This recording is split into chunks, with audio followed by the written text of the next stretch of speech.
Just what will become a...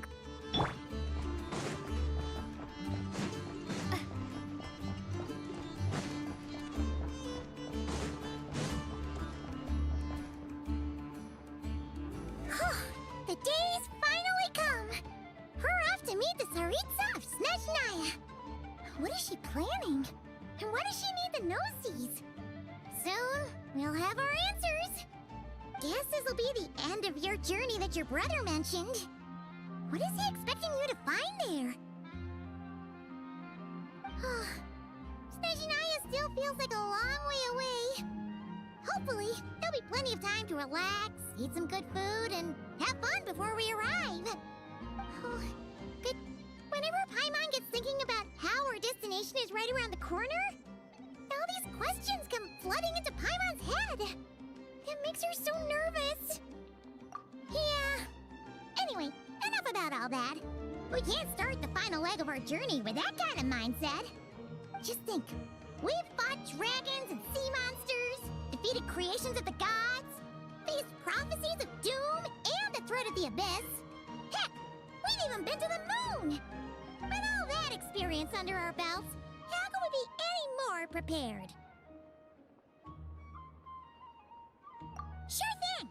Now, stick close to Paimon, the best guide you could ever ask for, and let's charge straight for the finish line!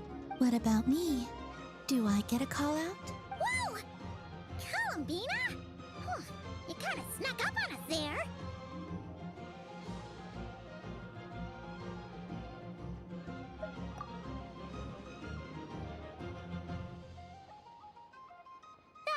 Don't look at Paimon!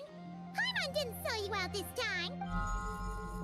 Oh, so it was you! Alright, guess there's no hiding it now. All your friends have gathered at the flagship to see you off. I invited Sandrone too, but she said she had to go back to Snezhnaya. She must be busy. She had some nasty things to say about you before leaving. Would you... She hasn't changed a bit. Alright, let's hear it! If they're heading to Snezhnaya, I'll bet it's to cause trouble for Her Majesty the Tsaritsa. Attending a farewell party for people like that would not be a good look for me right now. Also, please tell them not to count on getting help from a Fatui Harbinger in Snezhnaya. Our time working together... Land specialties are the best in the world. It almost goes without saying. Vacation? You're right. This is clearly some sort of Now, dear. exile.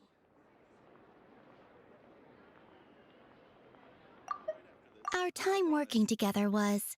not terrible, precisely. But we're on different sides. So when you get there, don't do anything to make life difficult for both of us. Land specialties. Well, that definitely sounds on brand for her. The attitude, the reasoning. Alright, we'll do our best to keep our distance then. No, you've misunderstood. I think she means that she'd like you to go see her. As long as you don't make things difficult for both of you. Huh! You really have to read between the lines with Sandrone. Go on, get to the flagship. Everyone should be there by now. I told Lauma that you once treated me to a truly unforgettable meal. Today, I want to return the favor. It's my gift to you. It's definitely nice to be treated, but hopefully by this point, you know that you don't owe us any favors. The moon of Nodcry will always give you a warm welcome.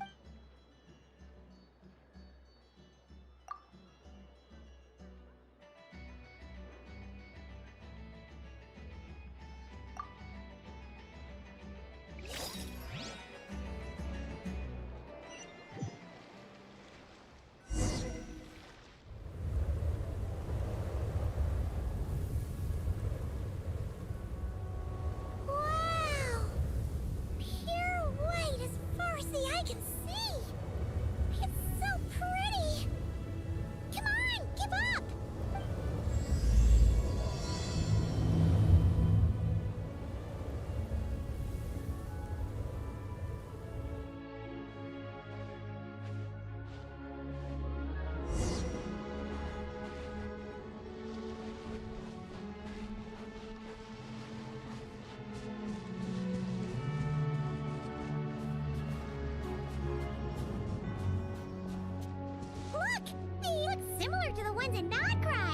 You know, just minus the effects of Kuvaki.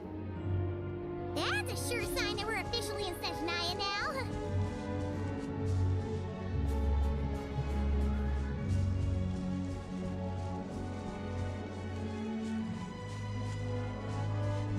What's wrong? Come on, let's go!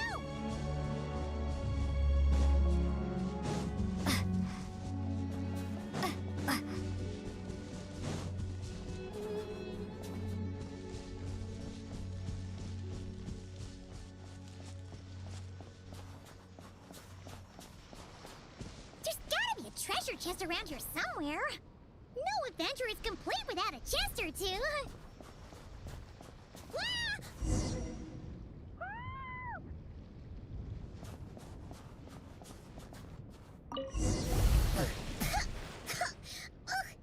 Paimon got a mouthful of snow.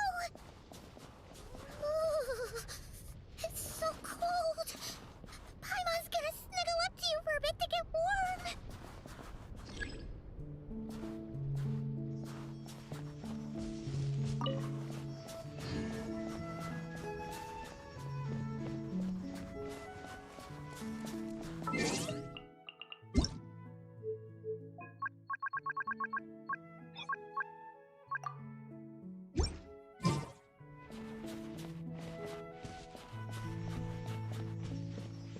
Hey, check it out! Those are bears, right? Oh, look how big and fluffy they are! So cute! Quick, take a picture before the moment passes. Right here.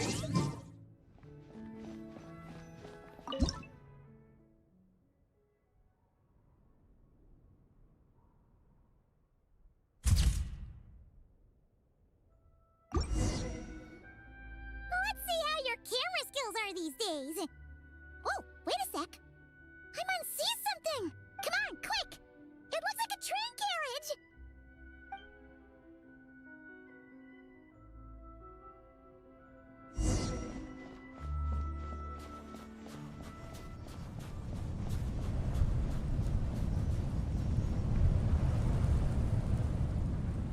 Paimon's heard that Snezhnaya has loads of railways and trains. This must be one of them.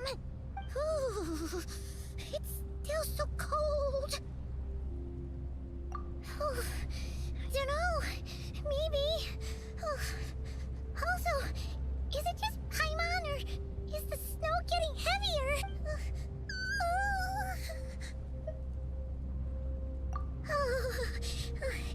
Thanks for offering, but this isn't just the weather. It's hard to describe, but Paimon feels so weird. She's never felt like this before. Everything feels heavy. Getting kinda dizzy, too. Oh, no need. Paimon's just feeling a little low on energy. That's all. It's nothing serious. Not worth ruining our travel plans over. Yep, sure thing. Snezhnaya, here we come!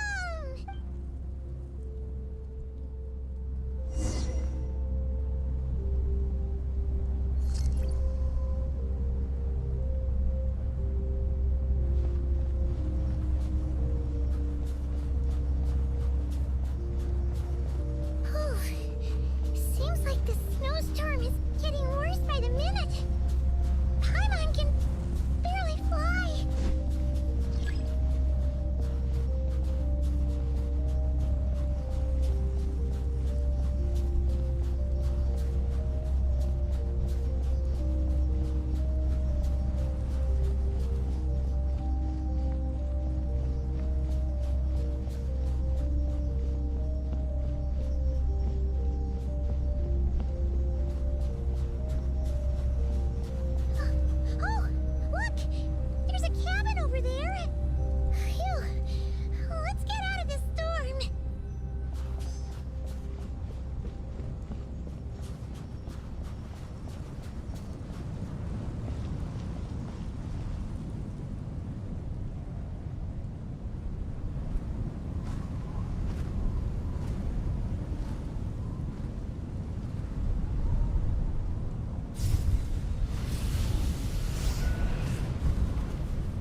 this place? Where's Paimon? I need to find her. Fast! Paimon? Paimon!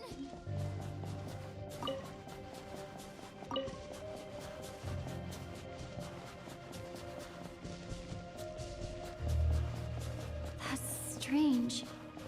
Where could she be? I guess I'll try further ahead. Hang in there, Paimon.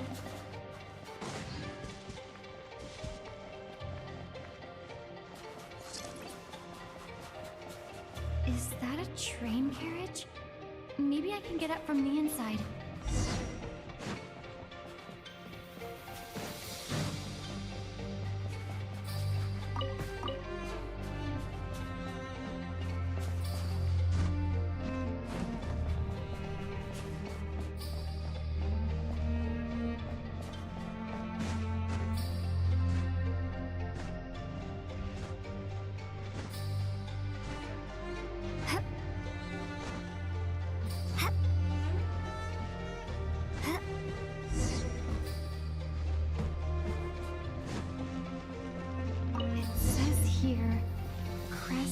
Torch, civilian model. It's definitely getting a little warmer now it's turned on. I really hope Paimon's okay.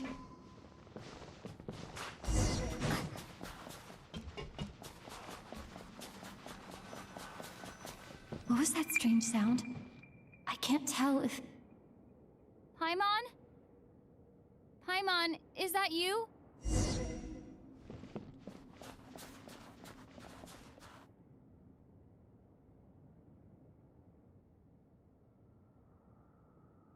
Incoming entity detected.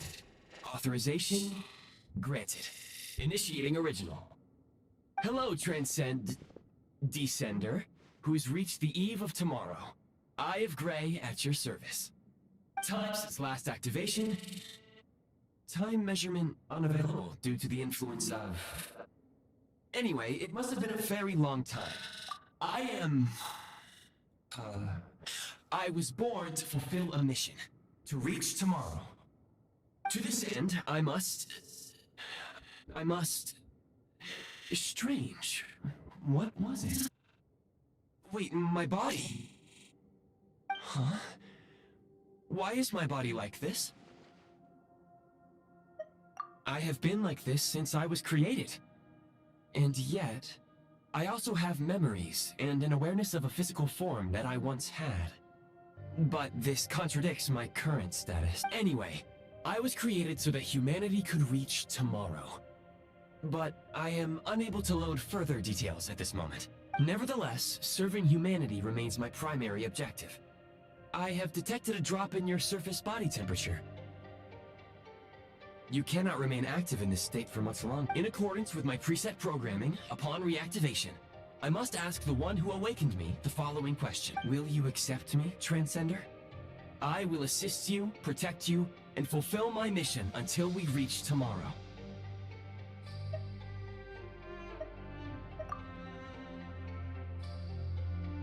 I understand your position. However, given your current physical condition, I must suggest that you reconsider. Before I was activated, you called out a name. Presumably that of your missing companion. If you agree to accept me, after helping you get out of here, I will search for said companion and pinpoint their location. To answer your question, yes.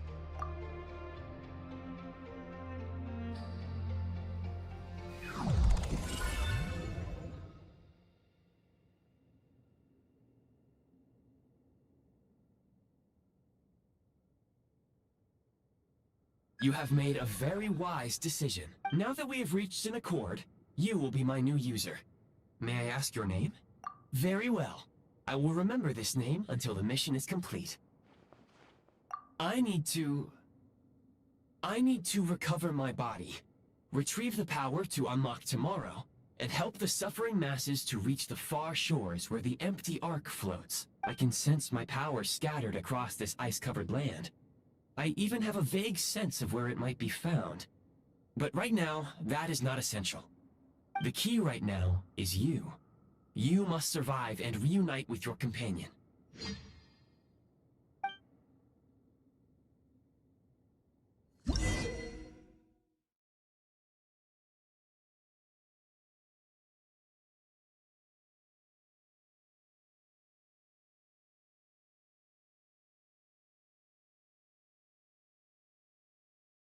You may now execute the command, Demolish. Use it to remove the prime ice blocking the path and obtain prime ice units. Prime ice unit count has been updated.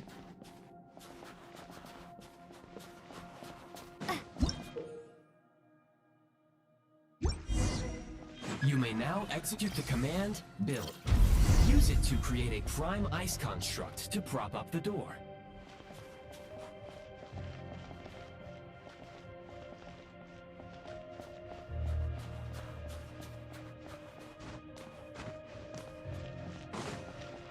Scanning local environment.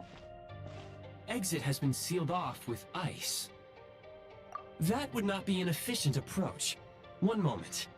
Usable construct blueprint detected nearby. You can use this to clear the solid ice ahead of you more quickly.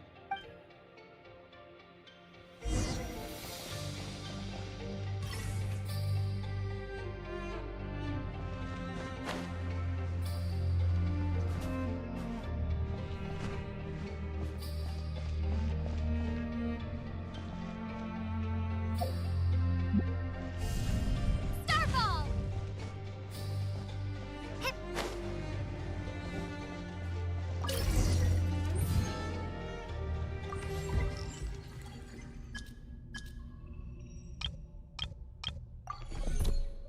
Construct blueprint added to records. You may now execute the command, Build Heat Source. Generate a temporary heat source to rapidly melt the solid ice.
My scan indicates the path is straight ahead.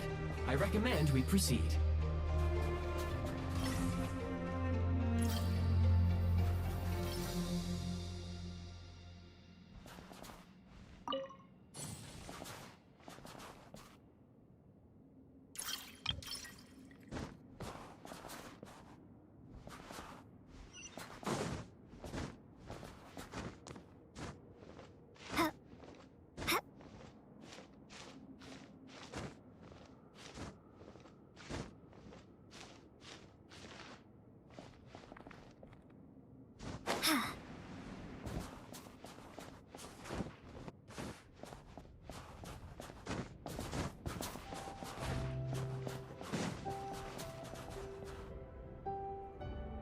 Kresnik Crystal located.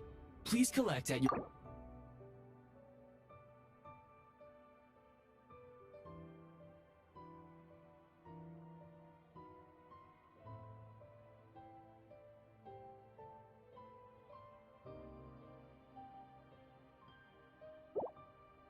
The recent construct you built provides highly efficient heating by utilizing the unique properties of Kresnik Crystal.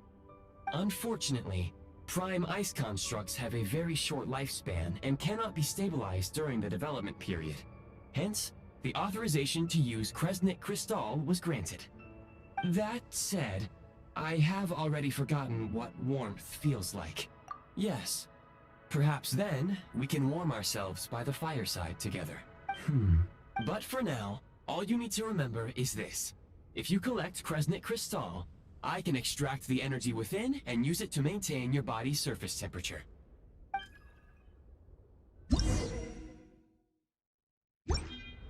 Low power. Please use Kresnik Crystal to replenish energy reserves.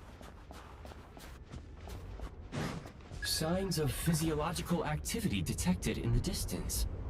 It is highly likely to be your travel companion, Paimon. Go. Go now. Be reunited and sing together. May all the people be united as one. May all of life rejoice in unison. Approaching the target location. Scanning for signs of life. Life forms detected. 2. Affirmative. However, that is not the reason for my confusion. According to my database, this location is a train station, meaning the number of life forms is unusual. Real-time environmental data suggests that the train station may no longer be in use. But whatever the situation, please.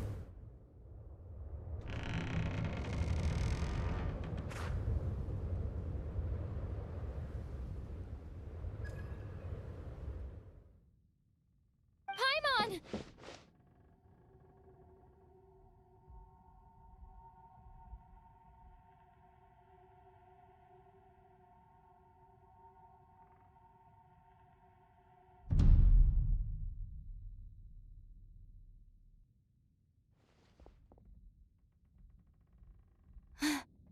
Who are you? Don't worry.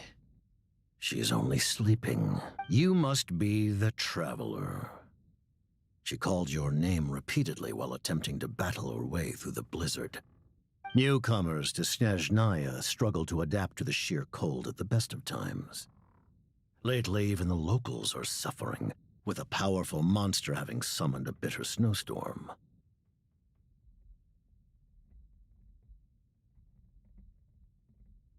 You two must be very important to one another.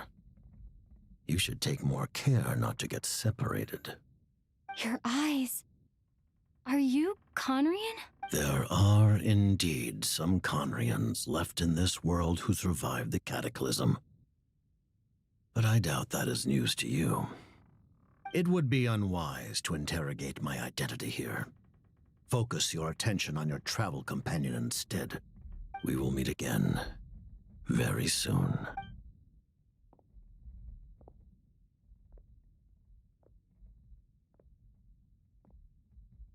The unidentified subject has now left the area. He appears to be an individual of great significance, but my search has yielded no relevant data. I will try searching the database again. Against the odds, your companion is safe and sound. The other person even left a blanket for her.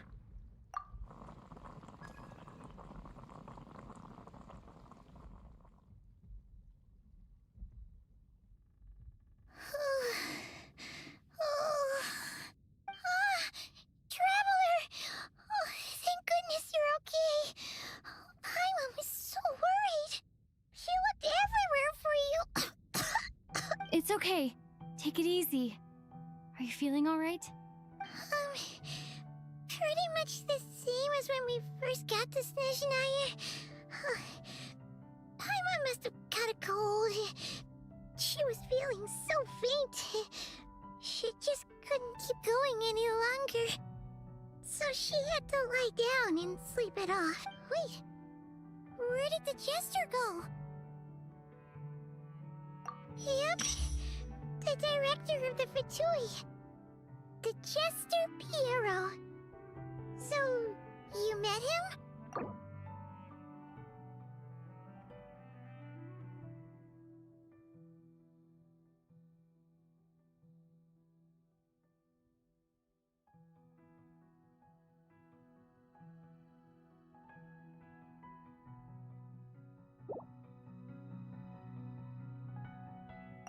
The Jester must know everything about the Tsaritsa's plans. But there's no way he'd tell me just like that. We might well have ended up clashing.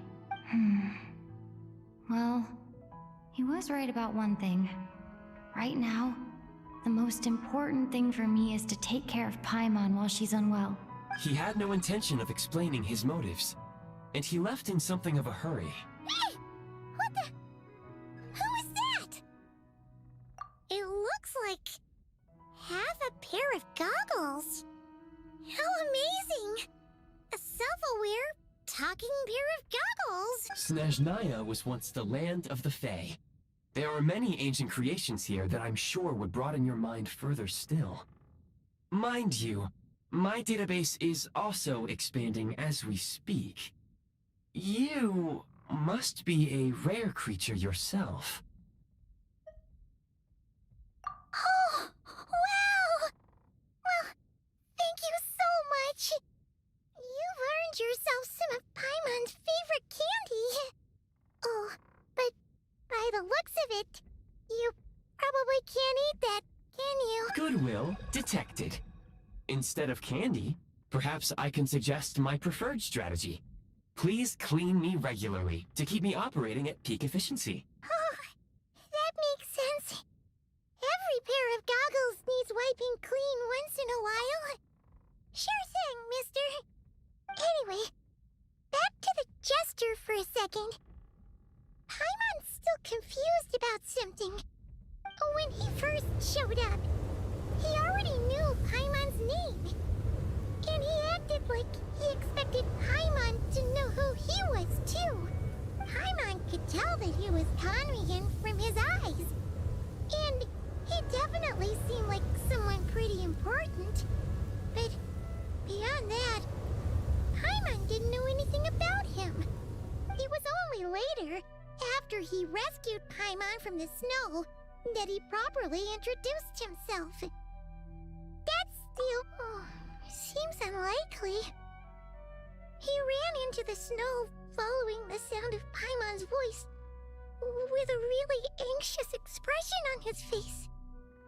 He didn't act like someone who knew she would be here in advance, and after bringing Paimon here, he just stared out at the snow. He didn't do anything to Paimon at all. In fact, he barely said anything. Wouldn't even answer any of Paimon's questions either. Paimon didn't feel unsafe around him, and he didn't seem to have any ulterior motives. For all we know, he might have just ignored Paimon's questions so she'd give up and go to sleep. Please allow me to interrupt. Fatui and director are unfamiliar terms. May I ask for clarification? Wait, you've seriously never heard of the Fatui? Oh, they're like the Tsaritsa's inner circle. Really powerful people. And the director is their boss. Understood. Since they hold elite positions and serve their god directly, it stands to reason that they would conduct themselves with due decorum. I am inclined to agree with your assessment, Miss Paimon. I did not detect any ill will from the gentleman in question. Sorry, I shouldn't have encouraged you to talk so much. Paimon, new plan. Let's get out of Snezhnaya for now. We can come back after the weather clears up and The jester mentioned that this snowstorm being the work of a monster is worse than most. Even if we made it to Snezhnograd, we'd still have to wait out the storm before we could do any exploring. Oh, well, it's really nice of you to look out for Paimon, but she doesn't want to hold you back. We were really psyched up for this journey when we first set off. Just think of all the burning questions we have. If we turn back now, who knows how long it'll take before we finally get answers. Further information is required regarding the monster situation. But objectively speaking, there is another, more pressing issue at hand. At this point, we have traveled a significant distance into the blizzard.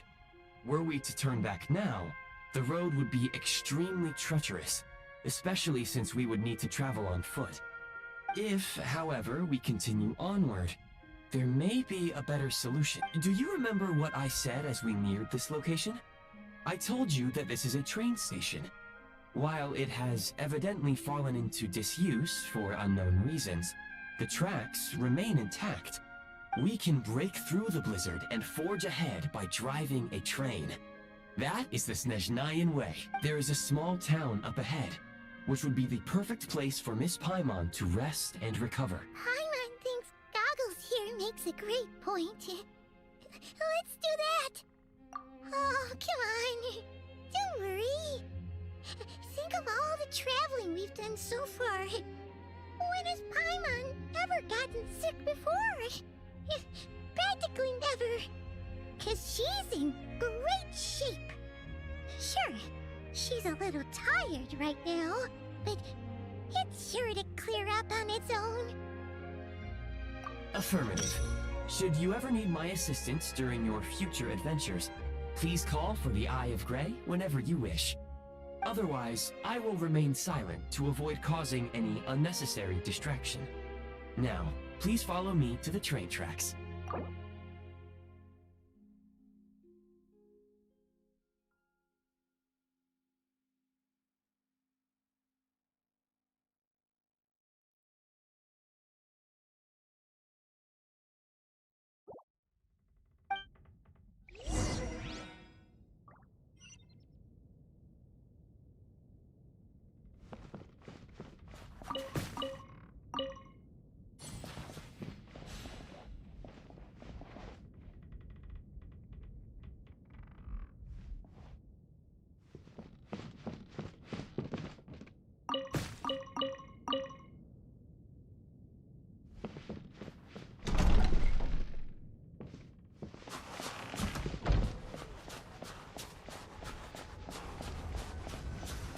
Please confirm when you are ready to depart.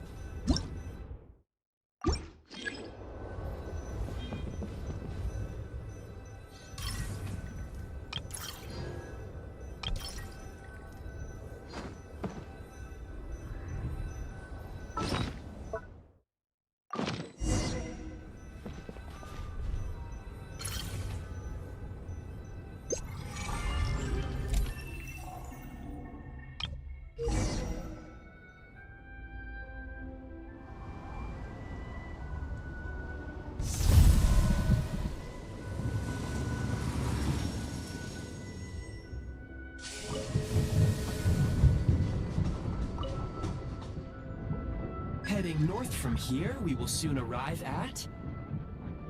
Wait, there's an error message. Could not detect clear track. What exactly does clear mean? Brace for impact, friends! Preparing to enter impromptu flight mode.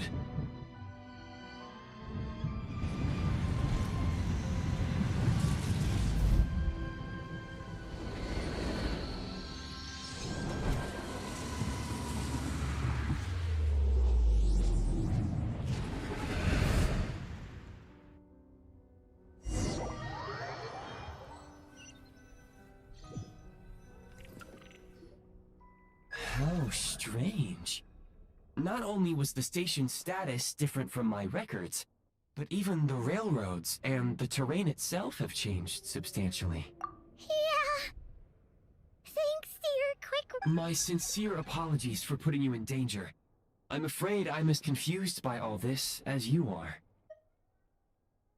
Agreed. This is likely a consequence of outdated railroad data. The discrepancies between the old data and present reality are far greater than I anticipated. Fortunately, our crash landing has at least brought us much closer to the town. According to the data, anyway. Your data had better be right this time. I can assure you, it certainly is. Please look this way, and you will see a Kresnik's torch. It seems our ill-fated train ride was a blessing in disguise. We have taken the shortest possible route.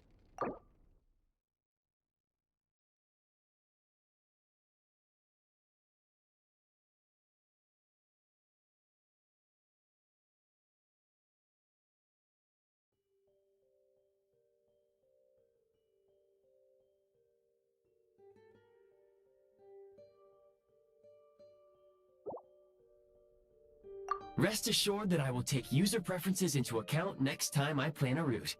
Next time, I will get it right.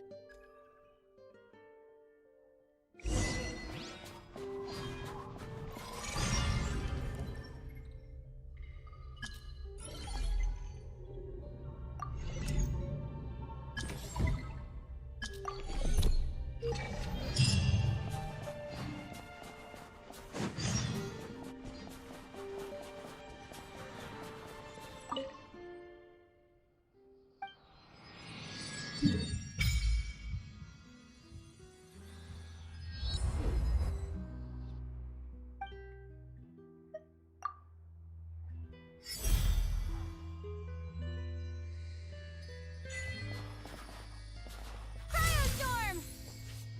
Tja, tja.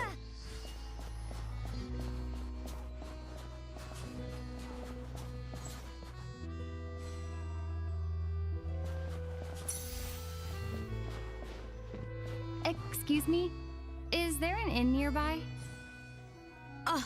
I'm sorry, but they've all closed.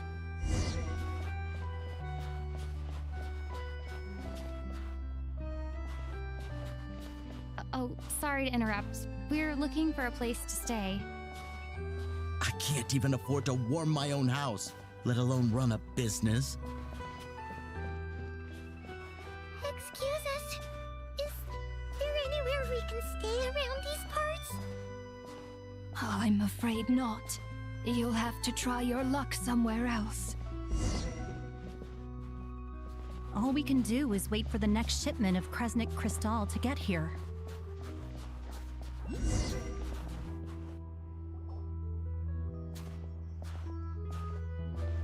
Hi there. Do you know if there are any inns still taking guests in this town? Doubt it. They're probably all closed. No one has enough Kresnik Crystal to heat their own homes, let alone a business. What a bummer. I clocked you a while back. You adventurers or something? We don't get many tourists in inland Snezhnaya these days. Why is that? Because of the snowstorm? In part. But the bigger reason's Project Snezhnaya. Since it's Her Majesty's will, we have to put up with it whether we like it or not. Oh, sorry. I assumed it was common knowledge by now. Basically, the Tsaritsa is planning something big. Something that requires an enormous amount of energy.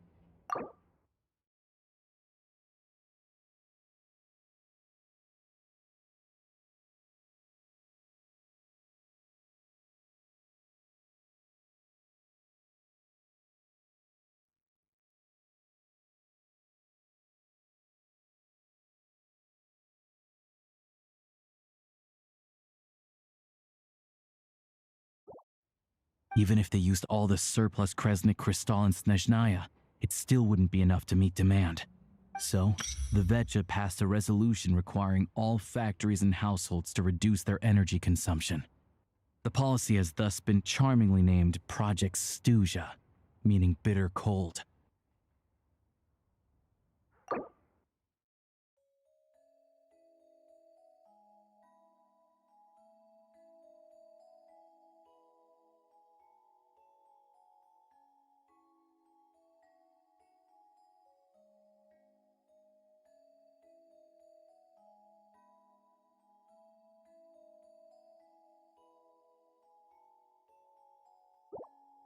Bitter cold. So, like, it's gonna be a cold winter, folks? You're all gonna have to find a way to get through it? That kind of idea? Pretty much. When you're broke, you scrimp and save. When it's cold, you huddle together for warmth. There's always a way to stretch things out to make it. Trouble is, if you stretch someone out like an elastic band for too long, who knows if they can ever bounce back. You know what? Come with me and see for yourself.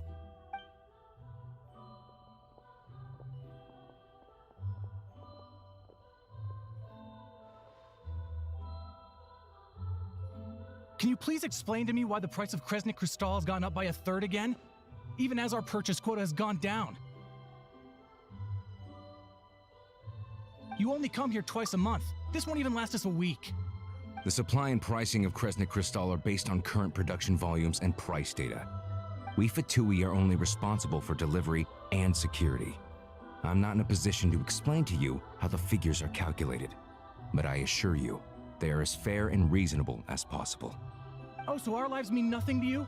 How can you expect anyone to survive a single night in this weather without heating?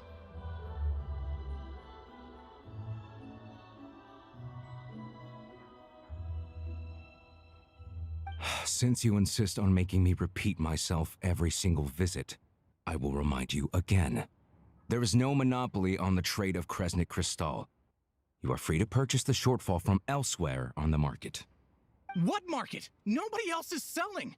And when they do, they charge 8 times the normal rate! It's robbery is what it is!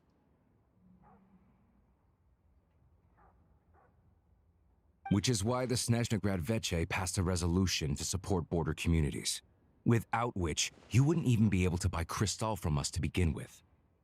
So if you're here just to argue, move aside and let the next person in line come forward. Everyone's feeling the cold here. You... All right, everyone, let's calm down for a second. A few words, if I may. We're all subjects of Her Majesty the Tsaritsa, and I'm sure every one of us is dedicated to her great cause. We all know how cold it is, and the more it snows, the harder life gets. Everyone's struggling already. Let's not make things even more difficult for each other. But Liaison Shishkin, there's clearly something wrong with this quota. I have a family in Marepasak who tell me they can buy at least double our Crystal allotment. Oh, believe you me, I had the same reaction when I first saw the numbers. Couldn't believe what I was reading. I even wrote a letter to confirm the true figures, but I'm afraid the quota really is as low as you've been advised. Still, you must understand that calculating these energy quotas is a complicated balancing act. They have to factor in population, town size, industrial application. Our top priority must be to keep the largest Kresnik's torch burning continuously. Only then can we sell the remaining Crystal for household use, and in doing so, we must make sure that everyone is treated fairly. As our Fatui comrades said, they are only responsible for delivering the goods. They need to keep accurate records, and they do not have any authority to modify the rates or quotas. That's right. Our duty is to do things by the book. Tell you what, listen. I know how anxious and upset everyone is. As a matter of fact, I was just discussing it with the mayor. What we can do is open the lower combustion chamber of the Kresnik's torch to the public. You can come to me directly to register, and I will allocate time slots accordingly. I can't guarantee there will be ample energy for household use, but we can at least make sure you'll be able to boil water and cook food each day. Let's hang in there and make this work together, all right? Fine. I don't see any alternative. So, this is Project Snezhnaya in action, huh? Oh, no wonder nothing's open for business. People are barely getting by. You were looking for an inn, right? For your, Fae friend? Oh, Paimon's not a Fae. Just Paimon. She must have caught a cold or something. We only just got to Snezhnaya, and we're still getting used to the climate. I have a small place in Stratomaros. I don't stay there very often, though, so it's pretty basic. But if you're not picky, you're welcome to rest there for now. It's not much, but I've got blankets and a warm fire. Are you sure? Oh, that's really kind of you. All right, then. This way. Hello, I'm Alosha. I'm a hunter. Though, if you've talked to any highwaymen, you might have heard a different side to my story. But anyway, let's keep that between us for now.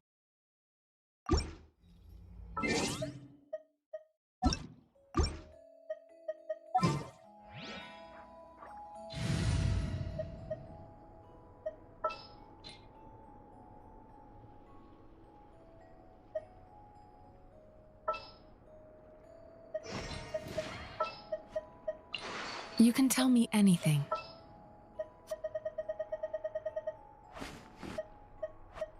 Eyes on the prize.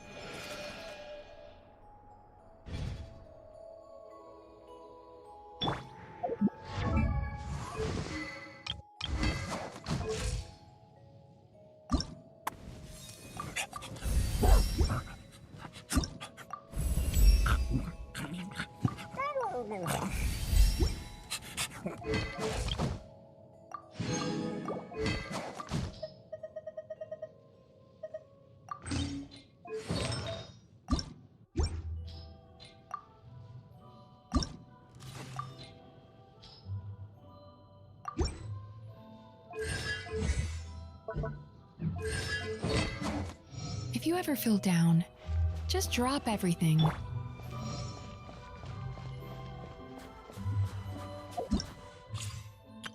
All geared up.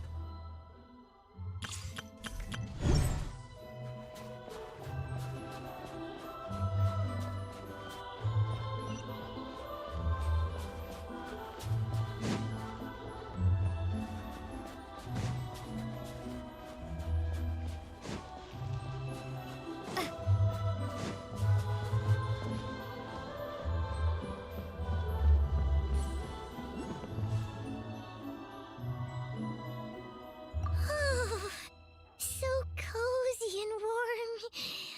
Paimon's getting nice and toasty. Oh, wait. Paimon only introduced herself so far, didn't she? This is Paimon's best friend, the traveler. Good to meet you.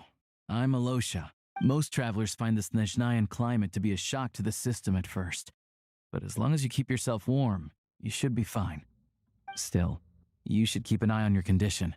When people are too quick to dismiss a cold, it can easily end up turning into something more serious. Don't say that. Paimon's too young for chronic health issues. They aren't in town right now, and they won't be back anytime soon. The train station has been closed ever since these power shortages began. I do a lot of hunting, so I spend most of my time exposed to the elements.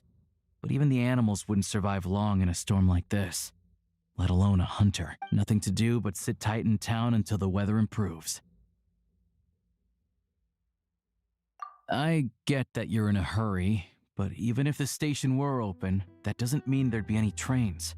We could end up stuck here for a long time, I'm afraid. What? Your own train? Wait, hold on. That train? The one that suddenly fell out of the sky and crash-landed on the island? Oh, we got lucky and found it in a cave. Oh, then our luck ran out and we had a little accident. Pretty crazy for a random find in the mountains. Well, as long as your train's good to roll, you might get to Snezhnagrad after all. I've been doing some digging recently. Turns out, the real reason for the current energy crisis in Stratomaros is that some of the supply is being seized for a private stockpile. But to expose what's going on, I need to catch them in the act. So, I'm heading off to catch a rabbit. Huh? Wait, a rabbit stole the crystal? It's a figure of speech. Real rabbits couldn't pull this off.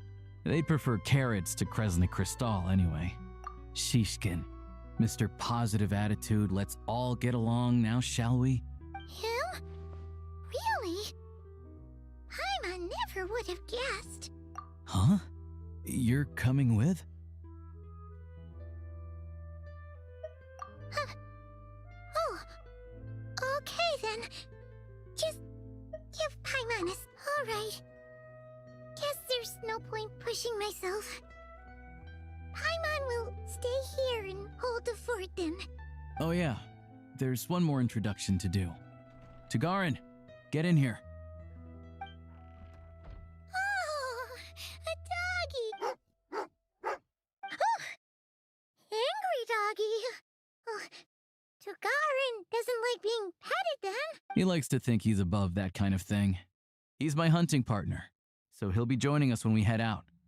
Carrots aside, we'll need to stay completely undetected. We can't risk spooking our rabbit, or there's no telling which burrow he'll scurry back into. First, We need to find a way into the train station and see if we can find any real freight data.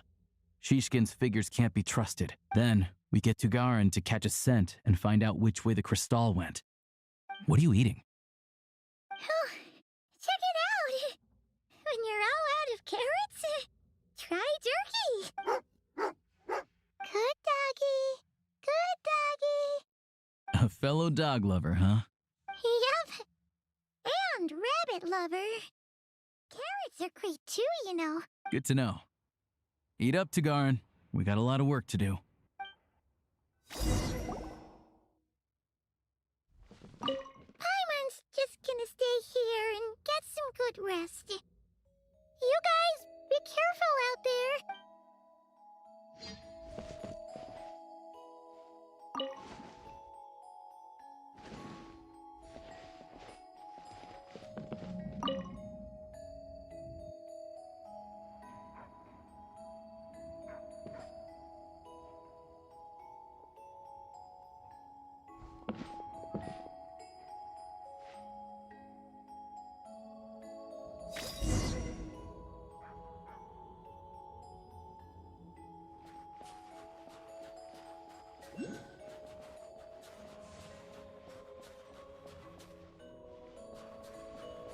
Wait.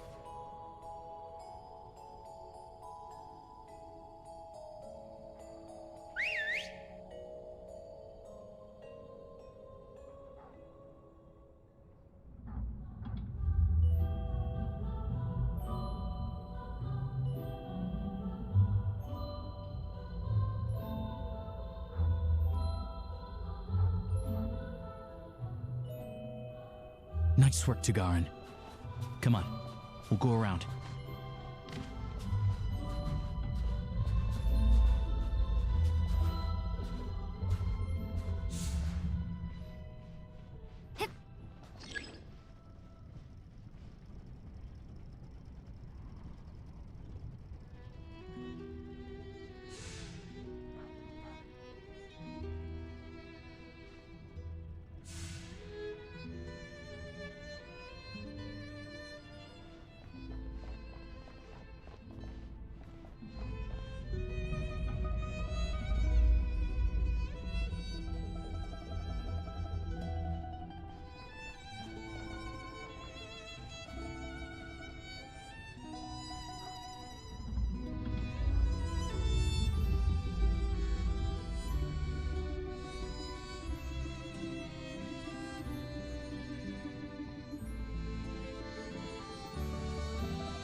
This way. We'll enter from the upper floor.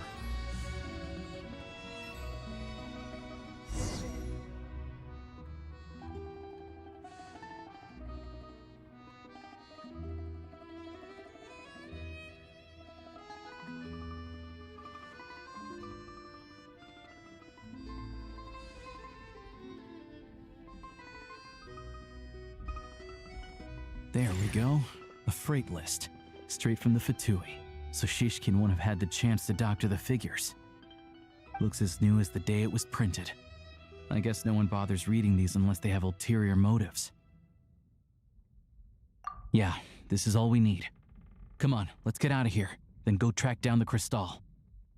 Tagarin's a keen hunter, and catching rabbits is his specialty.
Anywhere there's a stove, there'll be the scent of Crystal. That's normal.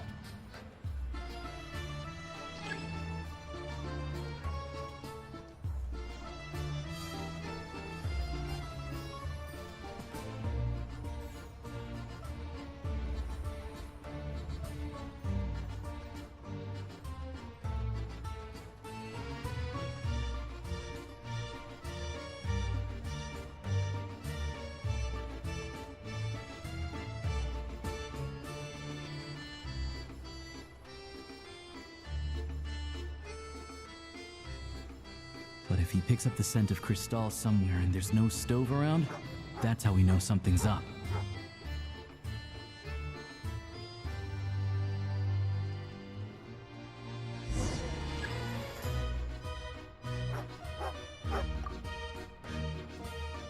This must be the rabbit's warren. Good job. Sure enough, there's a tunnel. You stay here and keep watch.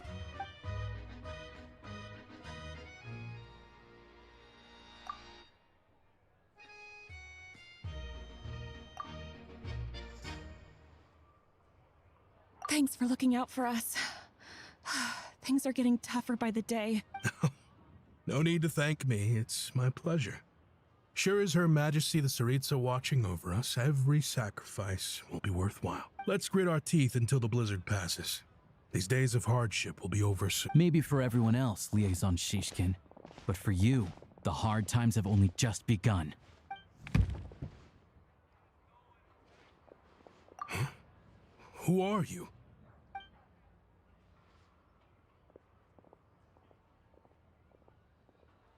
I just had a question for you. Why, when times are as tough as this, would someone hoard more Kresnik Crystal than they could ever use? All the crates here are from the most recent shipment, but they weren't brought here for sale. Instead, they were secretly stashed away. Would you be able to shed any light on the situation, Mr. Shishkin? Me? Why, I have no idea. But look at how much there is. It's quite a godsend.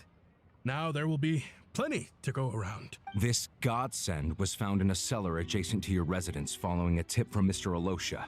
And this is only a fraction of what we found down there. We're still taking a full inventory. The official figures will be finalized shortly. I've always been grateful for your efforts to mediate between us and the townspeople of Sretomaros. But now, Mr. Shishkin, it appears you were the source of the conflict all along. How could you do this to us? We trusted you to have our backs. You've been lying to us this whole time? Hey, I owe you all an apology. I'm sorry. This isn't who I am. Please believe me, this was a one-time mistake that I will never repeat. We all know how difficult life has been since Project Snezhnaya came into force. Energy is an increasingly scarce resource. People everywhere are getting desperate. But some places have been hit harder than... I grew up in Alatir, a small village with no train station. Deliveries of Kresnik Crystal have ceased there entirely. If nothing is done, they're all going to freeze to death. You know as well as I do how downright impossible it is to buy Crystal these days. The thought of my poor mother and father, with no one to help them, I felt so afraid. I watched as energy grew scarcer by the week, all the while knowing that their lives were at risk. Then one day, I looked at the Crystal shipment in front of me, and a terrible, selfish thought entered. Looks like I'm just not cut out to be a criminal. I'm so sorry. Once the Fatui have finished their count, you'll see that the numbers match their waybill.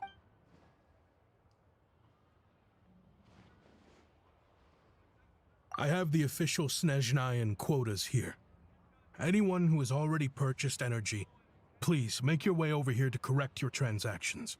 I'll make a batch purchase of Crystal worth 3 months' salary for you all to use free of charge.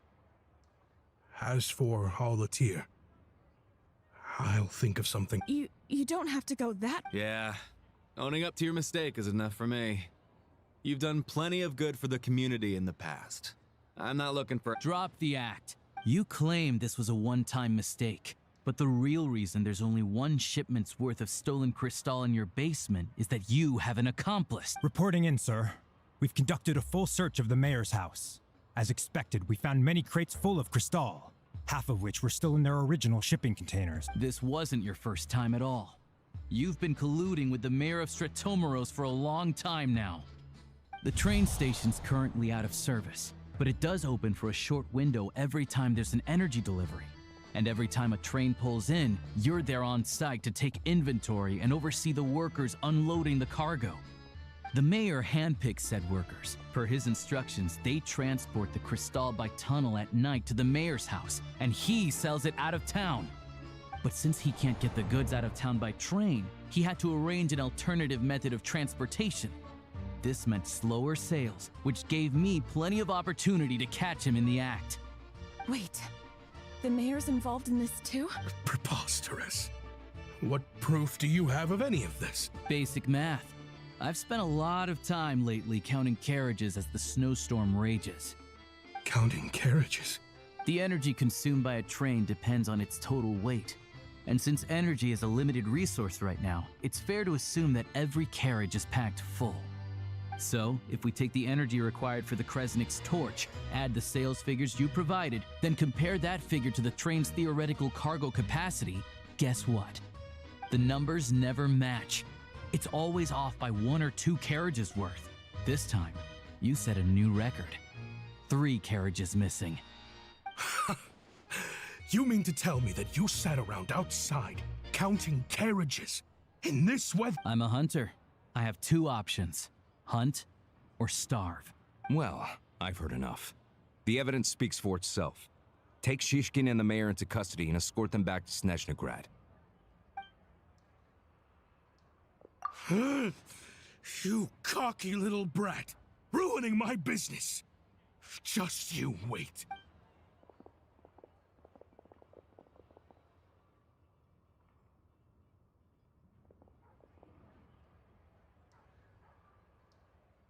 Yeah, something felt off, so I just followed my gut. Math isn't my strong suit, though. I'm lucky my dad made me learn enough to get by, but all this number crunching was a million times harder than the aim and fire work I'm used to. Thank you for your assistance. You're a brave lad. Shishkin was quite the cunning criminal, as I'm sure you can tell. He did all of this right under our noses, and we never suspected a thing. A wolf in sheep's clothing. He had everyone fooled. Even with that sob story he fed us. He was probably trying to keep the mayor out of it, not just mask his own motives. Without the compelling case he put together, even I might have fallen for it. Alosha, was it?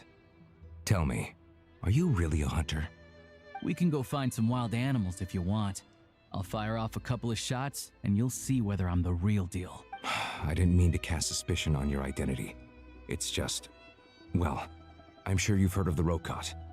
Recently, they've been recruiting people with your kind of talent. They hide in plain sight under false identities, working against Project Snezhnaya, sometimes directly opposing the Tsaritsa herself.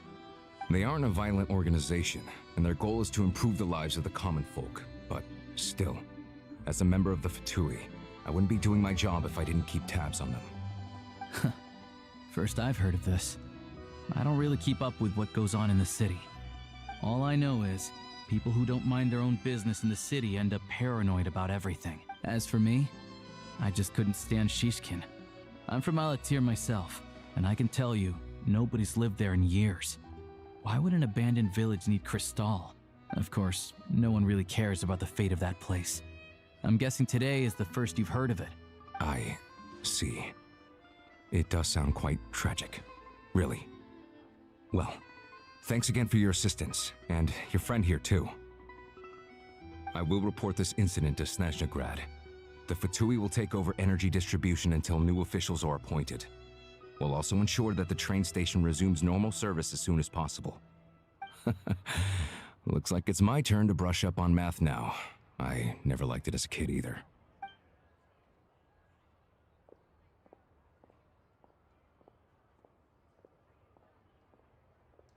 Don't mention it. Isn't the soldier overseeing the delivery supposed to verify the quantity of the goods? Was he just careless? Or was he being paid off too? Who knows? Excuse me. I'll take a share of Kresnik Kristall too. I need to take a detour before we head back. There's someone I have to deliver this crystal to. Time to relax.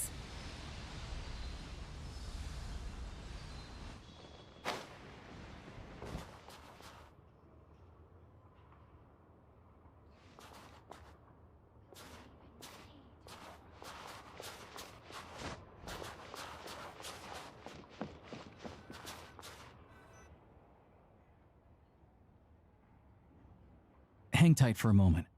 This old lady, she doesn't really know who's who anymore.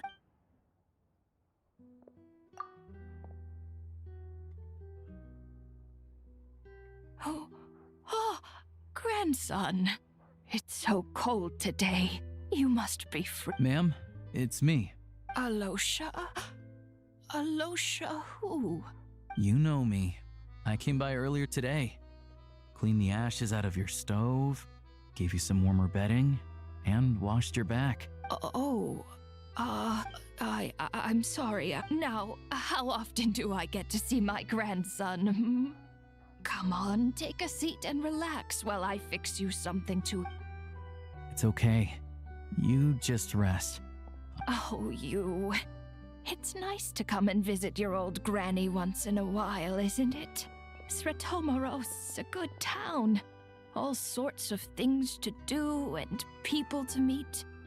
And the local officials are good to us. Sit down, come on, take a seat. I still have some fruit left. Please, don't get up on my account. You need to rest. Right under the basket by the door. Or maybe it was on the bedside cabinet.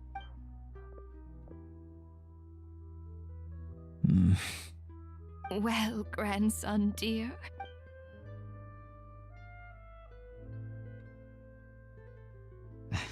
Very much, ma'am. Good, good. Wonderful. You don't need to save any more for me next time, all right? Fresh fruit is hard to come by at the moment. You should eat it as soon as you get it. Oh, I don't need it. I'm fine. But if you like it, come back for some more soon.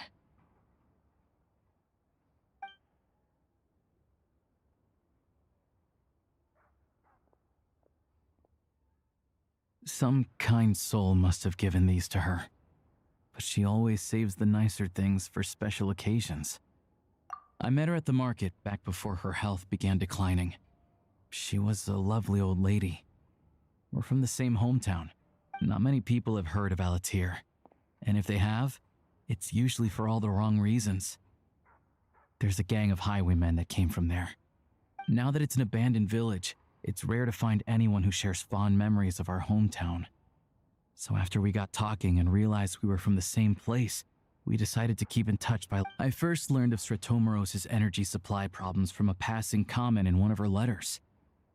Then, after her health went downhill, I started visiting more often to check in on her.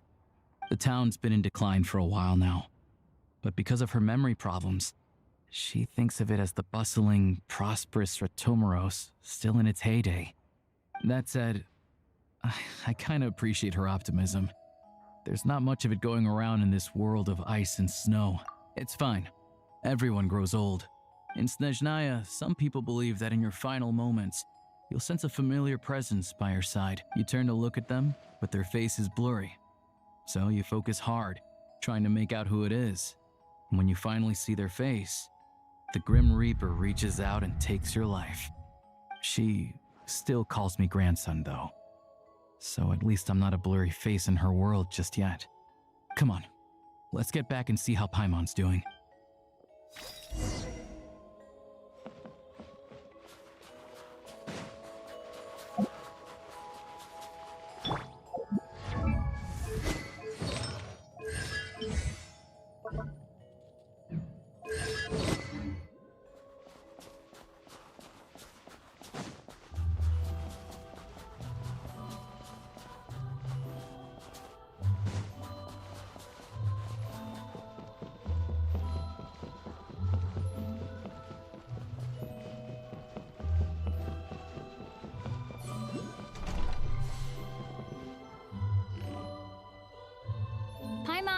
we're back.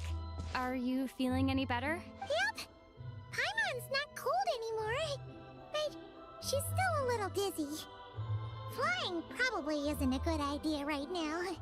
Paimon might lose her balance. But Paimon's sure she'll be fine. It's probably just from getting hit on the head by that pile of snow when we first arrived in Snezhnaya. Her complexion's looking much better. Let's keep an eye on her. Sure. But enough about that. How did everything go on your end? Are you all set? Did you have any trouble? I'll explain. It's a bit of a long...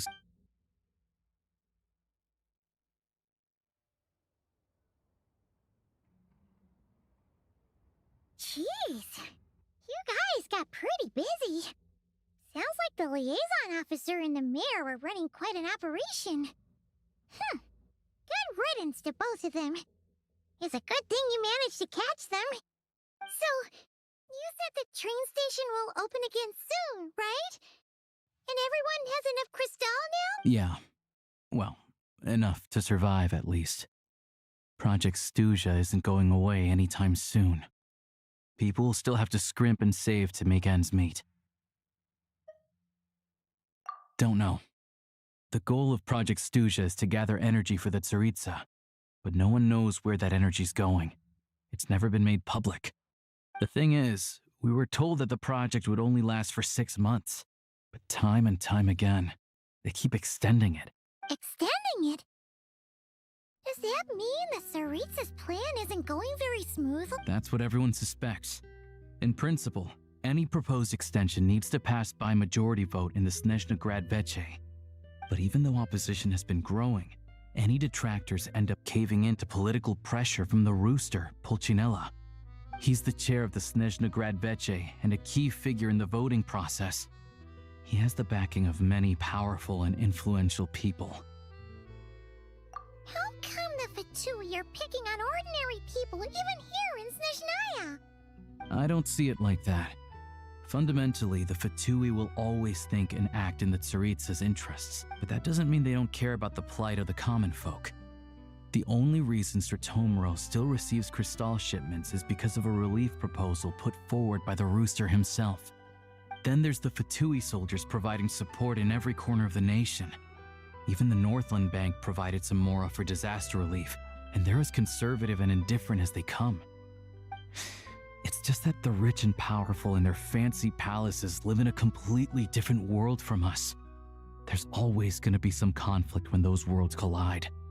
Yeah, well, even though we all believe in Her Majesty the Tsaritsa, there are still many differences of opinion on how best to tackle the big issues of the day. Regular folk don't have an easy way of getting their voices heard in Snezhnaya, while the rich and powerful are either unwilling or afraid to speak out for all sorts of complicated reasons. The Rokad provides the disaffected with false identities and an outlet to vent their frustrations.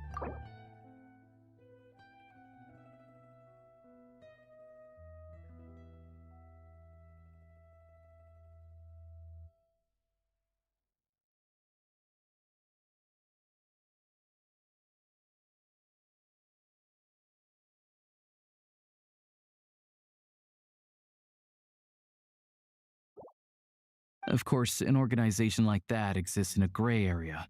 The moment the Veche think they've crossed a line, there's sure to be a crackdown. But so far, they've been doing their best to help the common folk. Like us, don't you mean? You didn't hesitate to join in. You're not new to this, I can tell. That's because we're adventurers. It's our job to help people out with commissions and get to the bottom of things. Sounds like we're going to get along.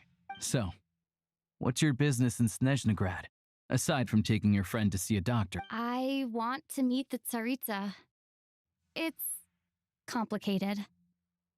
I've had run-ins with many of the Harbingers along the way, and I really need to know what the Tsaritsa is up, her ultimate goal, what the Gnosis mean in all of this. Since I've made it this far in my journey, I have to find the truth, whatever it takes. Wait, so... no way. Are you who I think you are? Sounds like you've heard of us then. We're getting more famous by the day. I I didn't realize I was in the company of giants. Honestly, we're all as curious as you are about what the Tsaritsa's planning, and why it has to involve us freezing to death in the snow. But getting in the same room as her won't be easy. The common folk aren't permitted to meet her at the best of times, and right now, she's probably not even in Snezhnagrad. Word is, she's heading east on a campaign to slay a monster. Yeah, so you've heard of it. A wild, unpredictable monster with the power to summon snowstorms. It also absorbs everything around it into its body, so it's growing constantly. Now, it's so big that the Tsaritsa has deemed it the #1 threat. Luckily, as it grew, it became increasingly less mobile, so it doesn't pose an immediate threat to this town or to Snezhnagrad. I'm sure the Tsaritsa and her personal guard, the Druzhna, won't have any trouble defeating the creature between them. It's just a question of how long it'll take.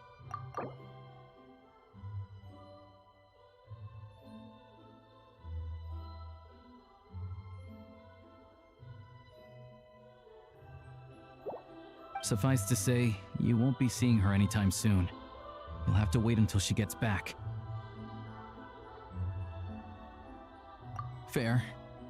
Well, the Fatui will be taking over management of the train station for the time being.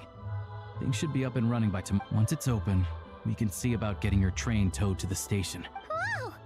That's gotta take a lot of manpower. Are you sure we can talk them into it? The Fatui aren't exactly spotless in this whole mess. Plus, we helped them out. Should be easy enough to negotiate. As far as I know, all the paperwork is dealt with upon manufacture. I've never seen anyone check it, so I wouldn't worry. Having a train makes everything much easier. We'll reach Snezhnagrad in no time. I need to head there myself anyway. I know a good doctor in the city. I'll introduce you when we get there. Oh, thanks so much. Let's get a good night's sleep ahead of our big trip to...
Drive carefully, all right?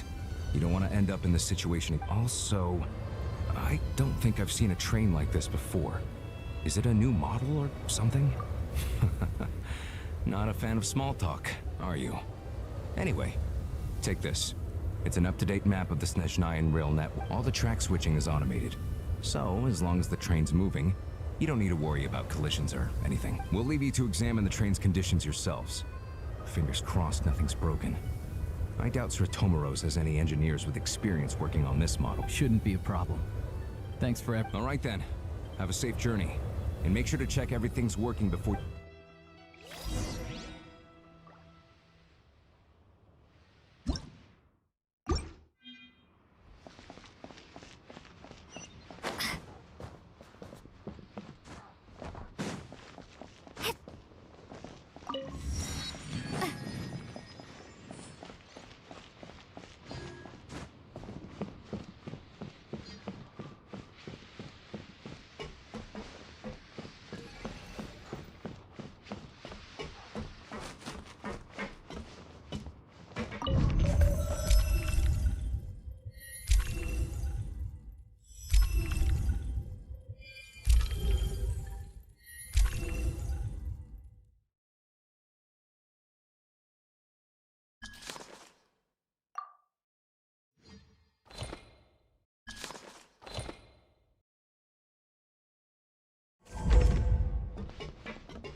destination settings have been applied.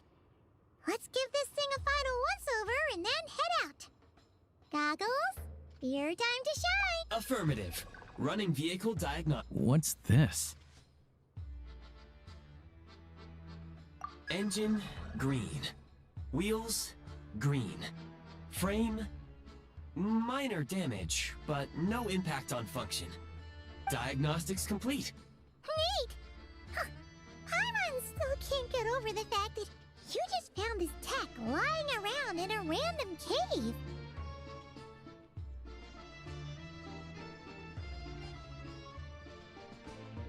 I've lived in Snezhnaya my whole life, and I've never heard of an interactive, talking train autopilot. Strictly speaking, I wasn't designed purely to drive trains, though I doubt you have any interest in navigating the practically unreadable operator's manual yourself. All configurations are complete.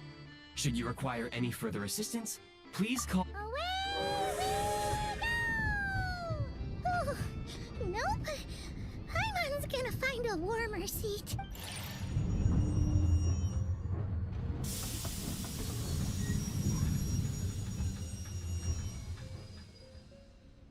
Huh? What's going on?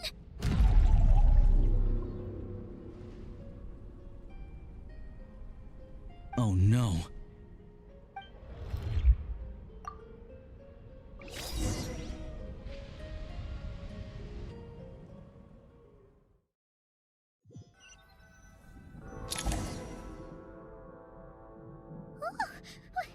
What is this place? Traveler, are you okay? Paimon's still airborne, but it feels like swimming through thick, gloopy water. Just our luck. Of all the things that could have gone wrong. Halosha, you're Snezhnayan, right? Any idea what the— It's called the Shadow Realm.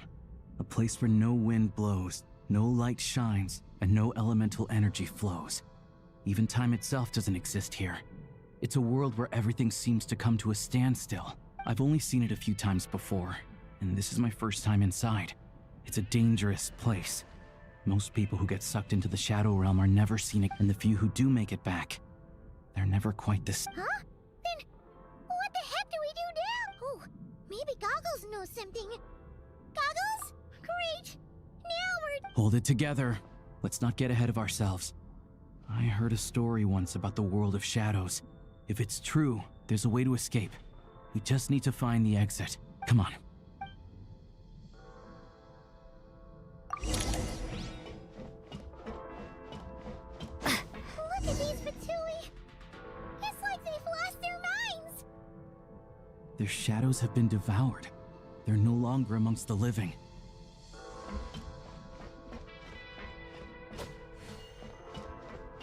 I'll take point. I can't channel elemental energy here, but I have a few gadgets that still work. So close.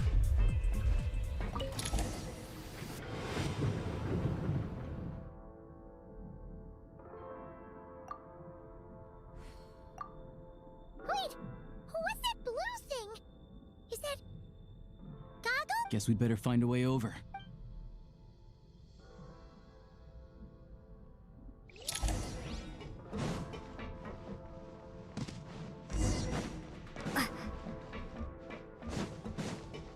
Go now! Advance!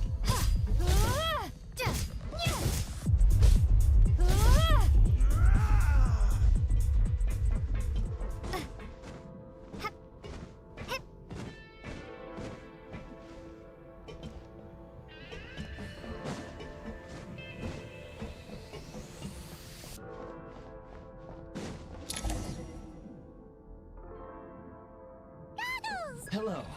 I am glad to see the three of you safe. For now, at least. But things aren't looking too good. Correct. We are now inside what is known as the Shadow Realm, the darkest space in the shell, where even the Most High is loath to cast its gaze. Time and space hold no meaning here. It intersects with the world of the Light Realm only rarely, like an air bubble that rises to the water's surface. We must leave this place before it sinks back down into the depths once more. Sounds like you have a plan. Yes. In fact, the very purpose of my creation was likely to... from the Shadow Realm. It appears that key data is currently inaccessible. But now is not the time to I have marked the exit to the Shadow Realm for your convenience. In addition, I have prepared some equipment to aid you as you traverse the Shadow Realm. It may well be one of my core functions. Scan complete. Construction activation code. We once peered into the past from the ruins of the shadows. This is what remains of the Golden City, Hyperborea.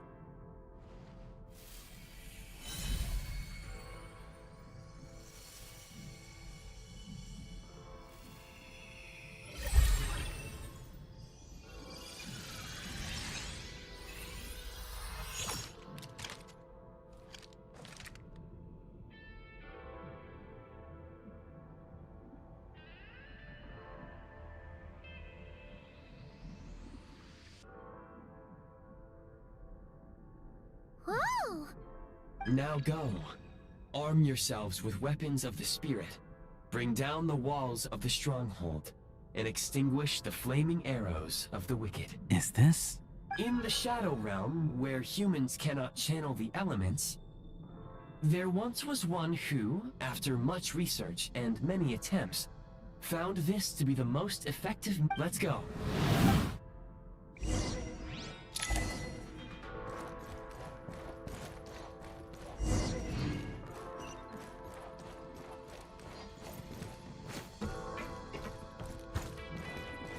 When you encounter small obstacles, you can simply clamber over them.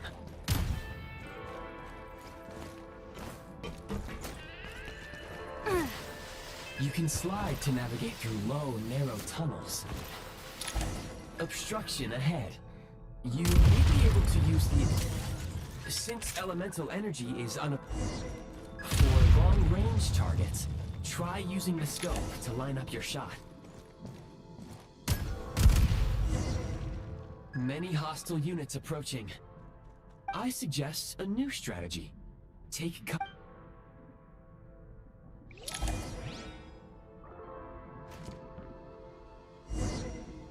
Defenses have been breached.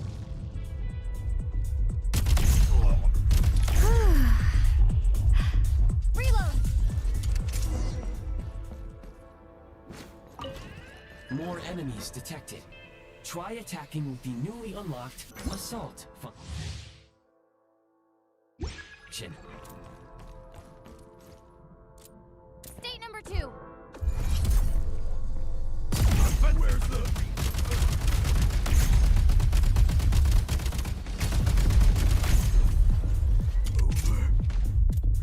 Charge!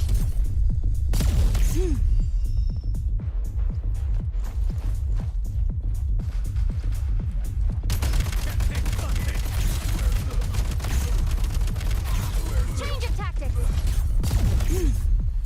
Over.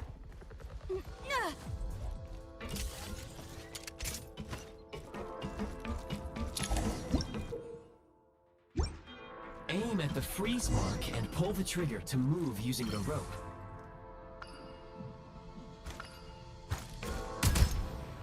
Take great care not to fall down. Should you...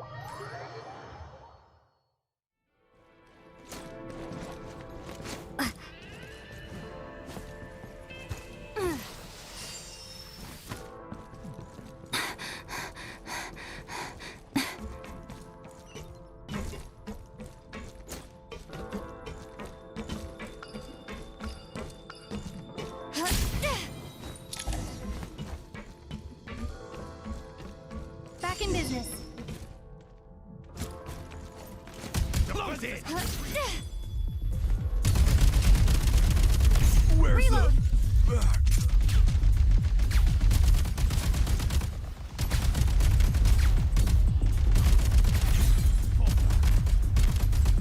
Reload!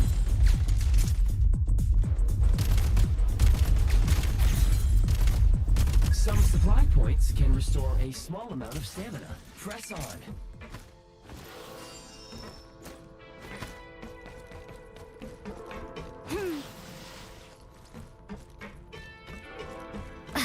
You should be able to use the prime ice construct left here to cover long distances.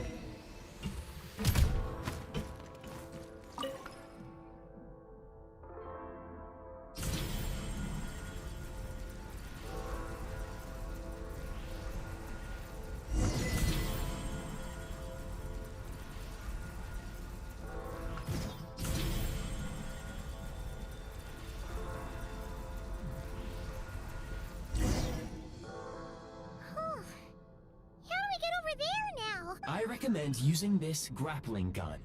Such that if you detach the connected hook, the grappling gun will automatically fire a rope to another nearby hook. Okay. So, we just remove...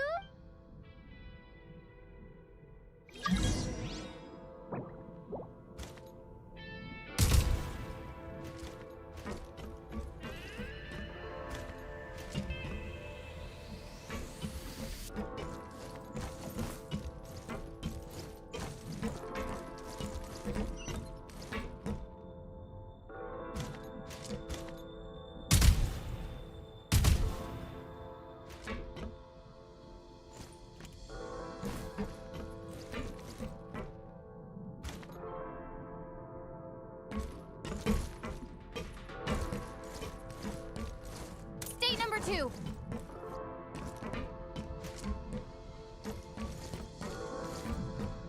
Light him up!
Take great care not to fall down. Should you...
Nice. The advantage is out. Losing grip. Where's the back? Gotta recharge. Sprint at the prime ice launcher to reach high places with ease. Where's the back? Usable munitions detected. Frag crystal.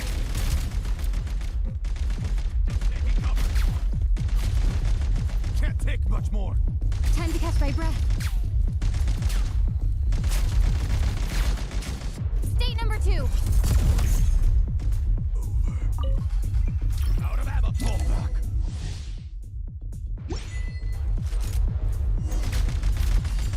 Frag out.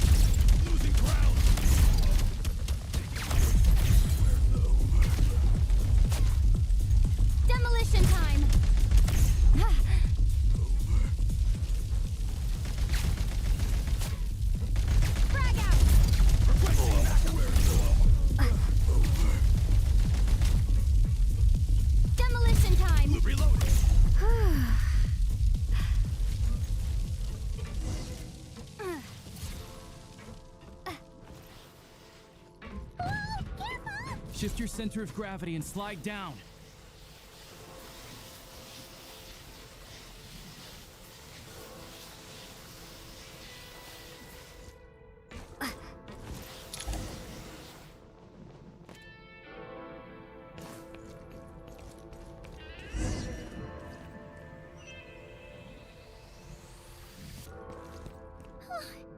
How much longer is this gonna take? The exit is right ahead. We are very close now. However... It's like they're trying to keep us trapped here. That platform and the carriages are swarming with undead Fatui. Guess we gotta storm through. Take great care not to fall down.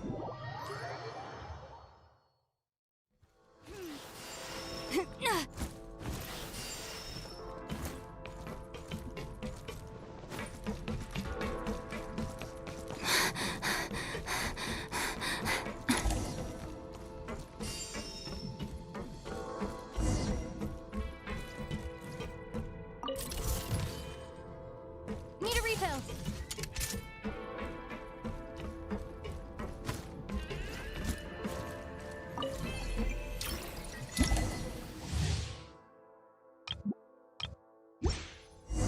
You may find switching to assault mode makes your attacks more effective.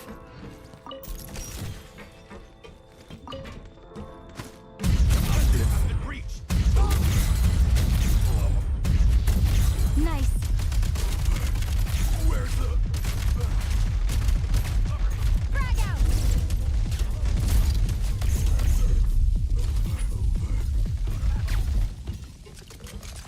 Back in business.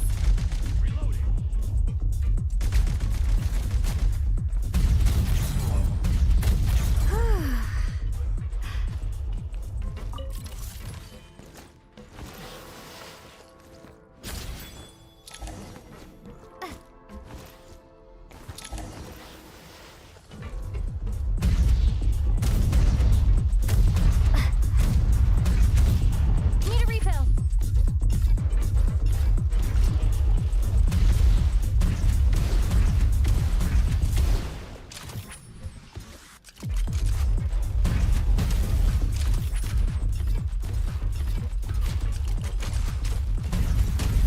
Change of tactics. Come on! We're almost there!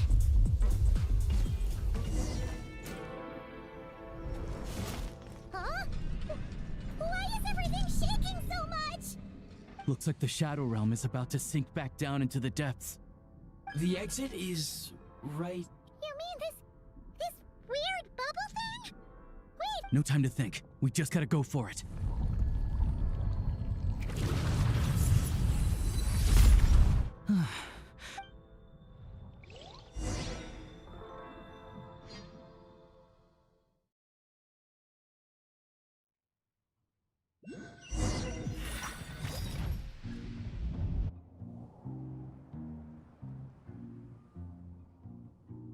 I can't believe the Shadow Realm manifested right on the railroad tracks. It's almost unheard of. Lucky we made it out. All thanks to you and that awesome gun. Ah, so you have heard of the Golden City before? yeah, it came up a whole bunch in Nokrai. You're a pretty neat surprise in that sense, aren't you, Goggles? We had no idea they left cool gadgets like you behind.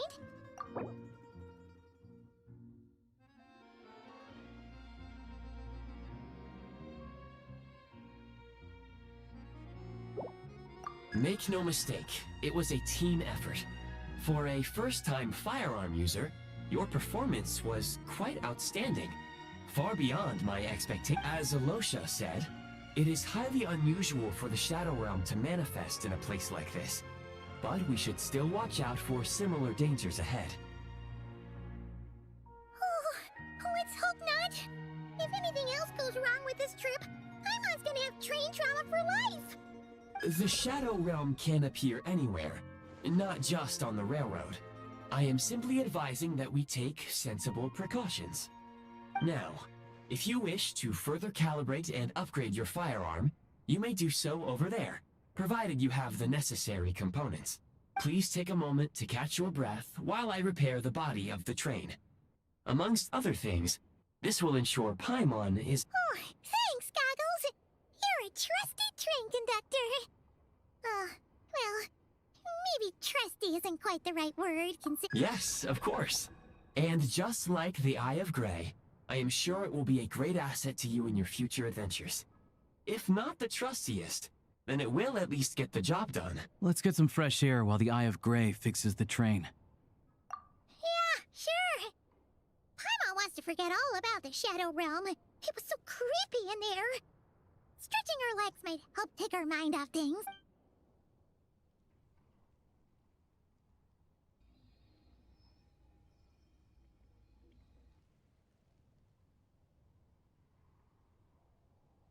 It's so quiet here for a train station. Not a person in sight.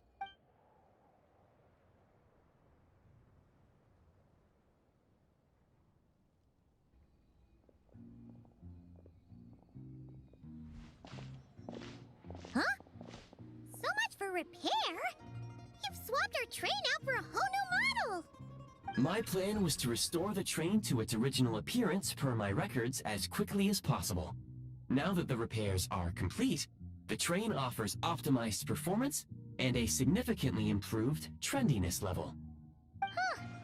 Didn't know trendiness was a parameter. According to my calculations, parameterization is the most effective way for the Eye of Grey to understand trendiness. Hyperborea, huh? I'm sure I've heard of that in a story somewhere. What an incredible little gadget you are.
You might want to avoid looking down if you're afraid of heights.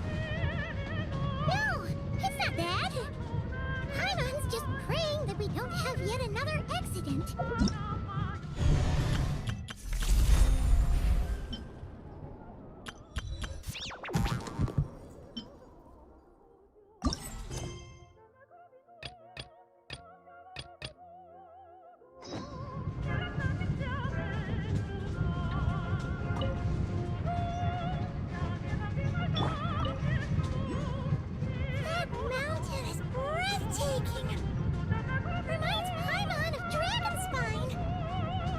They say this mountain's the domain of a Snegovic lord. A lot of the Snegovic retreated there to live in seclusion, so it's a pretty mysterious place. You hear all kinds of stories. Even the residents of the nearby town of Svietlo-Lidovka steer clear of the summit, and they make a living off of harvesting prime ice.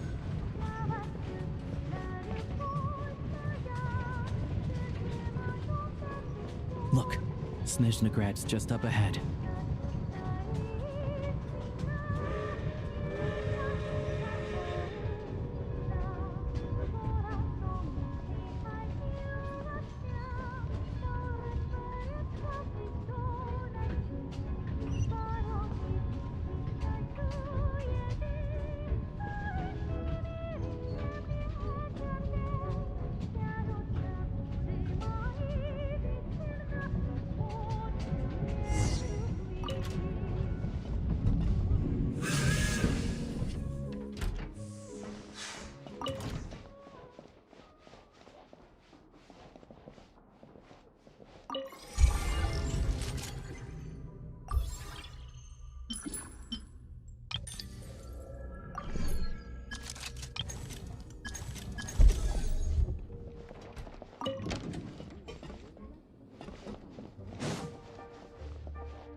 Here we are. Welcome to Snezhnagrad train station, the biggest transport hub in the nation. Wow! It's so majestic! Just flying from one side to the other would probably leave Paimon out of breath! It's built for maximum efficiency, but yes, transferring trains here can be a little tiring. In the future, you can use this train station to travel anywhere you want in Snezhnaya. For now, though, come with me. This way. There's a lift.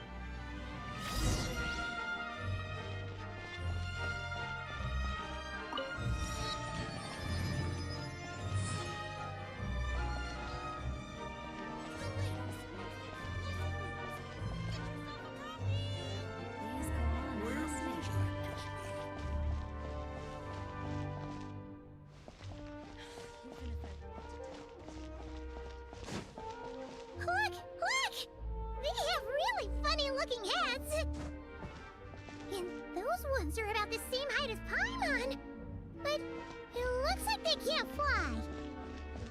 Those would be Volkudlak and Domovoy. You'll also see the winged Vila and the snowborn Snegovic amongst others. No wonder! We'd heard that Snezhnaya used to be the realm of the Fae. Paimon can really see it now.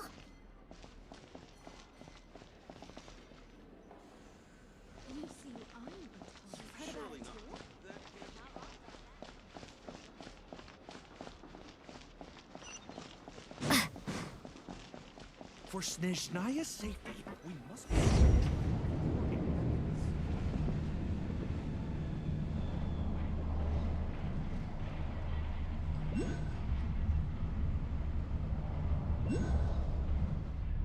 To the left is the market of Zolny. They sell everything there. You can often find some nifty little trinkets.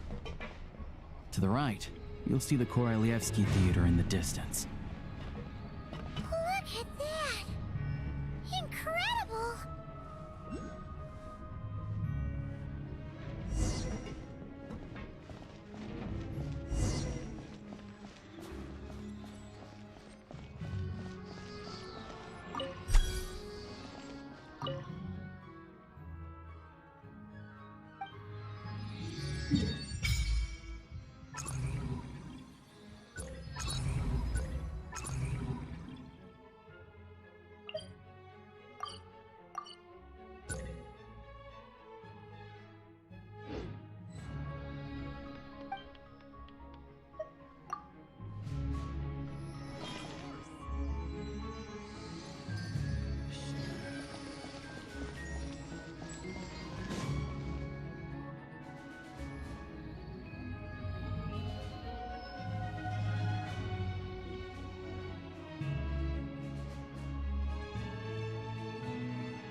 Snezhnaya is stunning! Seeing it with our own eyes makes all the trouble we went through to get here. I found it pretty stunning when I first came here too. But I soon found out that stunningly beautiful means stunningly expensive. The prices here are crazy. I'm just a small-time hunter, so Zolny is where I spend most of my time. This way will take us to Podvorier restaurant. They offer food and lodging there, so you can get settled in while I fetch the doctor.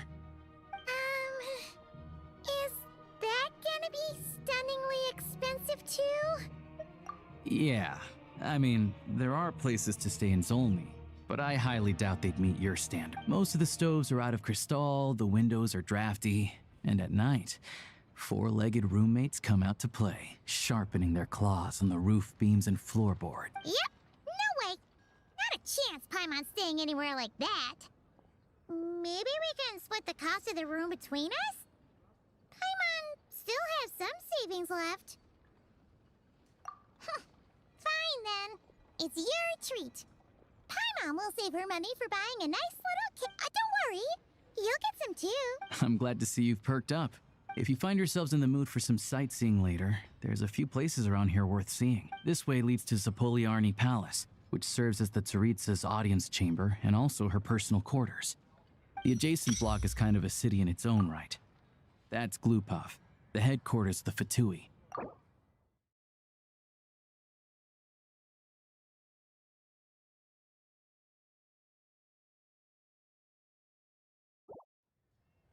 Inside, there's a munitions factory known as the Armory Palace, producing a constant supply of all kinds of equipment for the Fatui. A lot of important research happens there too. And over there is the Snezhnaya Vecha, where all the big shots meet regularly to make policy decisions. These places are best admired from a distance. I'm sure I don't need to explain why. Yeah, they probably have super strict security. We're not looking for trouble right now. The downtown area is near the center of Zapoliarny. That's where you'll find the restaurants, bookstores, and gift shops. Another place of interest is the Northland Bank, which is over this way. Oh, and I'm sure you'll want to make contact with the Adventurers Guild at some point, right? That's right here. Ooh, speaking of adventuring, we use alchemy quite a lot. Do you know where we can find a crafting? No one practices alchemy at Snezhnaya, I'm afraid. Apparently there's some historical reason. Oh, we'll just have to use the one on the train then. Kinda inconvenient. Wait, how come there's one on the train if that's Snezhnayan too? Yeah, I don't know. Not my area of expertise. Still, I wouldn't say the absence of alchemy makes life here any less convenient. Anyway... Finally, there's Zolny in that direction. It's mostly residential buildings and factories, but there's a few shops too. Worth a look around if you're interested. That's about it. You guys go ahead and get checked in while I track down my doctor. Sounds good. Thanks for all the recommendations. It'll be good to get out of the cold wind. Paimon's starting to feel another headache coming on. Podvorier restaurant is right this way.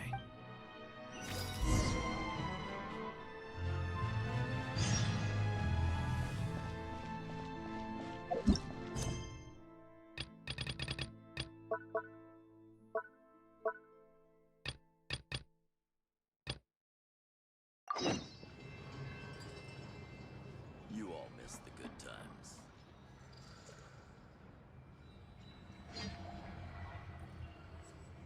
Oh, no. Missed it again.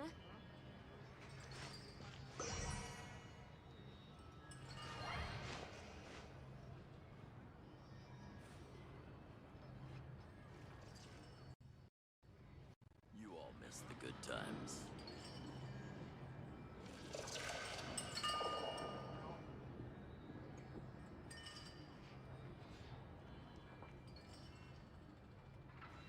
Oh, no. Missed it again.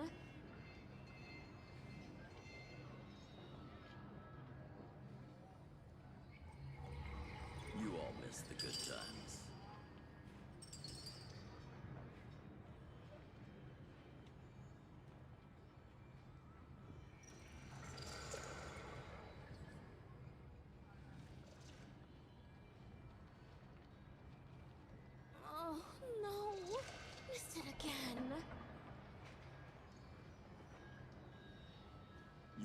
miss the good times.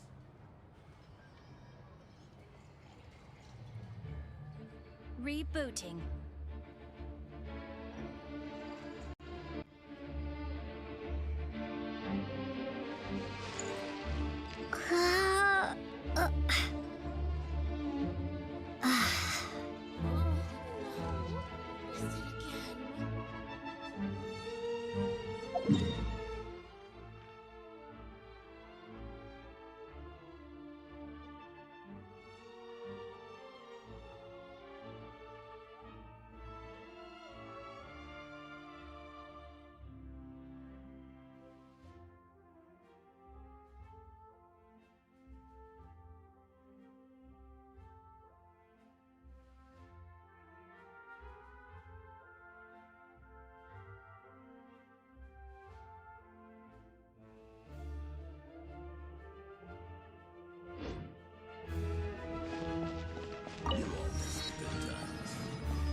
Ad Astra. Thank you for completing today's commissions. Here is your reward.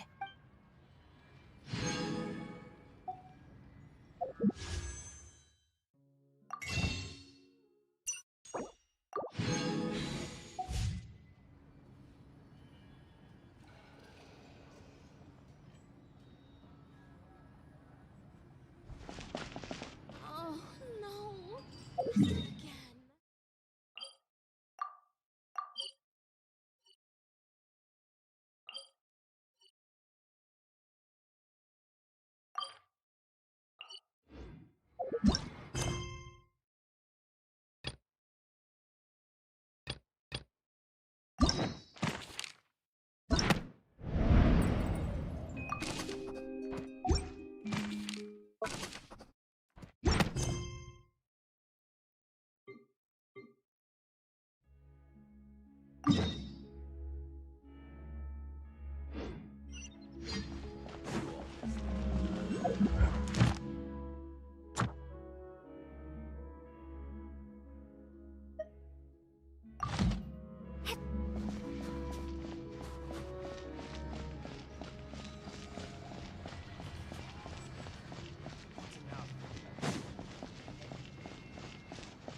Looks like you get what you pay for, huh? Paimon likes this room a lot. Yeah, much better now that we're out of the cold. Oh, thanks for taking such good care of Paimon. Honestly, she feels kind of bad for throwing a wrench in the works. If this were anywhere else, we'd be out investigating and adventuring by now. But instead, we're stuck here waiting for a duct. You're right. No need to push ourselves too hard for no reason. A lot happened on our way into the city. Let's review what we've learned so far and obviously, the million more question is, what is this Tsaritsa planning? Everything else leads back to that. Sure was. And so far, we've learned that in addition to the 7 Gnosis, her plan also requires a ton of energy. But we won't get to see her anytime soon. Alosha said that she went east to fight that big monster. It must be a pretty powerful one if it can blanket the whole of Snezhnaya in a snowstorm this awful. To be honest, what we're really lacking right now is information. The kind of information that only the higher-ups in the government would know. Not word on the street type of info. Paimon can think of a few people who might be able to help us. But... Right! And when we left Nodcry, Snezhnaya specifically left a message reminding us which side we're on. So... it's unlikely they'd tell us anything confidential about the Tsaritsa's grand plan. Yeah, fair point. Besides, that Glupov place is right nearby. We've got nothing to lose, so there's gotta be someone there willing to talk to us, right? Maybe Arlecchino or Snezhnaya? Or possibly Tartaglia, but it's unlikely we could sweet-talk Arlecchino, let alone Snezhnaya. She basically told us to stay in her lane already. Yeah, the last time was all the way back in Fontaine, right? Too bad we missed him in Nodcry. Apparently, he came to help out. Hello. Is there a traveler and Paimon in there? That's Alosha! Hello, I'm Dr. Luneva. Alosha mentioned that one of you is feeling a little under the weather. I see. So you're my patient today, yes? And you're, Faye, I presume? Good question.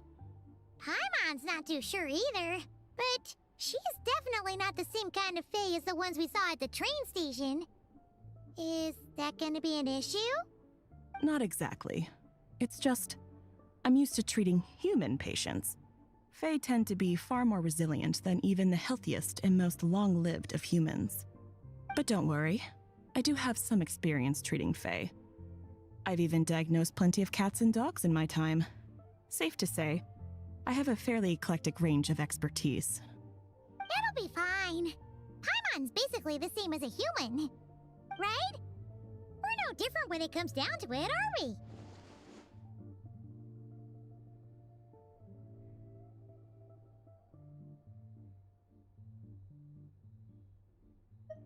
More like you don't eat enough. The more talking you do, the more you need to eat.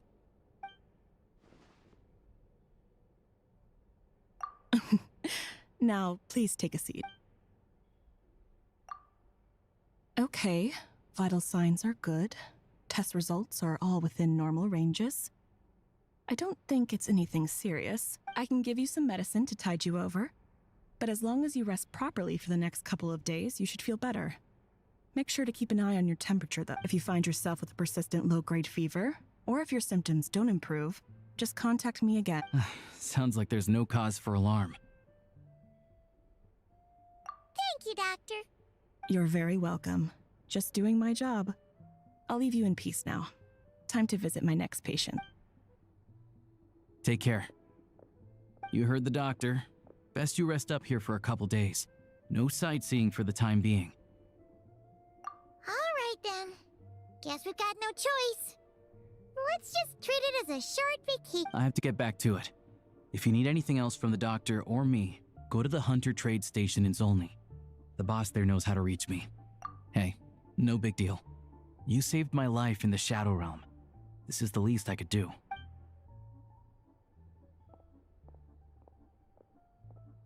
All right. Time to find Child and see what he can tell me.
not just downtown.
Hold on.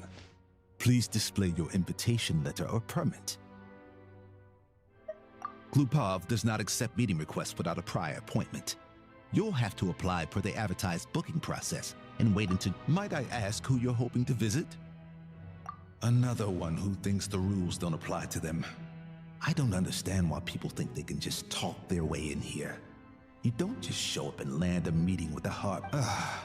But I have to go through the motions for protocol's sake. Honestly, it's such a waste of time asking when I already know what the answer's gonna be. Wait a moment. I'll pass on your message. If Child is Lord Child is a busy man. He's probably not in Glupov at present. If I were you, I'd cut your losses. No point waiting, even if you two are old friends as you claim. Please understand that the Fatui Harbingers are often busy with their official duties.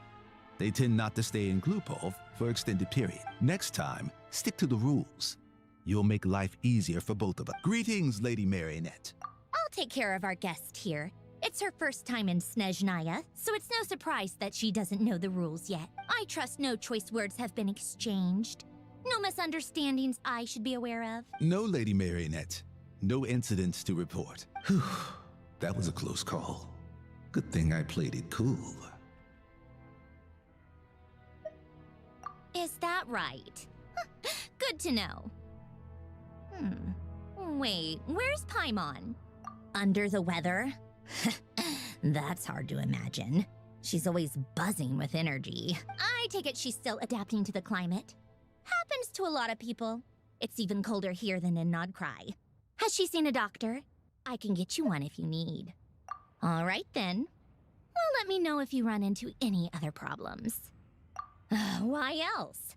I was just about to sit down for some much-needed tea time when I heard that an old friend of Tartaglia's had shown up outside. No appointment, nothing. And, as obnoxious as it may be to show up uninvited at Glupov, I couldn't help but take pity on the poor soul who was waiting outside in vain.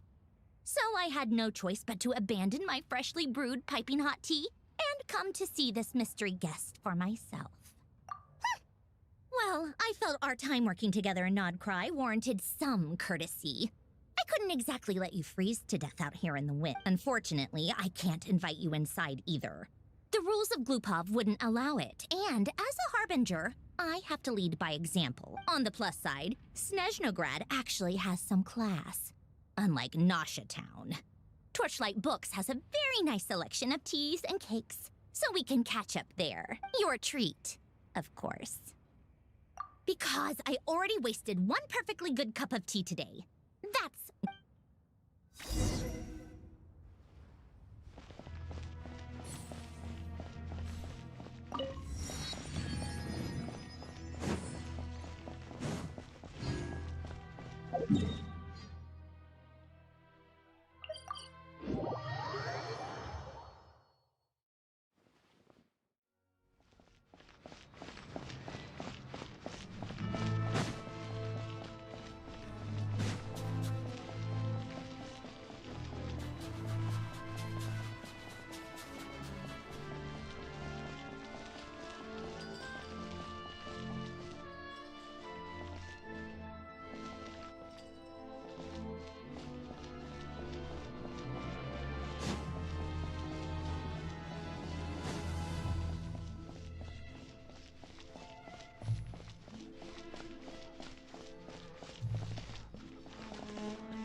I've ordered for the both of us. No objections, I assume. I'm sure you trust my taste. Okay, let's get down to business. I'm guessing you don't actually have any urgent business with Tartaglia, per se. You just want information, right? Wanna take a guess? Of course you'd say that. You shouldn't underestimate Counselor Tartaglia, you know. That's right. I'm sure you've heard of the Snezhnaya Vetcha by now. Well, he's busy preparing some paperwork for their next meet. They'll be discussing yet another extension to Project Stuzha. It's basically all anyone cares about in the Vetcha these days. Yeah, he's more of the shoot first, ask questions later sort, isn't he? It all started with a very detailed letter that Capitano left for the jester, Piero, before leaving for Natlan. In that letter, he detailed the future arrangements for his subordinates. All of his key people were reassigned to Tartaglia.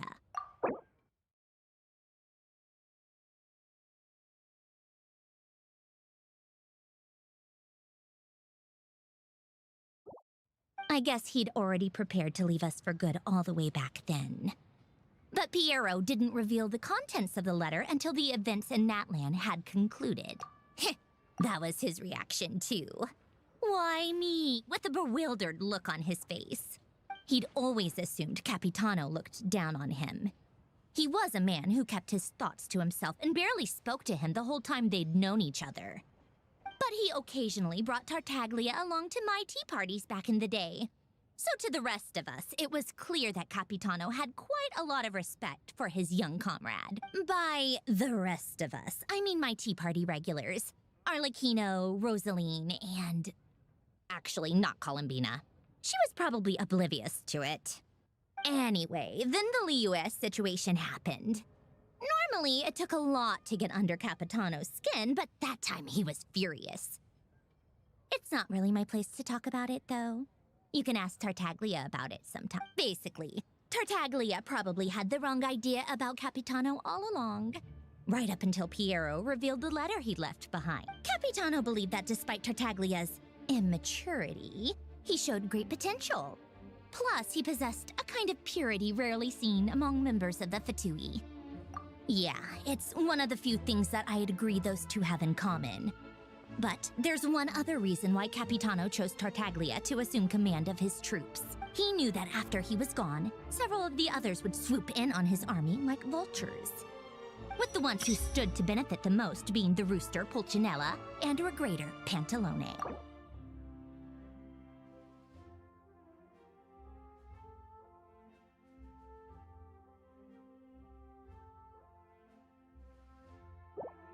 Once they divided Capitano's troops between them, they'd be more powerful than ever.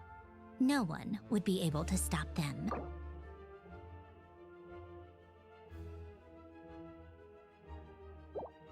So, you can see why Capitano chose to hand that letter to Piero, right? Exactly. Piero also needed to back a harbinger as soon as possible. And all things considered, Tartaglia was the best choice. Even though Tartaglia has had the support of Northland Bank for a long time, he and Pantalone are ultimately not cut from the same cloth. I'd say Capitano made a good judgment call. Anyone else caught in this situation would probably feel like they'd been hung out to dry. His best course of action will be to distance himself from any shady business, while still maintaining friendly relations with Pantalone, but seeking Pulcinella's support at the same time. What's the point in having a tea party if you don't spill a little tea? Besides, none of this is confidential anyway. Ask any journalist out there. They'll give you all the lurid details. You'll see it firsthand if you ever sit in on a session of the Snezhnaya Vetcha.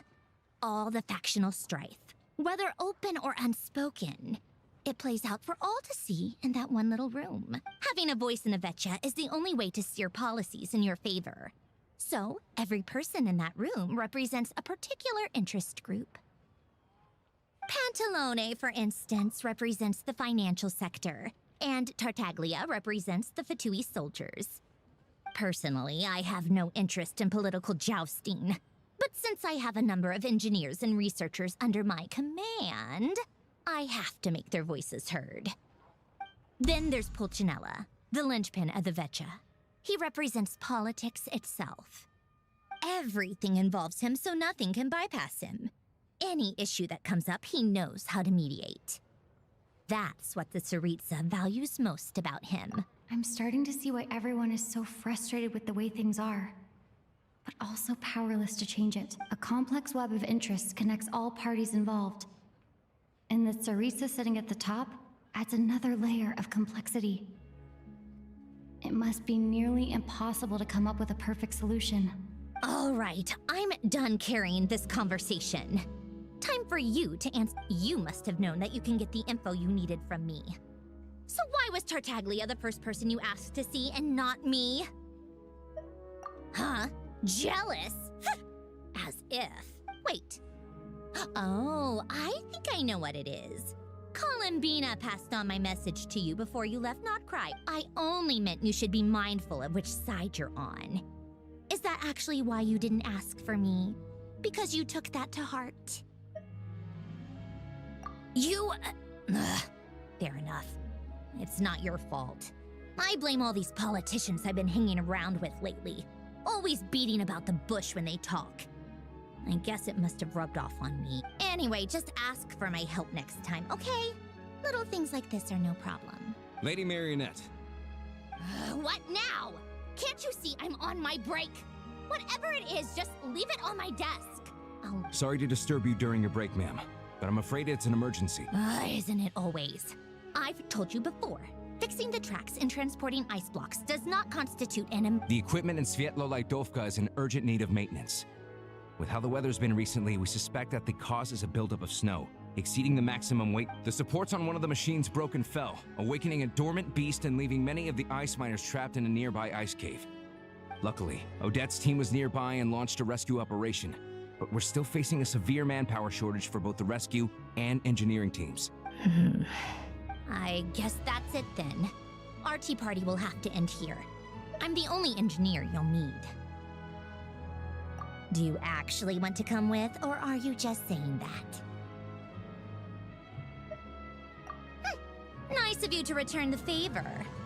I'll have a couple of people look after Paimon. They can let her know that you had to step out for a while. Given how urgent this is, I'm sure she'll... And honestly, I'd rather have your help than anyone else's. Between your skills and experience, you'd be reliable help. Then let's go. You, take 2 people to Podvorye restaurant. Find her room and watch it like a hawk until we get back. If anything happens to Paimon, you'll be answering to me. Yes, Lady Marionette.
extra Abyssosque.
They weren't exaggerating.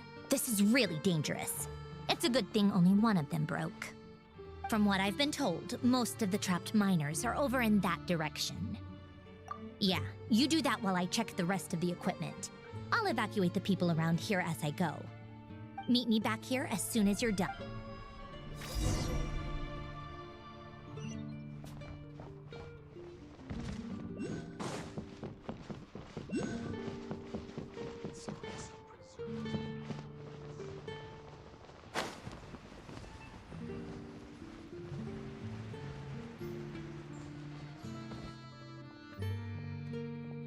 I have to be getting close. Don't go any further.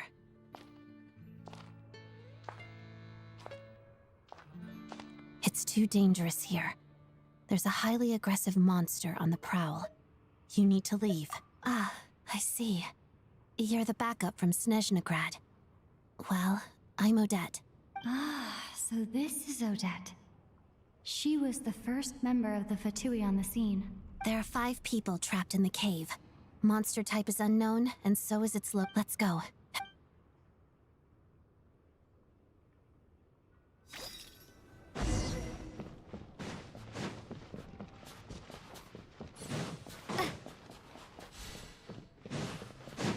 Careful. Something's moving.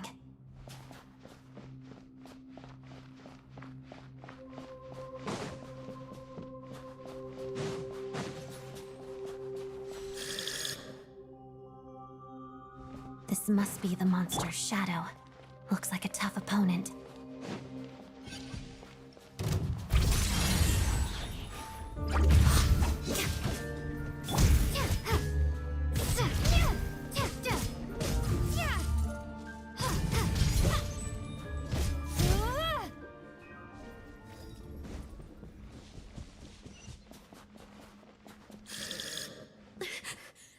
Stay back!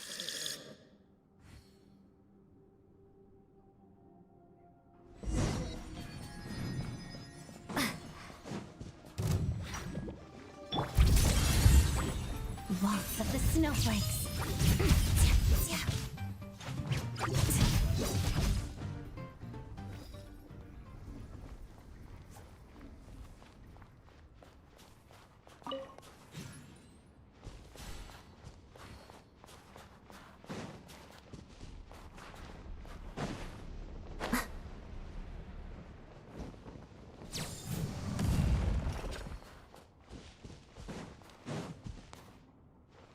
I see them.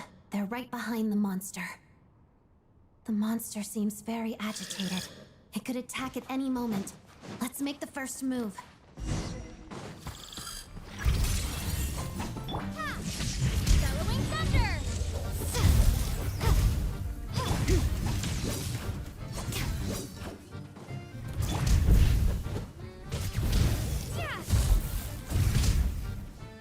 Lightning flash! Together. Bad dreams speak up! Oh, thank you for saving us. We'd have been monster fodder otherwise. Thank you. You're welcome. You should be safe now. Follow this route out. Thank you. Come on, let's go.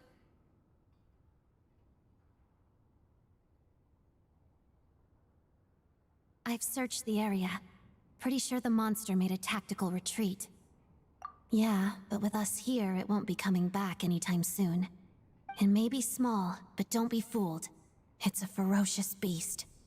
People are just food in its eyes. It's lucky we got here when the trapped miners have been successfully evacuated.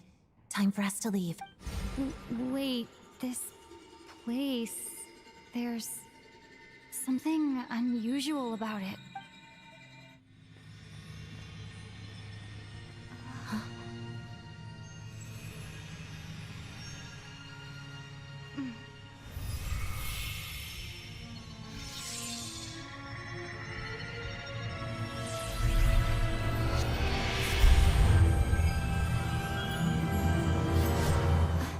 What is that?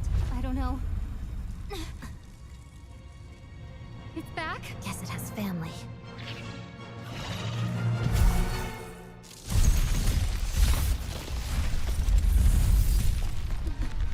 This way. Run!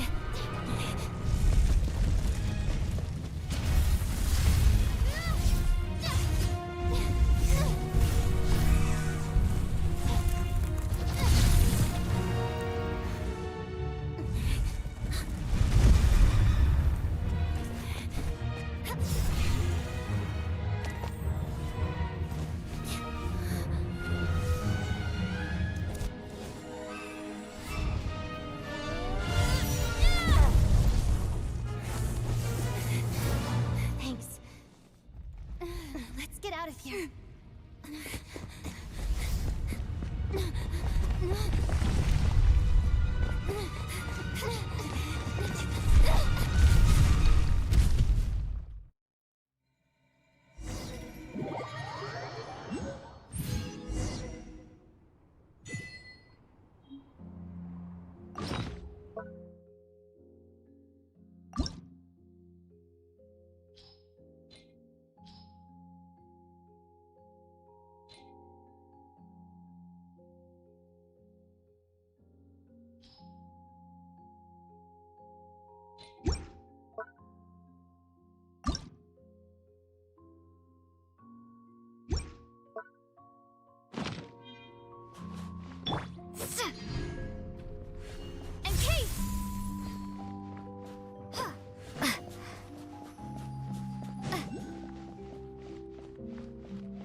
Everyone's accounted for.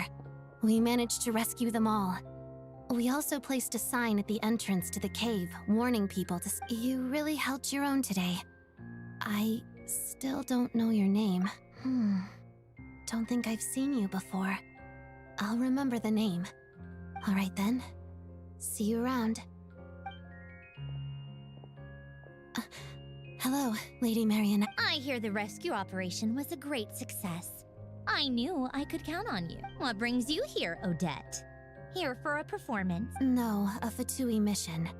I happened to be nearby and heard the crash. She hasn't introduced herself then. Odette is the prima ballerina of Snezhnograd. She's quite the celebrity. You ever hear people...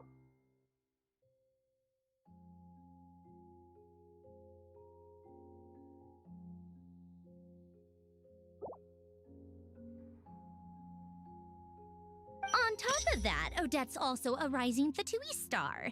It's looking likely she'll inherit the title of the Fair Lady. She learned all her combat skills from Rosaline herself. Used to be one of her most valued subordinates. You flatter me, Lady Marionette. If she's Rosaline's protege, that makes me... never mind. There's no need to bring it up. No point making things awkward.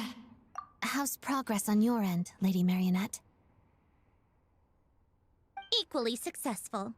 I finished reinforcing all the equipment. Took me a little longer without Polonia's help. But the outcome is the same, of course. Even if the heavy snowfall summoned by that monster lasts for another 3 months straight, this equipment won't give way. All right, now that we're done here, it's time to get out of this blizzard. Sure, but Snezhnograd will send someone to investigate and draw up a relief plan. And I guess I'll have to write the incident report myself this time, since it involves a mechanical First, Pantalone needs to approve the budget, then Pulcinella has to sign off on the plan. Once they've argued it out and reached a compromise, we can move forward. That's the rough process anyway. Could take anywhere from a couple of weeks to a couple of months, depending on how smoothly it goes. Yup, nothing we can do about it. There's a whole stack of incident reports like this back at the office.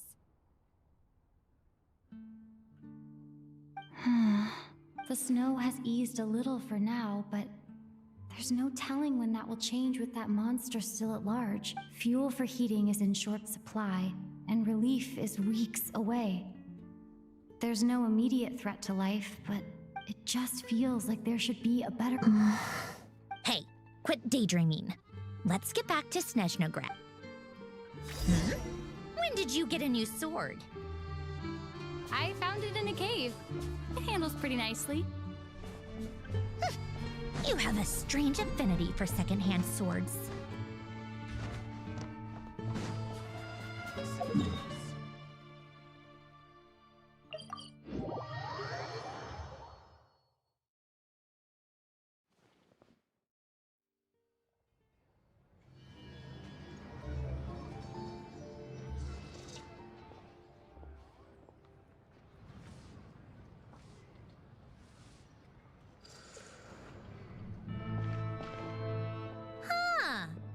If it isn't Counselor Tartaglia, Mr. Big Shot himself. Go easy on me, all right? I'm still recovering from the interrogation the real Big Shots put me through. Hey, comrade, it's been too long. I heard you came looking for me earlier. Nicest surprise I've had in a while. Good to see you too, Odette. I'm guessing you guys just got back from Sviatlo Lajdovka. How'd it go? Crisis averted? It went fine. How about you? Any new developments? Not really. Same as ever. Growing opposition to Project Stuzha, and the usual rebuttals are starting to ring hollow. The results of the mock vote were pretty dire. Pulcinella was fuming. I've never seen the old man so angry. That's not good news. It takes a lot to rattle him. Yeah, obviously if push comes to shove, there are ways to crack down on dissent. But... Sorry, I have to ask something. This is going to sound blunt, but may I... Huh?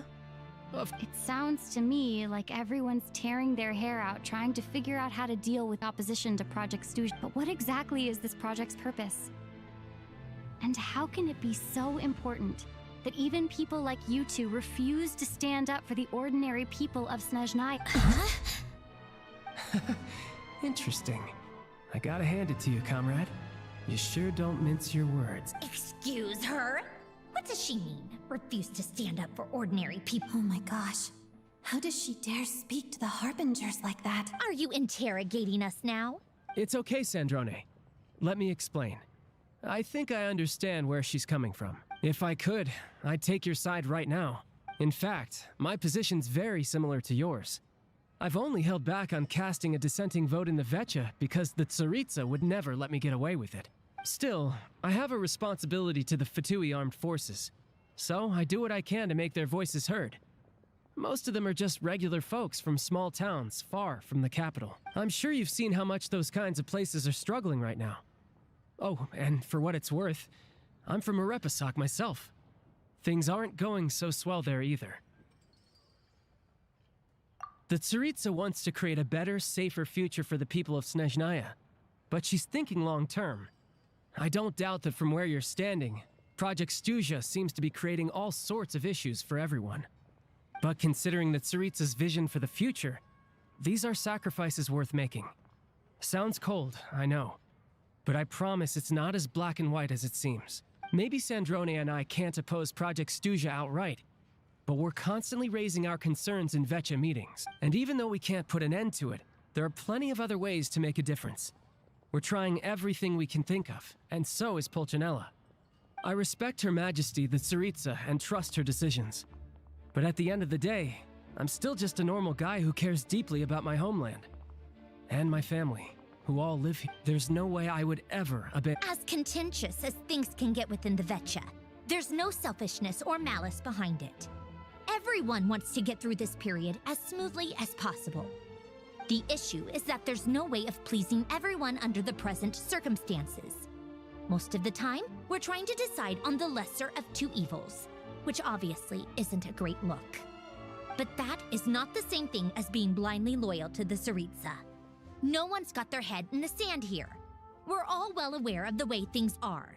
We're just doing our best to make it work. In fairness to Sandrone, she rushed to Svietlo Laidovka's aid the moment she heard, and even Tartaglia, who used to only care about the thrill of the fight, is clearly doing his best to rise to the demands of his new role as counselor. Hey, come on. There's only so much we can say, so don't press us too hard. Look, I know how untenable the Tsaritsa's position looks if you don't understand her motives. Maybe you've heard already, but she's currently leading her army on a campaign to the east to defeat the monster that's been causing these brutal blizzards. Striking that monster down will be a significant step in dealing with the present energy crisis. As laser-focused as she is on realizing her lifelong ambitions, she's still putting time and energy into taking down this powerful monster. To me, that says a lot. If she thought Snezhnaya and its people didn't matter in the grand scheme of things, why would she waste her time on something like this? Thanks. I meant every word I said, though. I wasn't just trying to placate you. I've already done more than enough diplomacy for one day. I still think this adventurer raises a very important point. Our two harbingers have made their positions very clear. But there are many others in the Vecha who must feel trapped and forced to vote against their conscience. I think it's a very valuable quality to be willing to speak one's mind, despite the risk of offending powerful figures. You can say that again. I highly doubt we'd feel the need to explain ourselves so much if we didn't know you so well. Forgive me, adventurer, but might I be so bold as to ask about your background? How is it that you can converse so open? Oh, haven't you been properly introduced? Easier said than done. I like to think I'm not the kind of person who goes around busting open people's old wounds. I've only learned her name so far, and no details of her experiences. Uh-oh. Is there no avoiding the subject of Rosaline? No, it's just... all right. I guess there's no getting around it. This is the world-renowned traveler who helped resolve the storm terror threat in Mondstadt, cleaned up after the mess I made in Liyue, and then went to Inazuma, where there was a duel before the throne, in which the traveler defeated Rosaline. I'm sorry. I didn't think you two would be seeing much of each other, so I figured it wasn't worth bringing up. It's fine. It was a long time ago. It's fine. Sorry. I just remembered that we have a rehearsal coming up. Please excuse me. I should get going.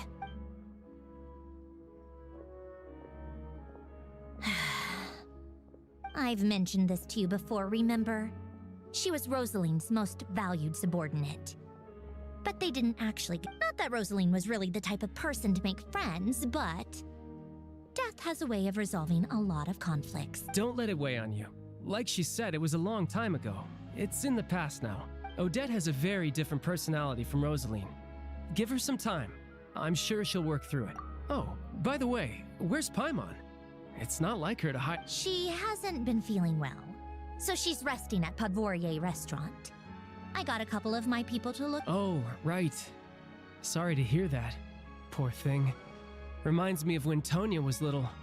She really felt the cold back then. I felt so bad for her seeing her lying in bed, coughing. She was so mature for her age, though. Whenever someone came to visit her, she'd greet them with a smile and would never complain. I'm sure Paimon's a good kid, too. You're a little short on manpower, right? Let me have a couple of my people take over for yours. I'll send my most capable and reliable. They'll make sure Paimon can recover in peace. Well, that would be great. Your people are more qualified.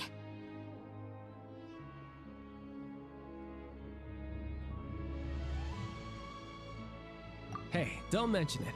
I'm sure you have things to do. Hopefully this takes a load off your mind. So no more accusing me of not being on your side, all right? Already? That was quick. I'm afraid I can't help you there. Our director's recent movements are confidential. Even we're not in the loop. If you hadn't told me, I never would have known he'd gone south. I assumed he'd been in Glupov this whole time. Well, I guess I'd better go sort out Paimon's security situation. I have some other work to catch up on at Glupov anyway. Me too. I have an incident report to write up. Let's leave it there for now. I guess everyone's in a difficult position. But Tartaglia's right. I have things to do. Things I want to do, and things I ought to do. To start with, I should go ask Alosha if he knows of any way to help Sviatla Ledovka.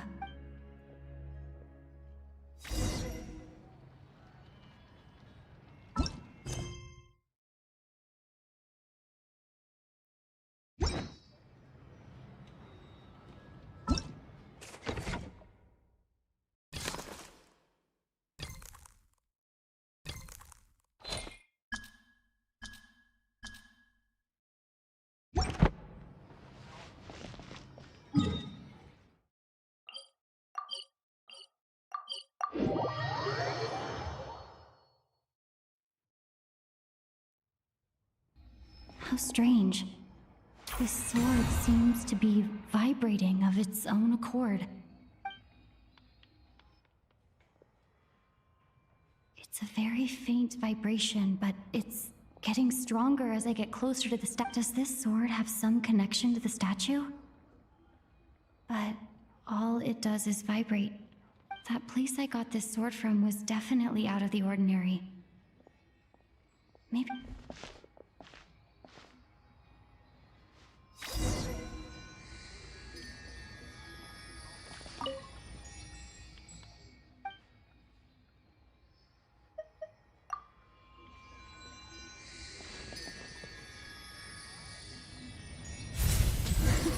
It worked!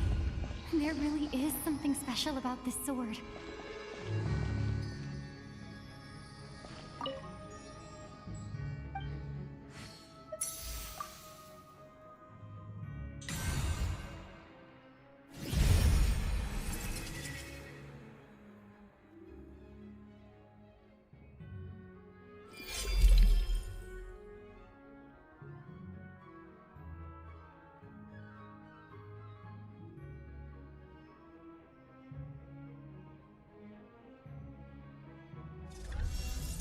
I don't really understand what just happened, but I'm pretty sure this sword just got a little more powerful. I'll have to try the same thing again when I come across another statue of the Seven. In the meantime...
Hello there. How can I help? Ah, sure thing. Give me a second. I'll go fetch them for you.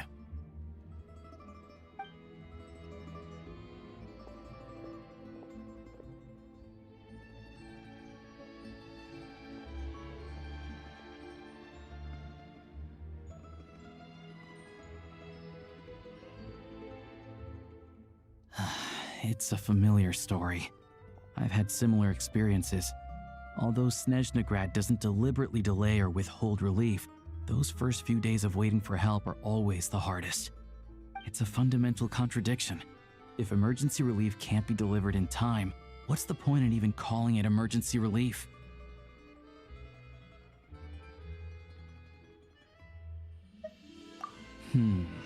Not necessarily.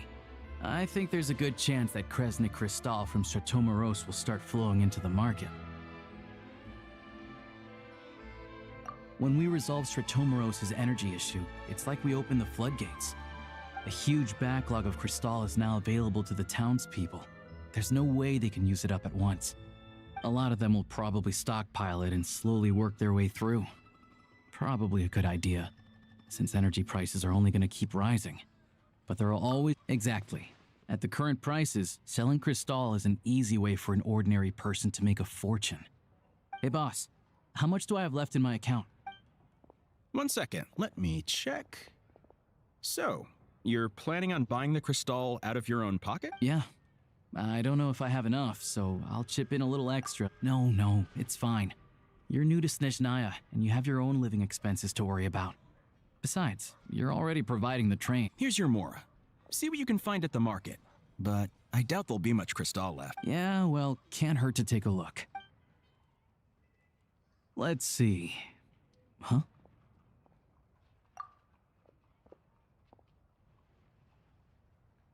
Oh, Alosha, and... Hello. I didn't realize you two knew each other. Yeah, I take on some odd jobs in the city to supplement my hunting income. Sometimes I work as a cleaner or prop hand at the theater where Odette is one of the big stars, so I've met her. When the weather's as bad as this, it's better for a hunter to adapt than to keep looking for game. Yes, and we sometimes need extra help.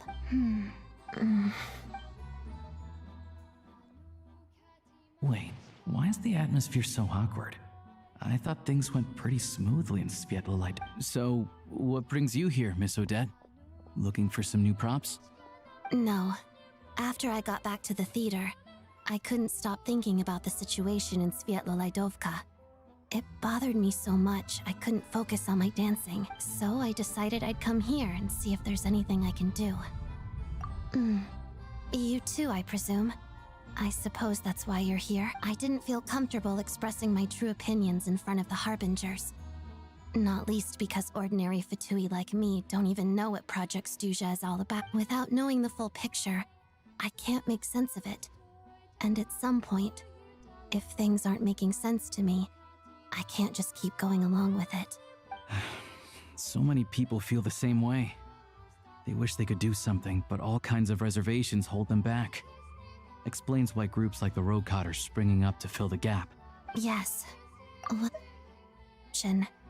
there are risks to consider with organizations like that. The Fatui does not encourage their activities. Right, because things can get out of hand, and it's hard to hold the right people accountable when they do. I've heard about a few cases like that. To inherit the title of the Fair Lady. If so, she'll be able to find out what Project Snezhnaya is really about. Still, it's probably a little soon to ask her about that. There may be more to the story. What's on your mind? I think we can both agree that no matter which side you're on, it can't stop you from doing the right thing. Where there's a will, there's a way. I know what Rosaline did while she was abroad. You made the right decision, so no hard feelings. So, what's your plan? Oh, we were gonna buy some Crystal. I heard there's some on the market, right? Funny. I had the same idea. In that case, let me pay. I can claim it back as mission The real issue here is that government relief is behind schedule. Surely it makes more sense for the state to cover these costs than for us to pay out of our own pockets. True. It's a huge expense after all.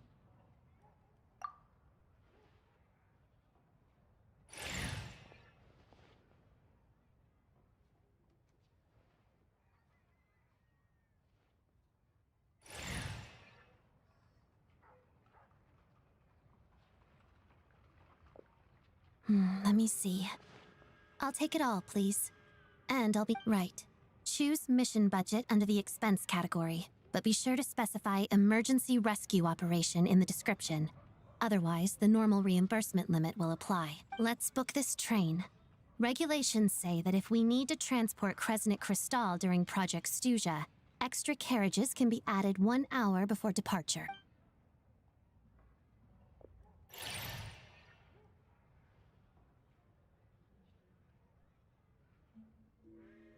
That should do it. The train will be escorted to its destination by Fatui Guard. This is my first time seeing you handle Fatui affairs, Miss Odette. It seems you're as skilled an officer as you are a dancer. You flatter me. It's only because I've been doing both my whole life.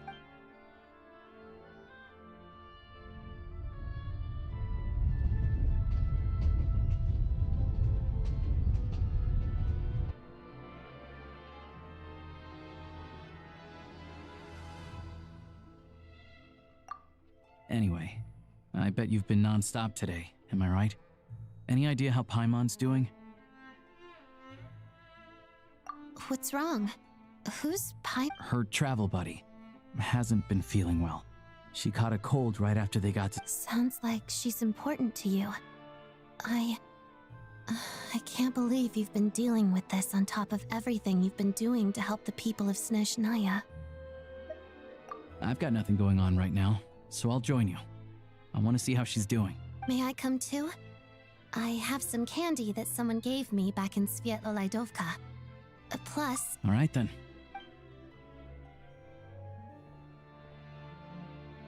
I still don't know what the deal is between these two, but at least the tension seems to have...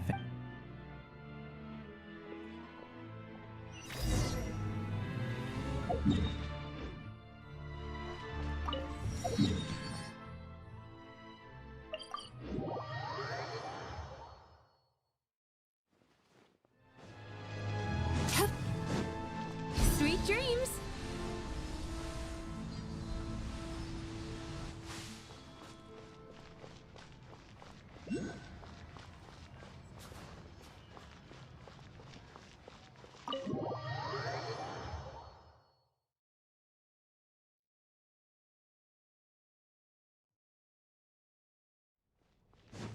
Time to relax.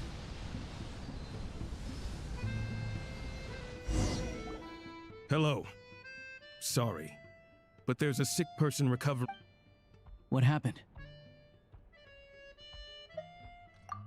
Oh, please, excuse me. Are you the Traveler? Could I take a quick look at your Adventurer Handbook?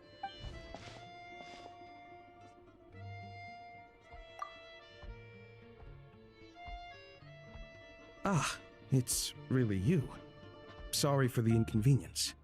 We're under strict orders from Master Child to keep this room. At the same time, we can't interfere with Podvoye Restaurant's business.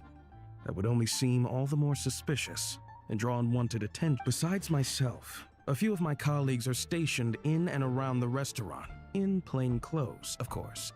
Rest assured, you're in... I didn't expect such a high standard. Well, Master Child handpicked us for this special assignment. We're not about to let anything... Anyway, I won't keep you any longer.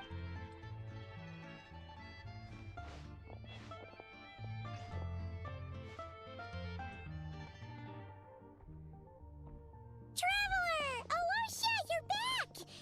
Oh, hey! Who's our new friend? Hi, I'm Odette.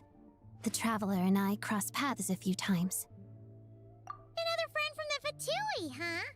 You're practically a member yourself by this point. Paimon's definitely on the mend. We should be back to our usual travels in a few days' time. Seems like that doctor was right. It's just... Paimon's limbs are still feeling a little chilly. I have just the thing. Whoa! What's this? Is that a flame inside an ice cube? Wait, is this real ice? All keen observations. You're right. This is called core ign. Whenever I've caught a cold in the past, I found I recover much more quickly if I place this by my bed. Awesome! Wow! It's so nice and warm! Your name was Odette, right? How did you two meet again? Looks like she's in pretty good spirits. That's a relief. Any progress with your investigation yet? No surprises there, I'm sure. They're not likely to let anything slip. The Rokad, huh? Members of the Rokad keep their true identities hidden, but I think there might be... Leave it with me. Meet me at the Korolyevsky troop tomorrow, and I'll tell you how it goes. Would anyone like a drink? I'm gonna head to the bar. Paimon will have... maybe some hot milk? Yeah. Paimon's in the mood for something enough with the secret chat, you two. Let's catch up properly in a minute. Paimon wants to know everything that's happened today. It'll be kinda like tabletop troop. No reason why listening to a story can't...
Ignorance is foe.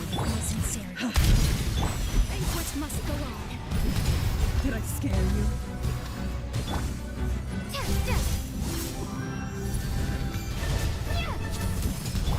How inconsiderate of me.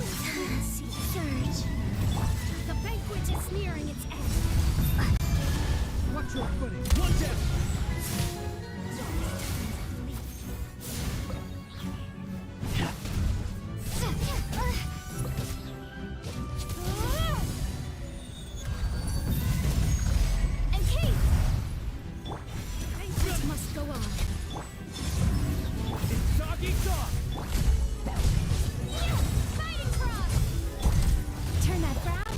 Down. In the end. Tachan, let's go. A moonlit night for all.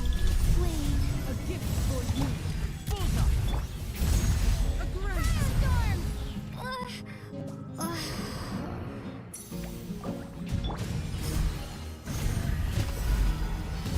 How inconsiderate.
What's happening?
By royal decree.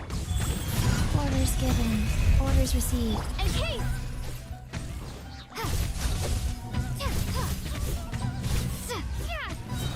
Fighting frost.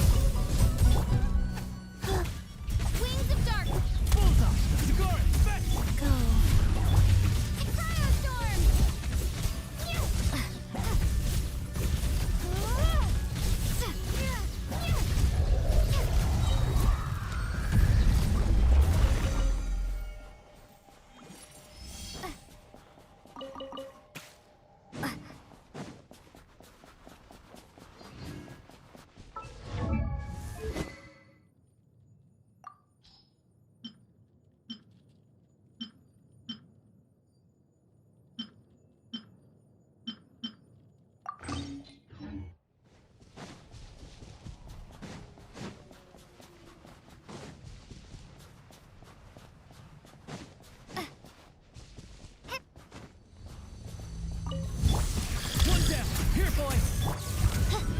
Life goes on. Opening arcs of a death-eyed drift. In case.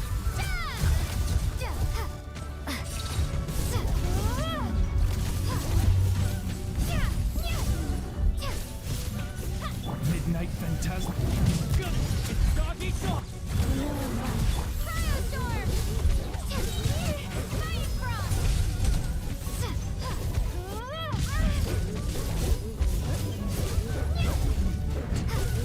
Orders given.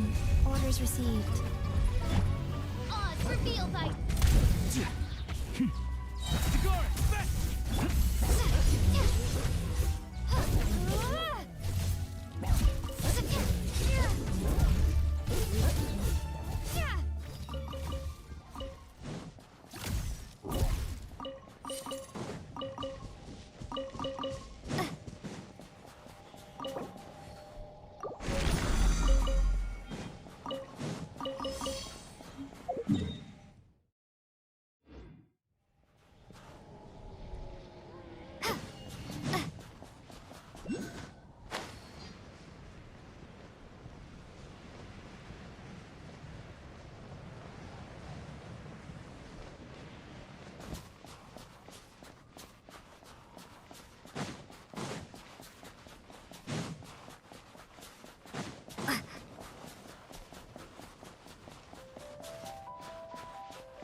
Life goes on. Condense! Encase! Ha! Yeah! Midnight, fantastic! Here, boy! Opening box of Adeptitrix.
One, two, breathe. 3, 4, and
I want to build a snowman.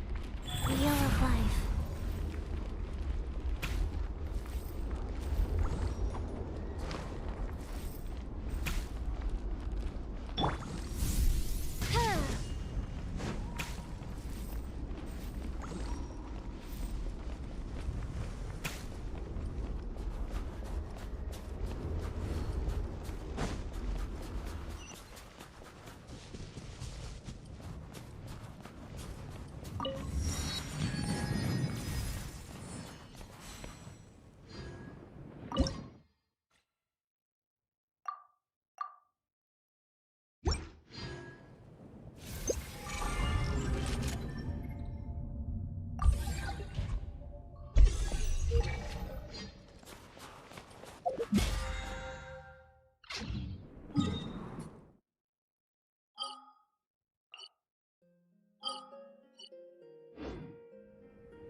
I hear the voice of fate,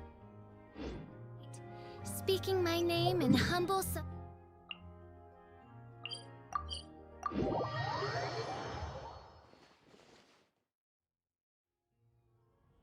Ah, you made it. I've got some tickets, and I managed to set something up with the Rokot. It'll have to wait until after the show, though. Happy to stay and watch? I doubt you've seen the Korolyevsky troupe on stage before. Pleasure. Here, this is the way in.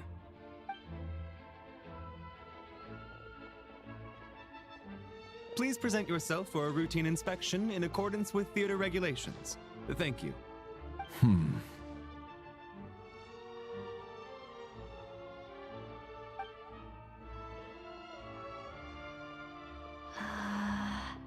Is that guy with the fatui? Looks like he's waiting for something. Okay, all done. Thank you for your cooperation. Please proceed through to the theater.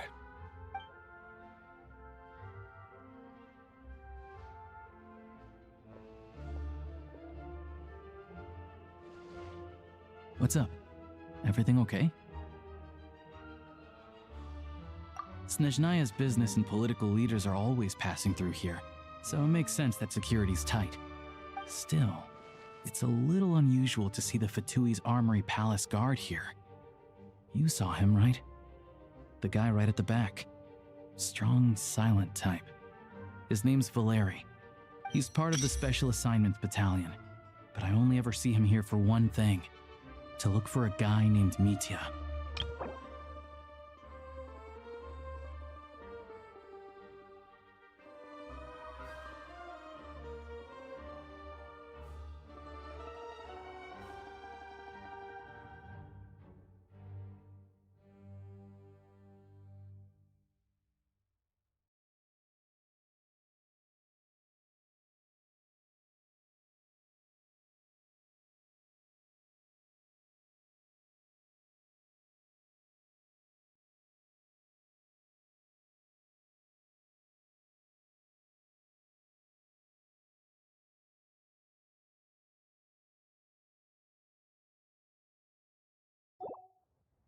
Supposedly a researcher, though he never seems to put much time in at the office.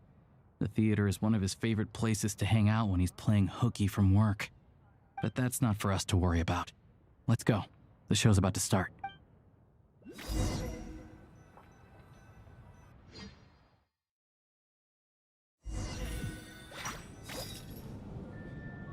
What do you think? Pretty impressive, huh?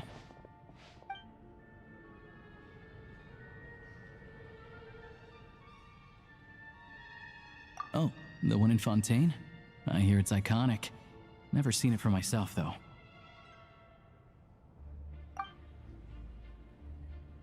Here we are, just in time. Sorry, coming through.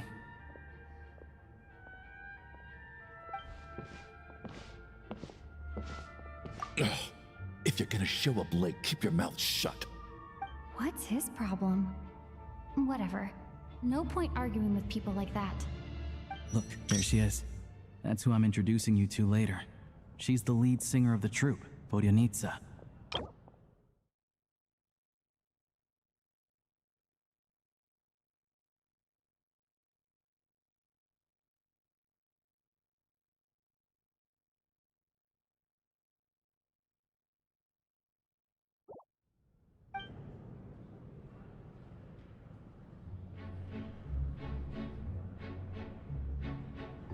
Что мне приходилось дня, старость борется без тона тьме, потоки будничной суеты, они с примирением мечет день, тянутся годы мои бесцельно, в них больше нет любви.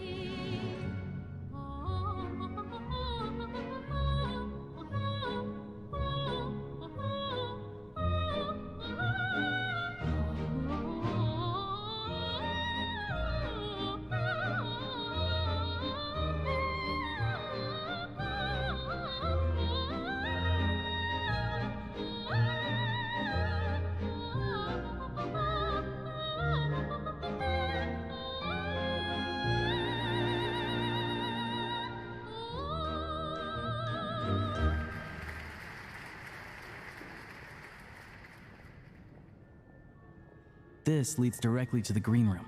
They're expecting us. Vodyanitsa will be waiting for us there.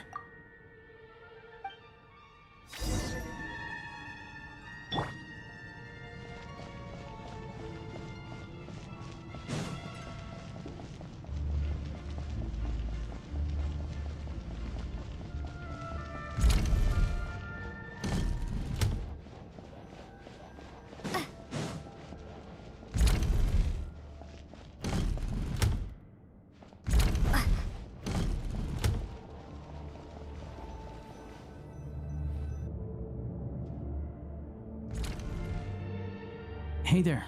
Excuse me. Can you believe it? I am so mad right now. Come in. Oh, it's you two. Huh? You know each other? Oh, wait. Is this who you were telling me about? The one you met yesterday and couldn't stop thinking about? I never said that. Yes, you did. Why are you denying it? It was right before I went on that rant about the moody factory owner. Oh, I remember it so clearly. Might I ask what brings you two here? Oh, I just brought her here to see the show. And when it finished, she was full of praise for Vodyanitsa's performance. So I thought I'd try my luck, see if we could get the chance to chat for a bit. Maybe get an autograph? You work here. You of all people ought to know that's against the rules. It's not what the green room is there for. Oh, what's the big deal? Come on, don't be shy. I can give you an autograph. You can take a picture too if you want. Do as you please. I finished all my shows for the day. I'll leave you to chat.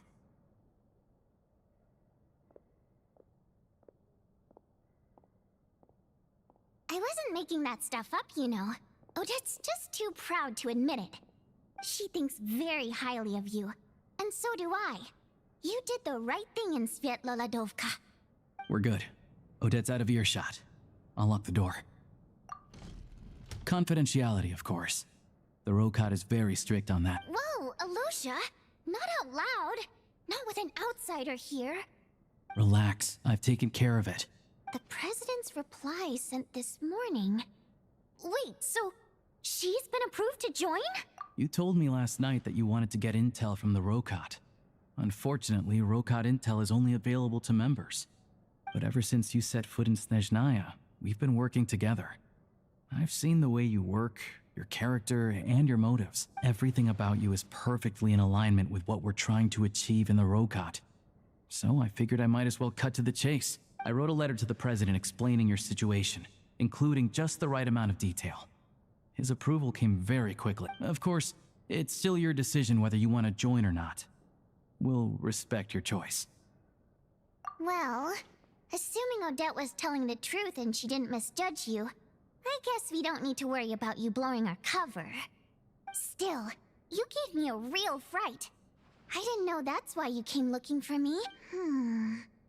So, that stuff you said about admiring my performance, was that just because Odette was here? Did you actually mean it? Now you're talking. That's what I like to hear. Anyway, let me give you a quick rundown of how things work.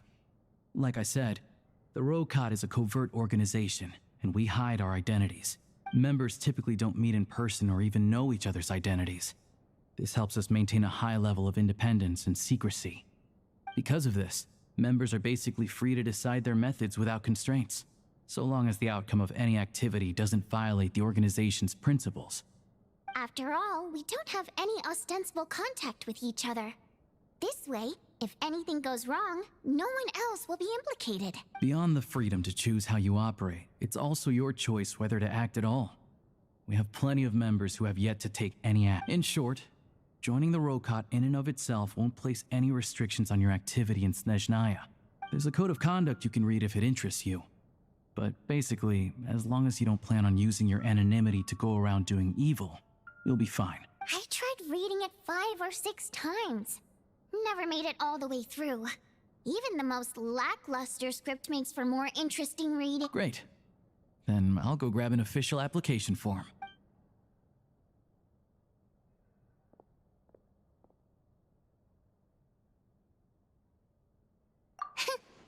Well, Alosha has this pet dog, you see. His name's Tagarin, and this one time, Alosha brought him backstage. Tagarin took quite a liking to me, so I played with him for a little bit and fed him some treats. Then, the Rokot was out on a mission one day, and even though we were all in disguise, Tagarin recognized me right away. Just a coincidence, really. We didn't report it to the higher-ups, though, to avoid dealing with the fallout. Like... my job at the theater, for instance. I really needed to make ends meet. By the way, what were you complaining about just before we came in? Did everything go okay with Chuganov? Everything did not go okay. That's why I was so mad. I tried to make some small talk with him before I went on stage to fish for intel about the Iskra manufacturing plant. But he wouldn't take the bait. No matter what I said, he kept dodging the question. And then he started complaining. He said he didn't appreciate his second-rate seat in the stalls because he usually gets a private box. I mean, what did he expect? Everyone knows that if you want a box seat, you buy a ticket well in advance. But instead, he sends me a letter the day before the show when we're practically sold out. I had to juggle things around just to get him a half-decent seat, hoping he would appreciate the gesture enough to share some information. But nope, he didn't give me anything. Yeah, meeting Chuganov in person has definitely been a disappointing experience. Oh, you probably don't know who we're talking about, do you? To the citizenry, he's a family man and a kind boss. But our interactions with him tell a very different story. It's one thing to ask for a favor, but he acts like it's his right. He always expects special treatment. Take the ticket situation, for instance. I've actually gotten him a private box in the past. But not only was he not even grateful, now he's acting like I've sold him short this time. Not to mention that he's never paid for a single one of his tickets. And another thing, if he's such a big family man, why doesn't he bring his wife and daughter to see the show once in a while? I've never seen them here, not even once. Calm down, Vodyanitsa. If you won't do it the easy way, we'll have to try the hard way. But first things first. Here's your application form. Go ahead and fill it out.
Looks like I'll need to make a few little tweaks here and there.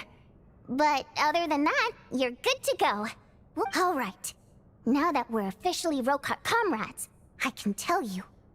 Chuganov is the target of our current operation. Recently, we've done some recon work at the Iskra manufacturing plant, which pretty much confirmed that their energy consumption is way beyond the legal limit. All we need now is some direct evidence to present to the Vetcha, so we can demand that they shut the plant down. That way, the Kresny Crystal can be allocated to where it's needed most. I was hoping he might let slip during one of our chats, but he's too tight-lipped. We'll have to find another way. I'm meeting another regular theater goer tonight, Mitya. But Valeri's here too, and he's probably looking for Mitya, so he may end up being a no-show. Don't you worry. He must know how to dodge Valeri, or he wouldn't be showing up on time for every performance. Mitya is a renowned energy expert. Although we can't get any direct evidence of the excessive energy consumption at the plant, we can accidentally let the information slip to him. The authorities should take someone like him seriously. So if he starts raising questions about energy use at the Iskra manufacturing plant, there will be a proper investigation. Also, we're not allowed on site, but he has clearance. So all we need is his cooperation.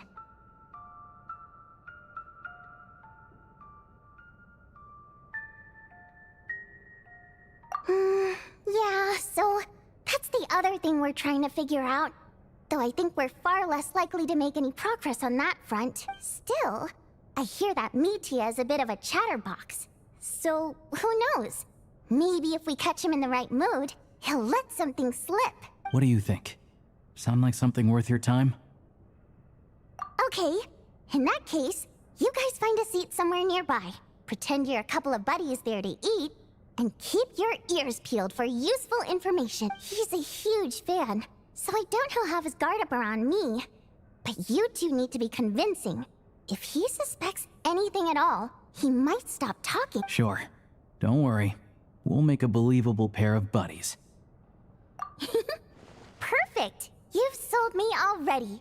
Now, help me tidy this room up a bit before we head out. Okay. Everything!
We come here often, so we shouldn't stand out. Let's sit here. Now, it's up to Vodyanica. Let's see how the conversation goes.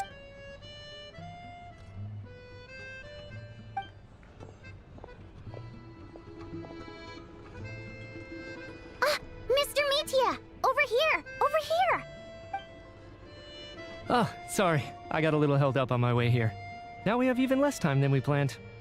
Go ahead and order some snacks and drinks. Whatever you like. Let me see. According to my schedule, we still have 25 minutes left. You're really pressed for time today, huh? I was imagining this would be a leisurely chat. If you'd prefer, we can always reschedule for another afternoon when you have more time. No need. Getting to meet the lead singer is a very precious opportunity for me. I'm not about to pass it up. I've already had to decline your invitation several times because our schedules rarely align.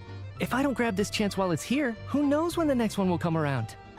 Well, it's very kind of you to make time just for me. I'm not too sure, to be honest. But Snezhnaya is full of weird and wonderful things like that, so people tend not to bat an eye. I'm sure the same will go for the Eye of Grey and Paimon. The reason I invited you out for tea and a chat today was to get some feedback from a true fan of the theater.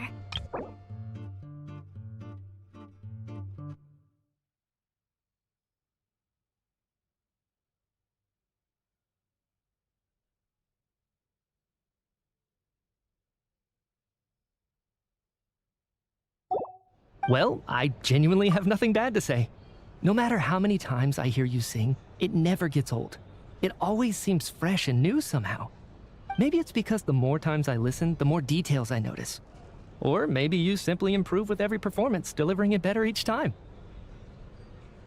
Thank you! I'm delighted to hear that!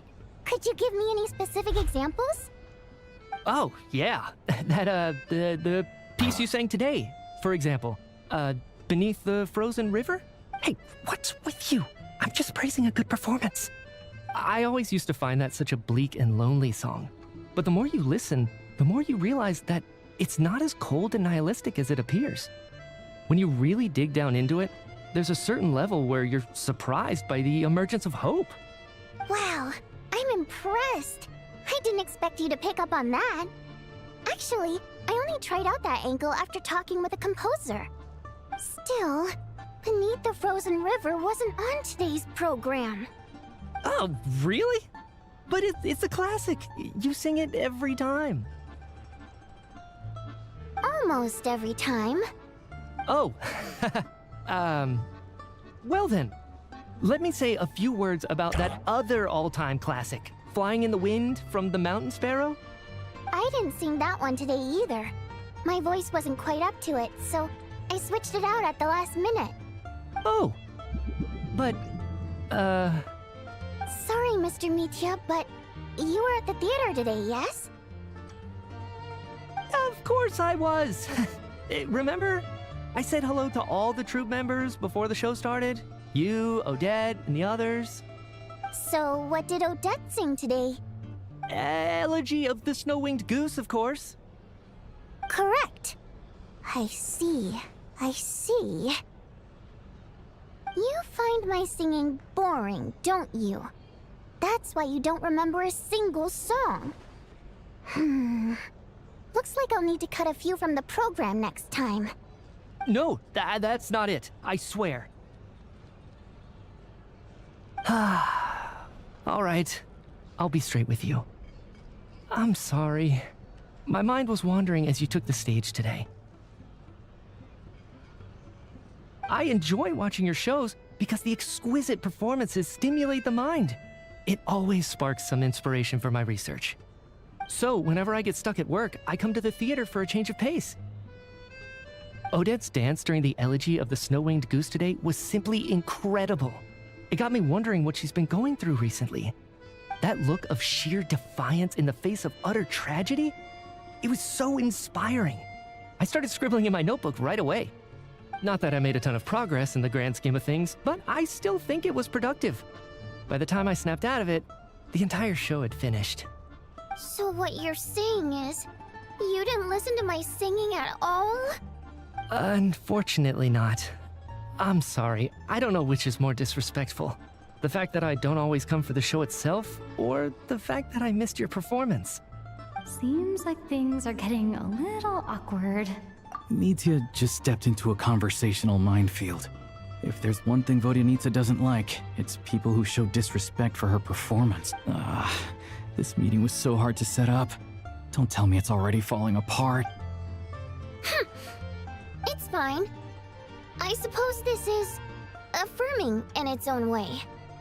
At least, it shows that our performance really touches people's hearts, right? Don't let it bother you. It certainly doesn't bother me. She's showing a lot of restraint. Well, I'll be sure to let Odette know how much you adored her performance.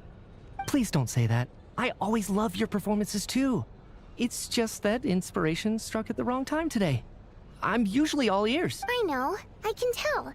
That's why I value your opinion. I'm sure some people can't stand it when others praise their coworkers right to their face, but not me. No, sir. Fair enough. I still feel kinda bad though. But you know what I really can't stand? People who only show up to the theater to pretend that they're cultured. Makes me sick to my stomach. Oh yeah, 100%. There are too many of those people around. By the time they're walking out the door, they've forgotten all about the show. What's wrong? You look furious. I don't know if you've heard about the boss of the Iskra manufacturing plant. He isn't even a theater investor, but he always demands the same privileges as actual investors. Box tickets only, premium drinks, even the right to request specific songs. Well played, Vodyanitsa. Seems like she's harnessing her rage to steer the conversation back on track. Now that you mention it, I've interacted with that guy before. I gotta say, everyone holds him up as an example of a benevolent businessman, but I don't know. I don't see it. Yeah, he couldn't care less about what's happening on stage. He's just there to flaunt his social status. I hate that I have to prepare programs for guys like that. What's the big deal with that factory he runs anyway? I asked around a bit and heard some pretty shocking stories. Sounds like he's just another greedy capitalist. Oh, really? Yep, the things people are saying are pretty damning. Low wages, insanely long working hours, equipment running around the clock. And as if that's not bad enough, he also strictly forbids his employees from giving any kind of interview. Project Stuja has now been extended so many times, we're at the point where crystal rations for the common folk are barely enough to survive on. Yet he even wants to get his greedy hands on them just to boost his own profits. If the rumors are true, he's in serious violation of the law. Interesting. So you've heard about it too? What? So it's really true? Who knows? I've only heard the same rumors you have. But there's no smoke without fire. The Rooster's been coming down on us hard lately, demanding that we track and trace every single batch of Crystal. My coworkers in the Department of Energy have been tearing their hair out over it. The Rooster? I didn't realize he cared that much. Yeah. Even though there are no restrictions on Crystal trading, the poor will wind up freezing to death if we let the rich buy as much as they want. That's clearly unfair.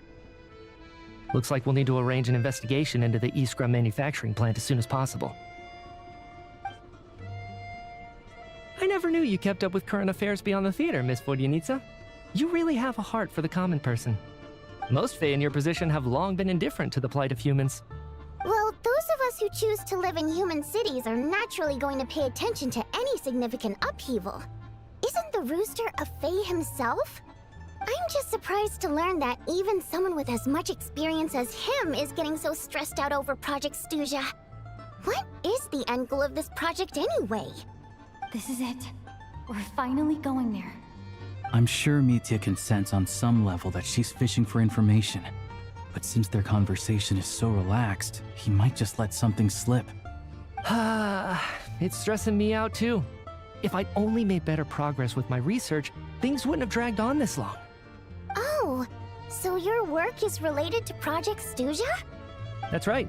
The Armory Palace needs a brand new energy source. not the power of the light realm, and not elemental energy. Right now, the only thing that meets the requirements is the power contained within stellar linchpins. But harnessing that power is costly. Each step of the process requires enormous amounts of Kresnik crystal, from extraction to quantification to attempts at conversion. Progress has been painfully slow, and the team is getting burned out as time goes by. Sometimes, I see people staring into space as if in a trance. Could it be that this new energy source has side effects? No, it doesn't affect us, because the energy is used for... Okay, I got it. Stop choking me. I think we're all just exhausted. We've been working ourselves to the bone for so long with so little progress to show for it. It's no wonder people are struggling to stay motivated. Seems like I owe you an apology. I shouldn't have gotten so mad at you for not paying attention during the show. Don't worry about it. I count myself lucky, to be honest. I don't envy the people who work closely with the Tsaritsa herself. I'd much rather be in my current position. At least I don't have to shoulder any major responsibilities. So they're trying to develop a completely new kind of energy. Yeah, censored by a scarf. Who would have thought? Oh, dear. It looks like my time is up. I'm afraid I have to... I'm so sorry. We ended up barely talking about the theme. That's okay. It was a pleasure chatting with you, really. Let's make up for it next time. Yeah, hopefully once the work pressure eases up a little, I'll be able to focus more on the performance, and then we'll have more to discuss. We touched on some confidential issues today. I'd be grateful if you could keep it between us. That could have gone worse. Nice job. Why was Mitya in such a hurry to leave, though? Sorry, routine inspection.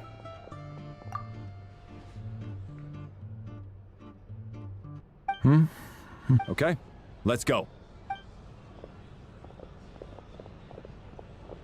So he wasn't rushing to get back to work. He must have calculated that Valeri would find him here in exactly 25 minutes. That's frighteningly accurate. One of the main duties of the Special Assignments Battalion is to ensure that important figures stick to their schedules. All right, time for us to get going too. Excuse me, check please. We'll settle our check too, then. Oh, hello there. Mr. Mitya paid the check before leaving. He also asked me to pass on a message. He said it was an honor to share his tea break with Miss Vodyanitsa and her two friends. Wait. So he knew we were here all along? This raises a lot of questions. Did he deliberately mention the new energy source so that we'd overhear it? Maybe his work isn't confidential after all. Maybe the key here is the purpose of this new energy. I guess that's the next thing to look into.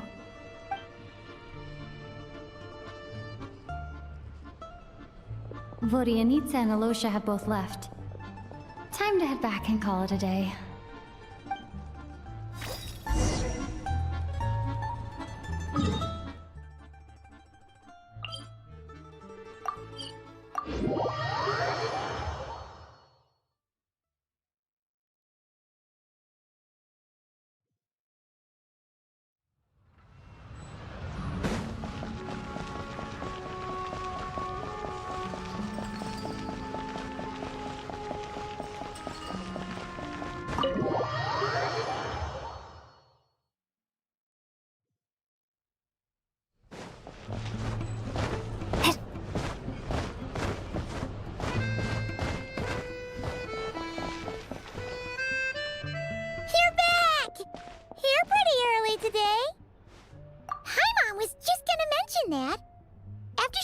Today. Haimon felt like her temperature was completely back to normal. Still, there's some good news. Paimon thinks she might have figured out this. It's like there's some kind of mysterious power affecting Paimon. Paimon's never felt this way before during any of her travel. She only started feeling this way since we arrived in Snezhnaya. That's right. The Armory Palace needs a brand new energy source. Could that have something to do with this? What is it? You're making that face again. You know, the one you get whenever you have a light bulb moment?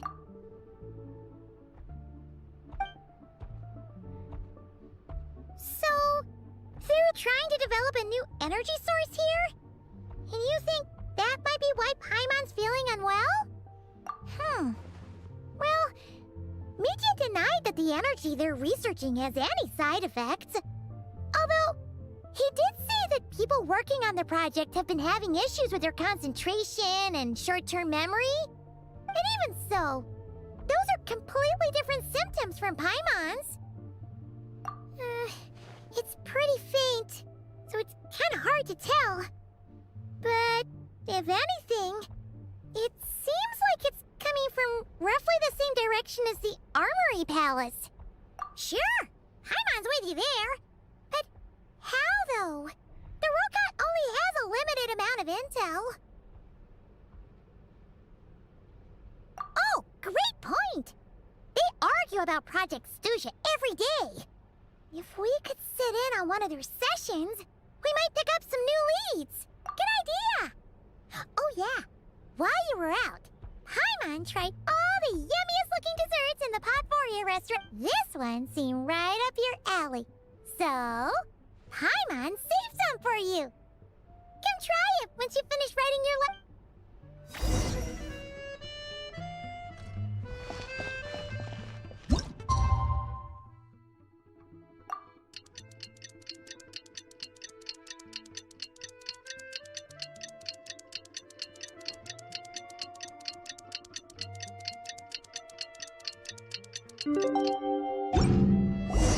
Alosha replied, he says that we won't be able to speak at the Vecha, but he can arrange for us to attend as visitors.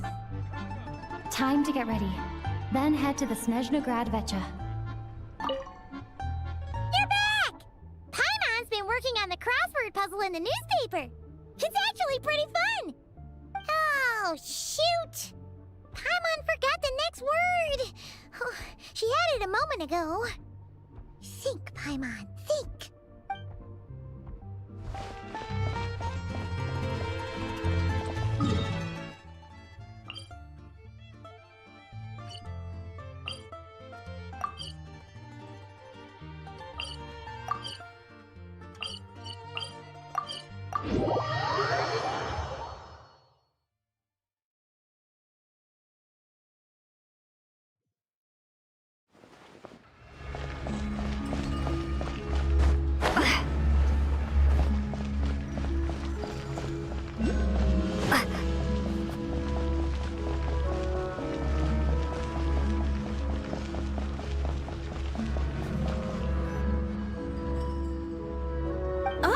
Miss Vodyanitsa, prima donna of the Korolievsky troupe. What a surprise meeting you here. Will you be sitting in on a session of the Vetch? Sorry, I'm not taking interviews today.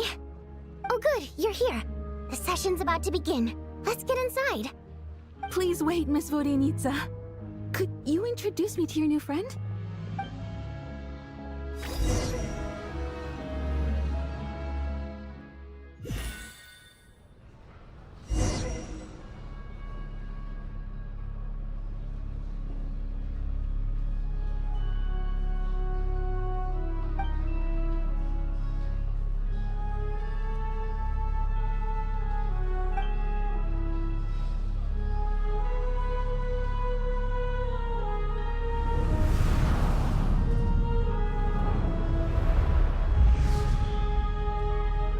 In summary, the energy management commitments made for the outgoing period have been delivered upon. Furthermore, both the production and consumption of Kresnik Crystal show clear signs of stabilizing. The relevant agencies have assessed the present circumstances and determined that the status quo can be sustained until the next period. For detailed statistics, I would refer you to the industry reports that have been distributed to all persons present. It should also be noted that while the recent blizzards have led to a significant increase in people's energy expenses, this is strictly a short-term phenomenon associated with a remotely located monster. Her Majesty the Tsaritsa is giving her full attention to this matter. We should have every confidence that it will be dealt with swiftly and conclusively. A financial report on disaster relief is also present in this report, courtesy of Pantalone. They cover the same old ground every single time. The rooster never seems to mind, but everyone else is getting tired of it. There's a general lack of trust. People aren't seeing any tangible benefits that affect them directly. Of course, none of that will be reflected in any of the reports on the table. Yeah, if it weren't for these hard copy documents, I could have at least made something up. Oh, don't mind me. I'm just out here trying to hit my interview quotas. Bring out the kvass. Ever read it? Best-selling newspaper in town. If I remember correctly, you guys don't even have a sales permit. You have to sell from stalls on the street. Okay then, best-selling street stall newspaper in town. Still counts.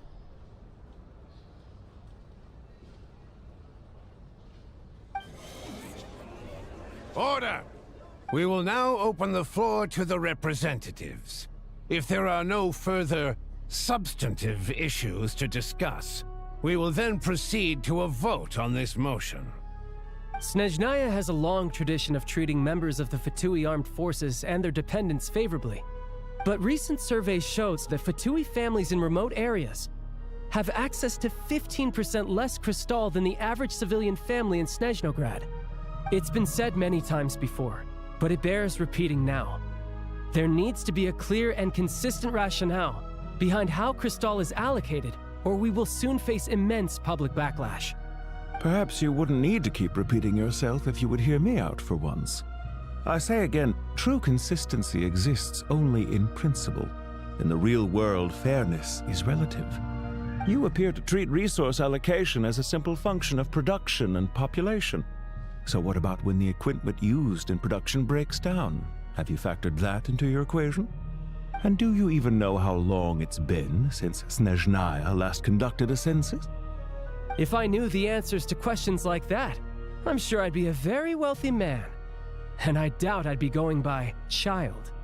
I'd like to bring the focus back to the specific issue I raised. Or do you wish to deny that favorable treatment for Fatui dependents is our long-standing policy? It's easy to be a critic when there's no accountability. That seems to be a running theme in the anti-Project Stuzha cohort. Defeat the ringleader and all other problems will magically resolve themselves. That's what they seem to think. But in case you aren't aware, not one jot in my report would change whether Project Stuzha continues or not. So you have no intention whatsoever of finding a solution to this problem? On the contrary, I'm the only one here who ever brings solutions. Child opened by speaking up for the armed forces. Regrator struck back with style and a war of words ensued.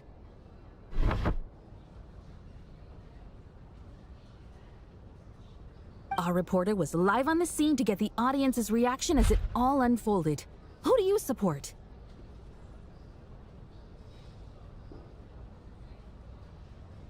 The people have spoken!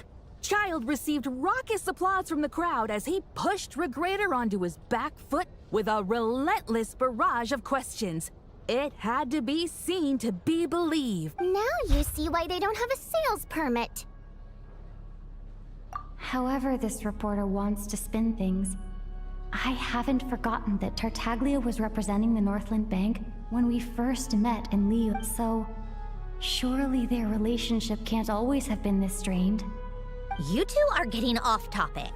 Let's focus on what the data is saying. Mr. Pantalone, may I speak on your behalf? Oh, please do. I'm more than happy to save my breath. Crystal distribution policy undergoes modifications with each new period. The ultimate goal being to find the most reasonable method of allocation, which I believe is what Mr. Tartaglia also seeks. But I fear many may have been misled on this topic by extremist activists. To clarify, Project Stuzha is not the root cause of the problem. It is merely a framework for resource distribution. The most recent reports all point to Snezhnaya's resilience and adaptability during this period of fine-tuning. and give clear indications that a distribution framework is improving with each iteration. To make drastic adjustments without first considering the risks would likely do more harm than good. It would be a waste of the hard-won experience we've gained to date. Renowned scholar of finance, Arapov spoke up to clarify the fiscal logic, clearly alluding to social organizations like the Rokot in his words. With the notorious Lelex still active to this day, should the Rokot be held responsible? No, there is someone else to blame. She's just rephrasing what Mr. Pantalone said. The Rokot are the critics he accuses of taking no responsibility for their actions. As for Lilac, you won't have heard of him yet. He's currently the most famous member of the Rokot. Well, more like infamous. Ending Project Stuja has become an obsession for him. Unlike the more decent ones among us, he believes that votes in the Vetcha are all that matter. So whether it's threats, coercion, or bribery, he'll use whatever means necessary to get people to change their vote. And since we're already on the subject, what do you think of Lelec's methods? Are you for or against? Well, whatever the story is, his actions benefit us all. We stand with Lelec. At least someone here wants to take this discussion seriously. I've been considering that issue myself. What you really need is more precise regional data, right? I think it would be easiest to let the Fatui handle it, since they're already in charge of Crystal shipments anyway. We may as well get them to collect some data while they're at it. Whatever you need, you can ask the Fatui to look into it for you. In terms of supervision, I think the Druzhna would be a good fit. I had hoped to discuss this with Miss Vesna, but sadly, she's not present. I will be happy to take a note of your suggestions and present them to Commander Vesna for a decision upon her return. The Commander has always taken a keen interest in Project Stuja. However, given the Druzhna's demanding workload, I'm afraid it may prove difficult for them to provide any practical support. Let us refrain from jumping to conclusions until a concrete and actionable plan is in place. My apologies, Lord Rooster. There are numerous issues to address here, including manpower, time sensitivity, and reporting lines.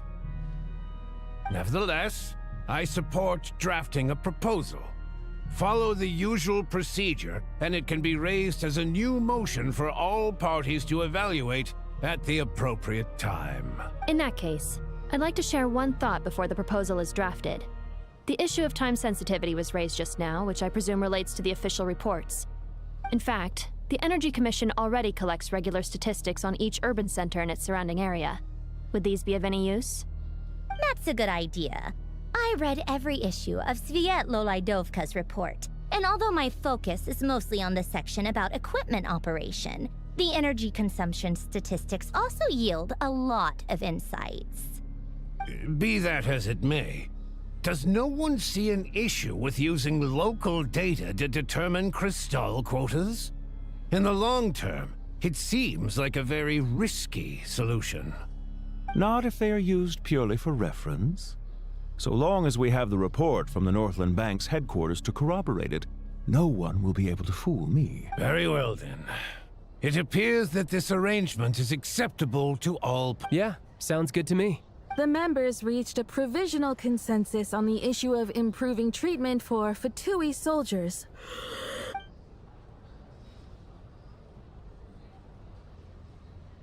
Today, the prima donna of the Korailievsky troupe attended a session of the Snezhnograd Vetcha in the company of a most charming young lady. The question on all our minds is, what is the true nature of their relationship? Write anything like that again, and I'm revoking your permission to interview the troupe. Got it?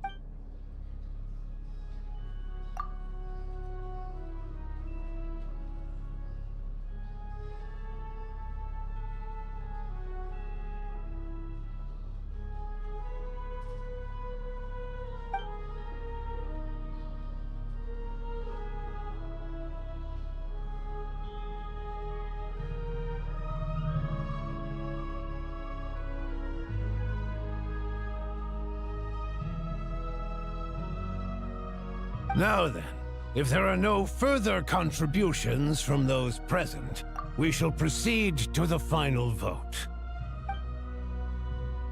Hey, check it out! What made him vote against? What? The votes have been tallied. Those in favor of continuing Project Stuzha total 61%, securing a clear majority. That was too close. The margin has shrunk yet again. Chuganov was a huge loss. I'll bet Lelek is behind this. I wonder how Pulcinella will respond this time. Chuganov. I see. Lelek strikes again. Yes. Go, Lelek. Once Project Stuzha is defeated, our unwavering support at Bring Out the Kvass will finally pay off when we make our comeback. I can taste our victory already! In accordance with the result of this vote, Project Stuzha will remain in effect until the next Vecha period. Finally, may I remind us all, we debate only for the greater glory and solidarity of our nation. May the aurora shine ever on, and the tundra always stand firm. The session is concluded.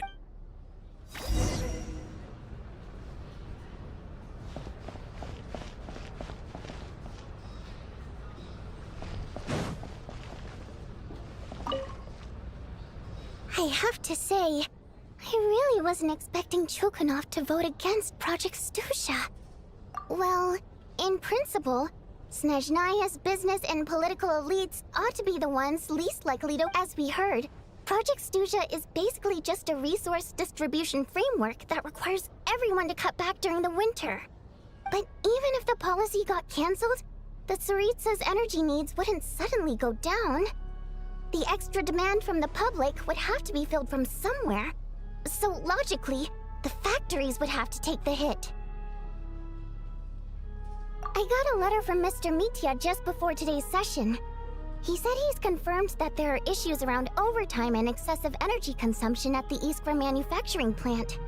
In a situation like this, once the Rooster receives the report, he'll order the factory to halt production and submit to an investigation before issuing a penalty. But that's a week-long process, and thus didn't make it onto the Vecha agenda this time. I don't think he suspects anything so far. Exactly. And as you know, he's a very selfish person. I was originally gonna try and flip him after he received notice of the official sanctions. My plan was to convince him that the whole thing was completely unfair. Rather than just sit back and take the hit while his factory stopped production, he'd be better off voting to end Project Stuzha. At least that way, no one else would be able to make any money either, because all the factories would suddenly have more limited energy to work with. But now, he's already voted against it, which means someone must have used more forceful means to change his vote, just like with everyone else who flipped. Yeah, no one knows why Lelek is so obsessed with ending Project Stuzha, but by the looks of it, he's inching closer and closer to success. Lelek must have strong motivations, given how he'll stop at nothing to achieve his goal. Maybe he knows the full truth of Project Stuzha. Maybe my next step should be to focus on him. All right. What are your plans for the rest of the day? Shall we head out? Hey, comrade. I noticed you were here during the debate. I didn't take you for a political enthusiast. Greetings, Harbingers. I just happened to have some free time today, and my new friend here thought it might be fun to check out the Vecha. Ah, Odette must have introduced you. Looks like you two are getting along pretty well. I'll leave you to catch up. I should head back to the— Sure. Break a leg and all that. Thought it might be fun to check out the Vecha, did you? Things are never that simple with you, Traveler. There's no way you're here for kicks and giggles. Tell me I'm wrong. Oh, yeah. To some, he's a captivating enigma. To others, he's the bane of their existence. No one ever thought that some anonymous nobody from the Rokat could cause such a stir. Huh? You want to look into Lelek? Then I'm sure his days of anonymity are numbered. What do you think, Sandra? Fine by me, I guess. If the Traveler actually manages to expose Lelek, It'll be doing Pulcinella a favor. In return, it seems fair to let her in on what we've learned so far. My thoughts exactly. Sharing is caring, after all. Head back to Glupov and grab the files on Lelik. It's easier to just pull the records than go through the rigmarole of getting the Traveler a visitor's permit. As you command, child, sir. In that case, since we're going to be waiting anyway, I'll have someone brew a pot of black tea. One common thread among the many incidents Lelik has been involved in is that the victims are all too scared to share any real information about him. Clearly, he must have threatened them in some way. His modus operandi is to silently infiltrate the scene and leave a threatening letter behind. But neither the letters nor the crime scenes ever yield any clues to his identity. So all these files have to offer are short statements by the people affected. They don't give us a lot to go on. If nothing else, it shows we're dealing with a trained professional who's versed in counter-surveillance. Yes, and to that point, he often strikes in highly secure locations. The victims are high-ranking and influential people who take their personal security very seriously. Somehow, Lelik slips right into their rooms without making a sound. There's never any eyewitnesses, nor the slightest trace of a break-in. If he can get in and out undetected, it means he can strike without warning. Not that that's ever happened so far, but the thought is enough to scare these people sleepless. It's hard to believe that a human being could pull this off flawlessly every time, so they switched the focus of the investigation to Faye. Unfortunately, no one's found anything yet. Careful, don't underestimate me. Although truth be told, I'd probably find it hard not to blow my cover. Direct confrontation is more my style. We haven't ruled out the possibility of Lelik being human. It's just, there can only be a handful of people in all of Teyvat who'd fit the profile. Faye, on the other hand, plenty would have the ability, but few would have the motive. No, not as strong as me. You'll never find the culprit with criteria like that. Let's go with a little weaker than me. There's no denying that Master is strong, but meticulous. We can only hope. She's just trying to find a reference point. Stop getting fixated on who's stronger than who. But that's the most important thing. In my opinion, anyway.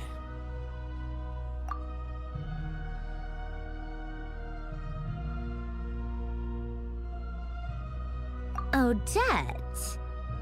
Yeah, that seems about right. Her skills are solid, and she's always calm under pressure. Except she's Fatui, so the likelihood of her working against us is pretty low. But yeah, much more accurate than your previous example, at least. No, wait a moment. Maybe we should interrogate that assumption. What do you mean? Which assumption? Her Fatui identity doesn't necessarily exonerate her. And when you think about it, the Rokot would be precisely what she needs to conceal her identity. Plus, she wouldn't need to be such a pro at covering her tracks. She'd already know where the Fatui will be and when, so she could choose the perfect time to act. Oh, yikes. I was just thinking out loud. Why is this starting to sound like such a convincing theory? Still, what reason could Odette possibly have for trying to call off Project Stuzha? Arlecchino would be the best person to ask. She knows Odette best. Unfortunately, she isn't back yet. Rosaline used to open up to her in private about her struggles with Odette. As I'm sure you can imagine, Arlecchino is quite a lot better with children than Rosaline was. She gave her some tips on how to handle the situation, and Rosaline managed to reach a settlement with Odette before leaving. So I suppose there were at least no lifelong regrets left behind. Beyond that, I don't know the details about that side of things. But I do know that Odette definitely has a motive to hold a grudge against Project Stuzha. The reason being, her father passed away during the early stages of the project. That was back before it had been named Project Stuzha, when things were still being worked out. But in essence, it's remained the same ever since. Huh. The more you know. Rosaline was always so self-centered. I never understood why she started paying so much attention to Odette. Is that such a surprise? If you cast your mind back, you may remember that Rosaline and I weren't exactly close. We had tea together a few times, but that was... Odette's past is no secret. Her father was a fetus and her mother was a very famous ballerina. On the surface, it looks like she followed right in her parents' footsteps. But the truth is quite a different story. After her father passed away on a mission, her mother was overcome with grief. She broke her leg during a performance and could never dance again. Odette was only interested in ballet at the time, but this tragedy left the family with both breadwinners gone. They could barely make ends meet.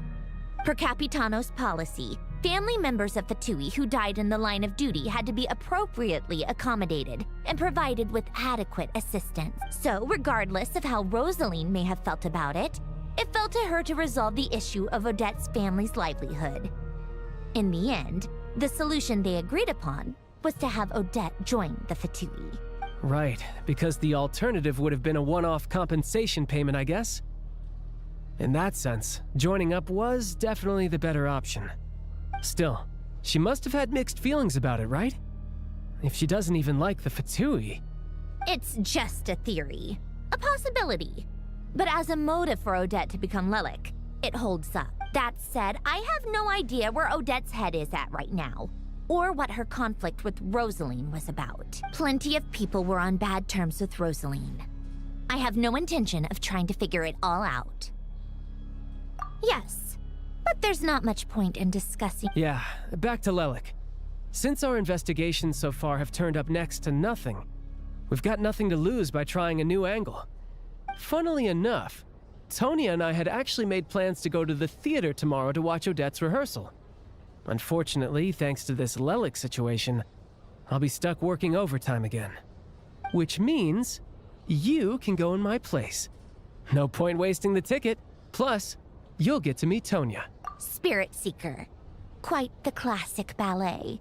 It was passed down through Odette's mother's family for generations, though it hasn't been performed in years. But Odette's been practicing it diligently, and it's finally ready for a return to the stage. Excitement is through the roof. Tickets for the official performance sold out long ago. Tonya's excited for it too. She's desperate to see it no matter what. Personally, it's not really my kind of thing, but since she's my little sister, I had to figure something out. I've actually seen it several times before. The story's pretty straightforward. The lead character follows a trail of clues left behind by a spirit, gradually recovering her memories along the way. It's a tale of love and regret. So not exactly reinventing the wheel, at least by today's stand. But when that classic melody kicks in and the lead character begins to dance. Not an easy dance to do justice to, though. I know it's always been Odette's dream to perform this piece, but I'm not sure she's really ready. In that case, I think that even if she is Lilac, we should wait until her performance is over before we respond. I'll let you take it from here, comrade.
is to head back to the theater and get a clear answer from Odette.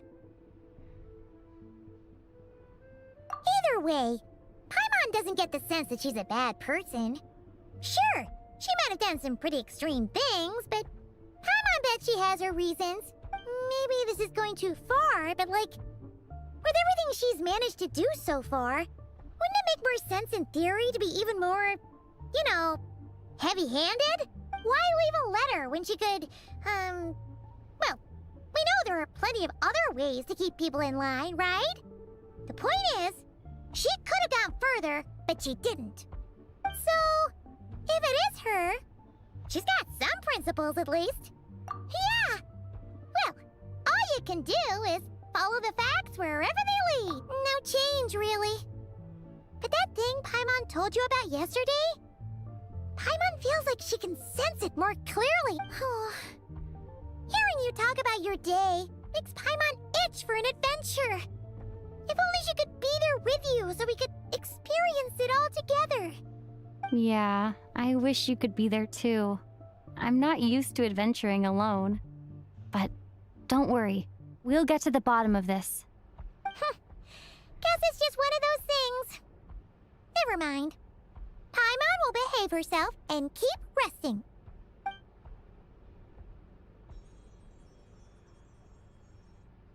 If Odette is Lelek, she may well have inside information on Project Stuja. Her father was involved with the project's early implementation and tragically died in the process. Now, she's dedicated herself to bringing it to an end.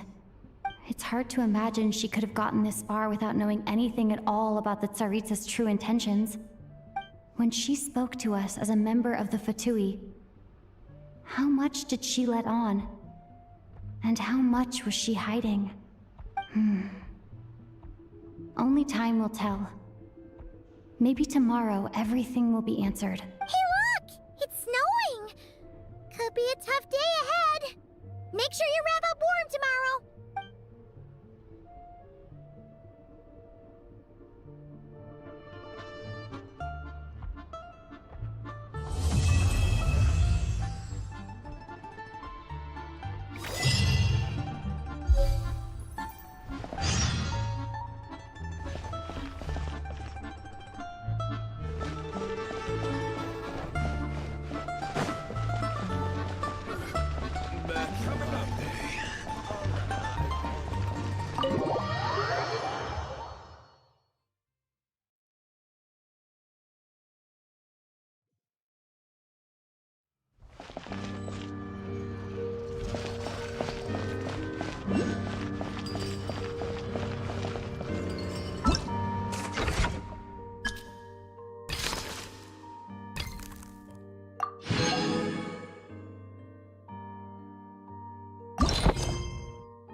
Whew. It sure is cold today. I wonder how much heavier the snow's gonna get. Here to see Odette? I just need to see your tickets for the preview. Perfect. Thank you. I'll hold on to your tickets. Come on in. It's freezing outside.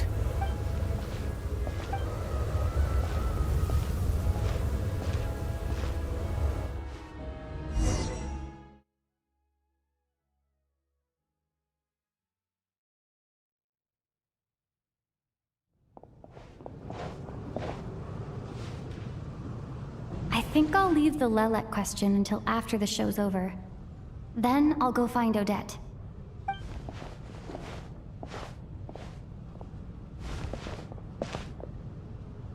Child said he was originally going to come with Tonya, so I'm guessing Tonya's already here somewhere. Is there anyone here who looks like a Tonya? Let's see. It's a small audience. Makes sense for a preview. But wait, I do see some familiar faces. Mr. Chuganov's back again by the looks of it. Oh, and is that Mitya? And that Fatui officer, Valeri. Guess he must be playing cat and mouse with Mitya again. Oh no, it looks like the show's starting, and I still haven't found Tonya. Never mind. I'll just have to take a seat for now and see if I can catch her afterward.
Members of the audience, I'm a staff member here at the theater. Today's performance was a very special one for us, as it marks the first attempt in a long time to revive the classic Snezhnayan ballet, Spirit Seeker. To commemorate this occasion, we would love to take a group photo of the cast, crew, and audience members present today. Could I kindly ask the audience to please come... All right, everyone, huddle in a little more. Now, look at the camera.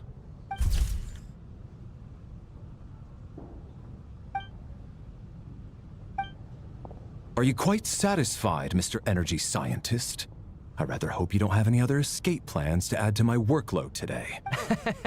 What are you talking about, Sarge? This was simply my way of inviting you to watch Miss Odette's new show with me. And wasn't the performance spectacular? In the future, I heartily encourage you to take a leaf out of my book. Find some soul-nourishing pastimes to enrich your time outside of work. It was indeed a fine performance, but I must correct you on one point. This is not time outside of work. These are working hours. Working hours and non-working hours are just a social construct. Human technology can never advance if we're too rigid in our thinking, Sarge. May we leave now? Already? I mean, I was kinda hoping to soak up the atmosphere for a little longer, but... No? Okay, guess I'm pushing my luck. Didn't seem like too much to ask, but fair. Off we go then, Sarge. Back to the land of working hours. Lead the way. That has to be her. She's the only person in the audience around Tonya's age. Excuse me? Are you Tonya? Huh? Your brother's busy today, so I took his ticket. Don't worry about him. He's fine. Oh, okay. Sorry for the trouble. What's wrong? Are you sick? No, I'm fine. It's nothing. Maybe she caught a cold on the way here because of the weather?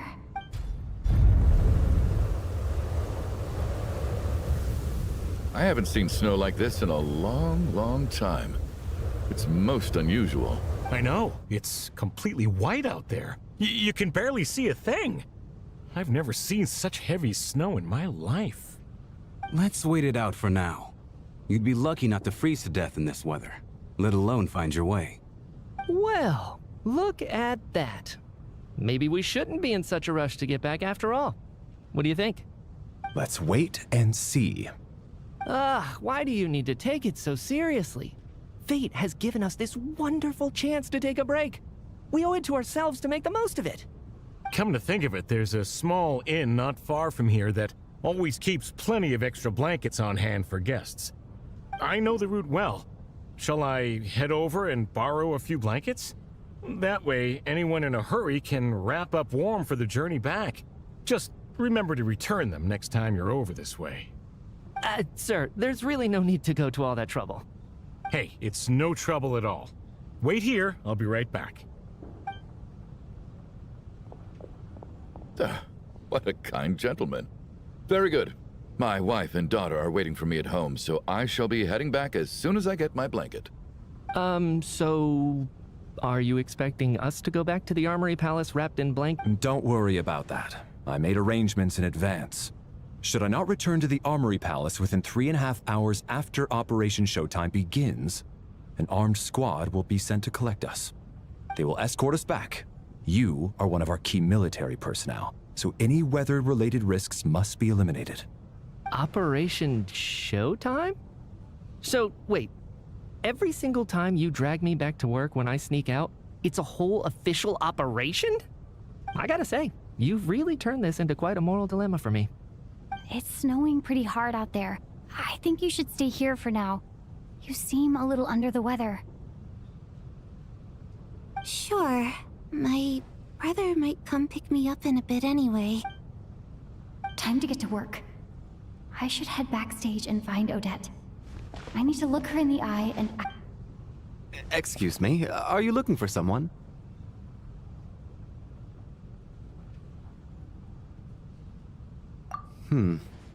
How do you know that Miss Vodianitsa is backstage?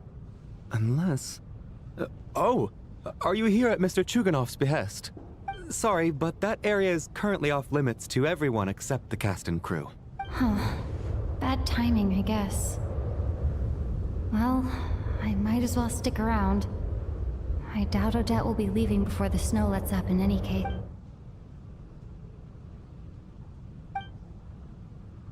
What happened to the gentleman who went to fetch the blankets? How has he still not returned? I was thinking the same thing. It's still snowing very hard. Do you think something might have happened to him? Whatever the reason for his delay, I must say I hate nothing more than people who make empty promises and fail to deliver. Well, I have to treat my employees like that on occasion, but that's different.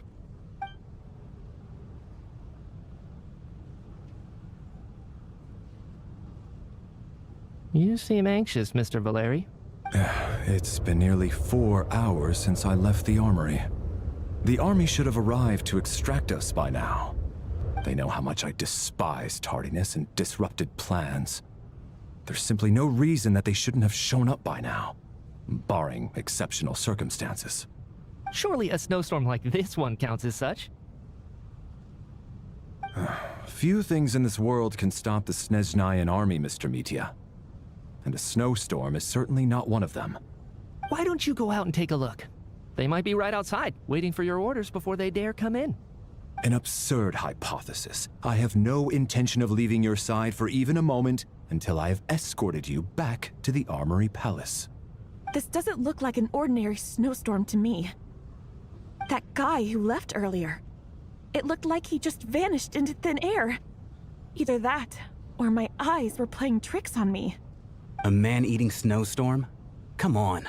Night hasn't even fallen yet. Spare us the ghost stories. Traveler, didn't know you were coming today. How come you didn't say anything? What is it? Something the matter? Tell me. I can help. Whoa. That's quite a snowstorm out there. I've been working backstage this whole time, so I didn't even notice. No wonder the audience hasn't left yet. Huh. Is weather like this rare even in Snezhnaya? Yeah, snow like this. I'm sure I've seen it out in the wild before, but never in the city. Actually, I take that back. I don't think I've seen snow this bad even in the wild. This is something else. It's not normal. If even Alosha thinks snow like this isn't normal, could it have anything to do with that monster people have been talking about? We can't stay cooped up here forever. Someone needs to go out and take a look. No need. I have plenty of experience with snowstorms. Besides, I work here while you're an audience member. I should be the one to do it. Everyone by the door. Careful not to let the snow soak into your shoes. In a snowstorm, you gotta look after your toes above all else. Heading out, my man? Be careful. I've been told the snowstorm eats people alive. Thanks for the advice. I am planning to be careful. I just want to take a quick look at the situation out there.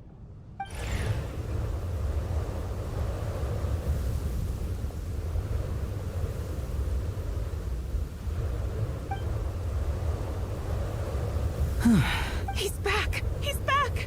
How was it? What's going on out there? Did you see any soldiers patrolling the area? Something about this storm isn't right. There's no one out there. I didn't see a single soul. And something in the air gives me the creeps. This isn't your average snowstorm. I suspect it might be related to recent events in our nation. I strongly advise everyone to stay here until the snow dies down. Are you serious? So all of us are trapped here now? That sounds a little far-fetched to me. You want to go outside and see? I, for one, am not risking my neck in that weather. This just turned from a minor delay into a major hassle. We can only hope that our friend who went to fetch the blankets just ditched us and went home. Is it really that bad? But my daughter, I won't be able to read her a bedtime story tonight. Huh? What are you all still doing here? Whoa! It's snowing hard!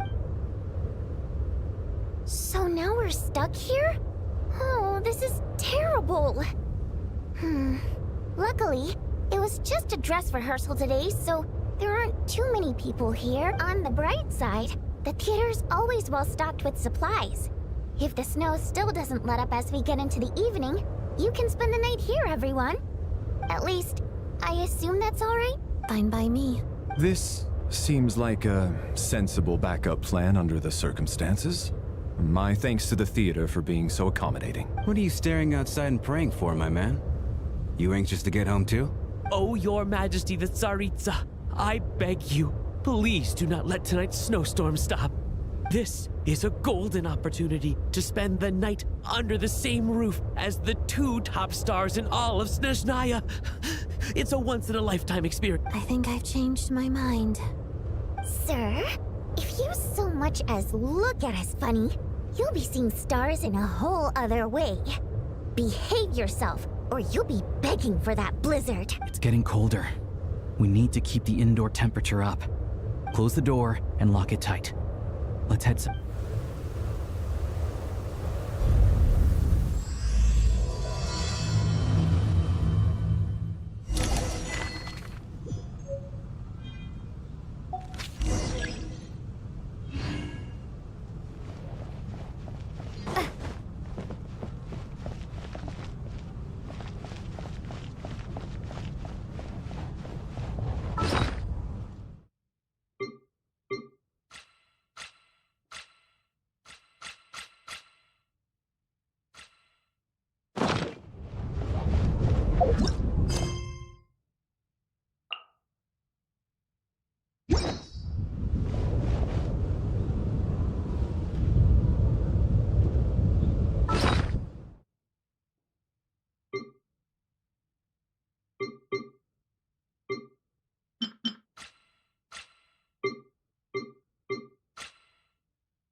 And then there's the aristocrats. Easiest of all to deal with. You don't need to use any force whatsoever. All you have to do is show them the rope you plan to tie them up with. Do you know why? I don't. Do tell. Because nothing horrifies them more than the thought of a cheap, coarse rope leaving creases on their precious million Mora coat. They'll do whatever you ask to avoid that fate. Unexpected, but funny nonetheless. Tell me another one. Oh, look at that. I got myself a new listener. Hey there. Let me introduce myself. The name's Shram, and I'm a mercenary. The kind that gets paid to do odd jobs for rich folks. And I am Chuganov, an entrepreneur. If my name is unfamiliar to you, you will no doubt have heard of my factory, the renowned Iskra manufacturing plant. Are you really that famous, Mr. Chuganov? How come I've never heard your name before? Excuse me?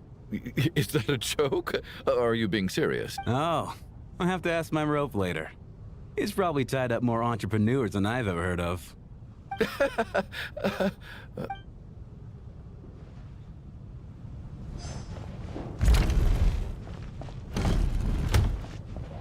How are you feeling, Tonya? I'm fine. Sorry to worry you. I'm used to it by this point. I take medicine for it. My brother usually helps to get it ready for me. Child must take great care of his sister.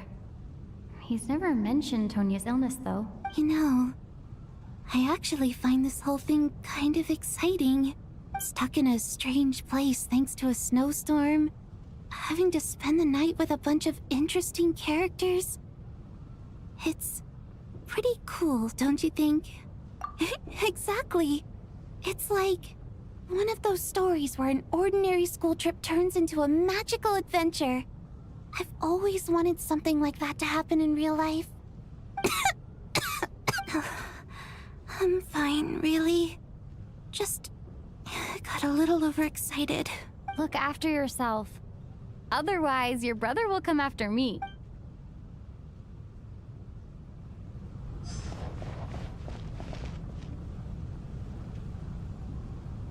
My husband has major trust issues.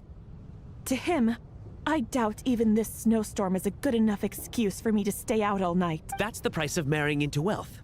You'll get used to it. I'm not about to stop you if you want to leave. But don't drag me along. Hello? Can I help you?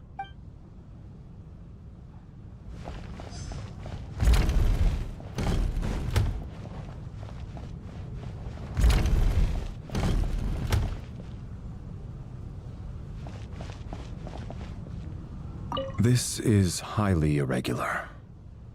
A delay of over an hour during an operation like this theoretically warrants a Harbinger-level response. I wonder what the issue is. The storm, or something else. Sarge, the day you learn to let go and just enjoy moments like this is the day you'll finally understand the meaning of life. Why, hello, ma'am. I believe you were the one sitting at a nearby table back at Podvorye Restaurant. Any friend of the theater's star performers is a friend of mine. It's a pleasure to meet you. I'm Mitya from the Energy Commission. Greetings. Major Valeri, head of the Special Assignments Battalion. Armory Palace Royal Grenadier Guards, 1st Regiment. I am here to ensure Mr. Mitya's personal safety. Please let me know if I can be of any assistance. Miss Traveler, I cannot help but notice that Miss Odette is stealing glances at me. Any idea what that could be about? I've racked my brains, but I can't think of anything I might have done to offend her. Perhaps she noticed me spacing out during her performance? What? You mean I really did do something to upset her? Well, thanks for letting me know. So, Mr. Mitya, is your work related to Project Stuja? Yes, that's right. The higher-ups in the Fatui transferred me from the Energy Commission to the Armory Palace because they wanted me to... Really? I can't even talk about that? Pretty sure it counts as part of my private life. All right, I won't say anything. Sorry, Traveler. As you can see, I'm afraid this pleasant chat will have to end here.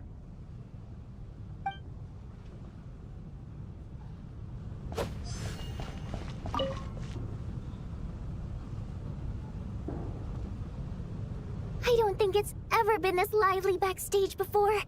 I didn't know you were coming today. Hey, have you seen Chuganov? I heard he was coming today. Have you spoken to him at all? I'm with you. This could be just the chance we need. Yeah, I gotta figure out a way to coax some more intel out of him. I want to know why he suddenly changed his stance on Project Stuzha. What exactly happened before the most recent Vecha vote? For the Rokad, or just out of personal interest? Shh! There are other people around. Don't say the R word.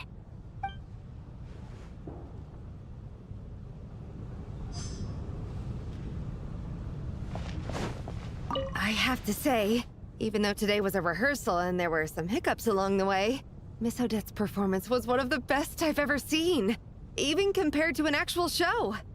Oh, I couldn't agree more, especially considering the weight of the subject matter. It takes a truly seasoned professional to do justice to a theme like love and regret. Do you think we were coming on too strong? Odette's ignoring us again. What about you? What did you think of today's performance?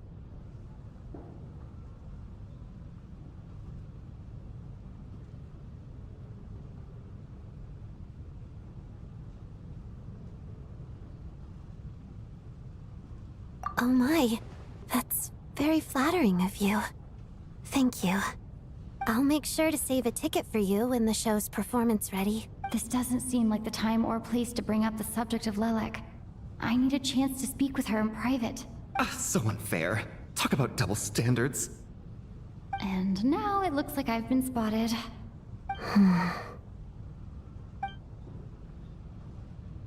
You know Mitya too? No, I don't. I just have a feeling that he might be dangerous.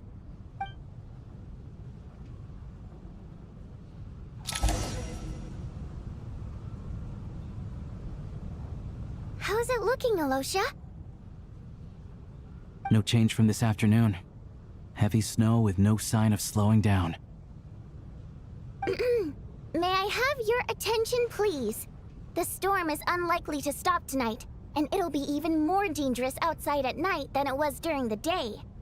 We at the theater owe everyone here a duty of care. Therefore, we strongly suggest that you stay on site overnight and avoid going outside unless absolutely necessary.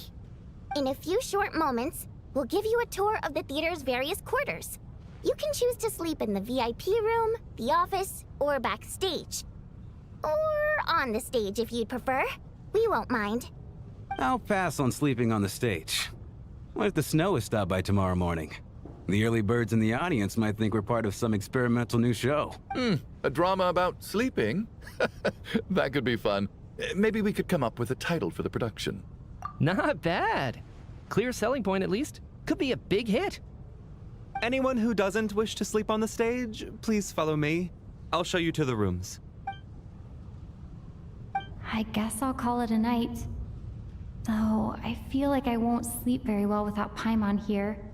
I'm sure she'll be worried that I haven't made it back yet. But as long as she looks out the window, she'll probably realize what's holding me up. I wonder if she's feeling any better yet? At least she hasn't been getting any worse. Still, I should try and get back first thing tomorrow morning.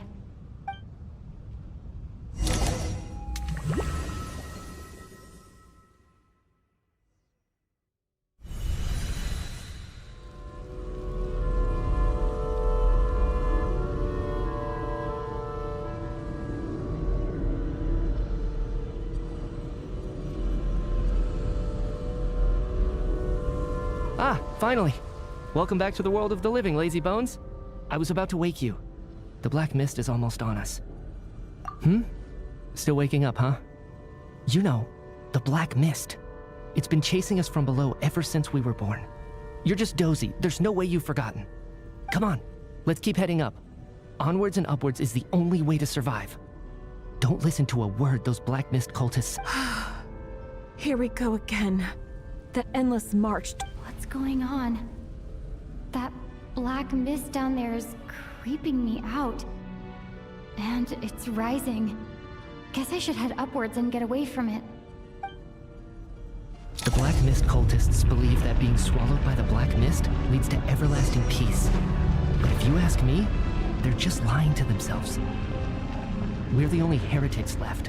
The only ones who refuse to give in. We have to keep going. But how do you actually know that they're wrong? Dangerous question there, Torgov. The moment your faith wavers, you start a chain reaction that ends in the collapse of your will. Put the question out of your mind. Stay strong and believe that the Black Mist means certain death. Okay, but it's not my mind that's the problem. My body's about to give up on me. It's already starting to falter.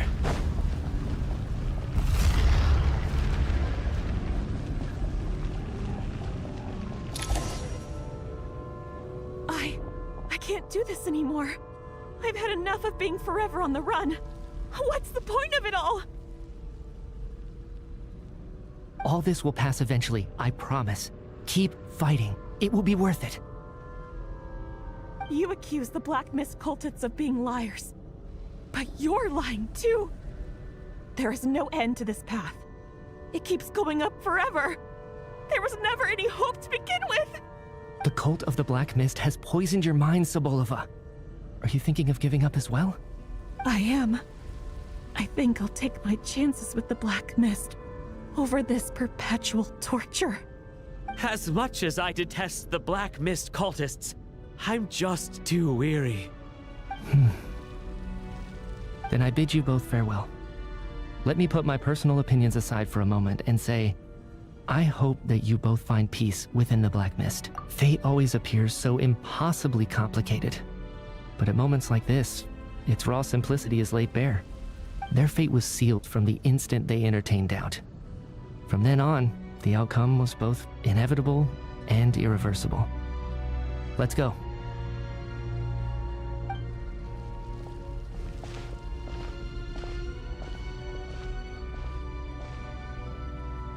Torgov and Sobolova are gone.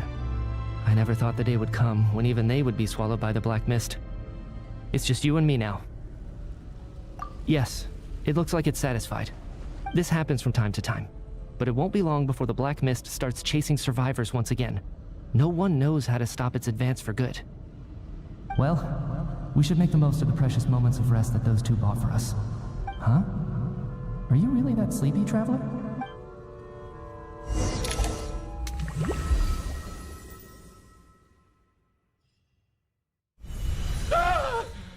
Help! Somebody, come quick! What is it, Chuganov? What's wrong? Is it morning already? What? Sounds like it's coming from next door. I should check and see what's going on.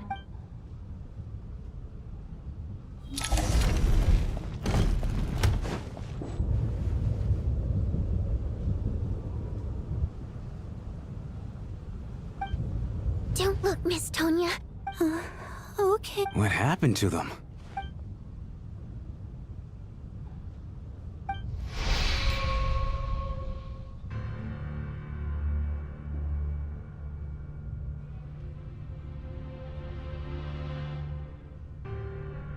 These two people have passed away.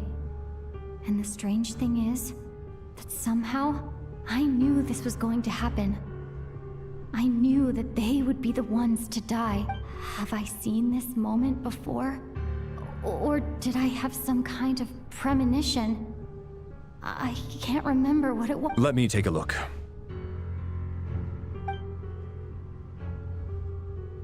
No vital signs in either of them. They're dead. The cause of death, however, remains unclear.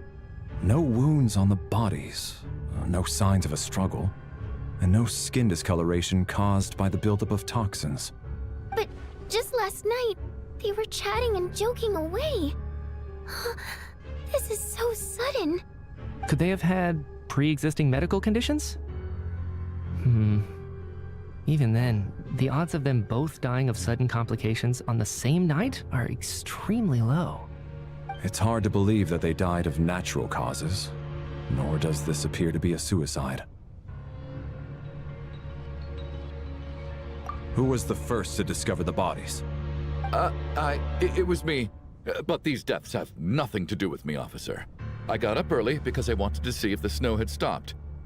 Then I noticed that the door to this room was open, and it looked like there was a man and woman inside. I just went over to see what was going on. I had no idea they were... I can corroborate this. I was doing my morning exercises near the stage.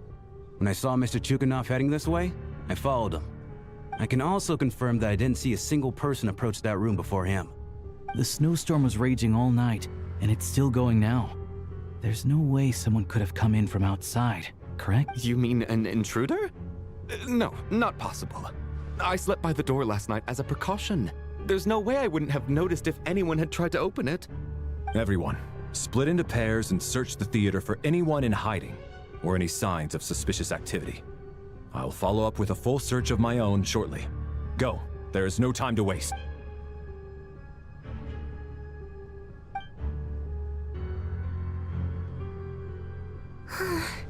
Nothing on your end either? Backstage is clear. No signs of suspicious activity. We checked the basement. Also clear. I don't think there's anywhere here that a living person could hide. Are we certain that the theater doesn't have a back door? Or any tunnel or passageway wide enough for a person to fit through? No, there's nothing like that. If people were sneaking in through some secret tunnel to avoid buying a ticket, we'd have sealed it off ages ago. I also checked the windows. All of them are locked from the inside, and there's no sign of anyone entering or leaving. It sounds like we can safely rule out the intruder theory. If anyone came in during the night in this weather, there'd be no way for them to avoid leaving footprints or water stains. This can only mean one thing. It's like one of those murder mysteries you see in novels and plays, isn't it? The ones where the killer is... We can't quite jump to that conclusion just yet. Could he be right? It's hard to imagine something like that happening in real life. Set in a theater during a snowstorm, a murder takes place and the killer is among us. It's such a classic trope that it seems unbelievable. Looking at who the killer targeted and the clean entry and exit, it all adds up. I know what this is. It's obvious now that I think about it. What is? What have you figured out? Both victims were wealthy, well-known local merchants. And the door was deliberately left open so I would discover the bodies and witness the crime scene first thing in the morning. Such ruthless methods. This was your doing, wasn't it?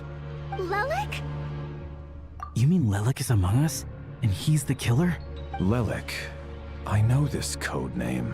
Member of the Rokot, anti-Project Stuzha. Always works alone. I've read the case files at the Armory Palace. Walk me through your reasoning, Mr. Chuganov. What do you know about Lelik?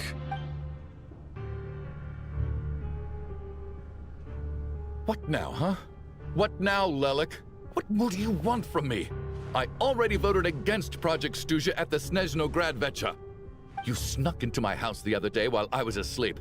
Left a threatening letter. And I did all that you asked. But Project Stuzha cannot be so easily shaken. Not with the rooster in charge.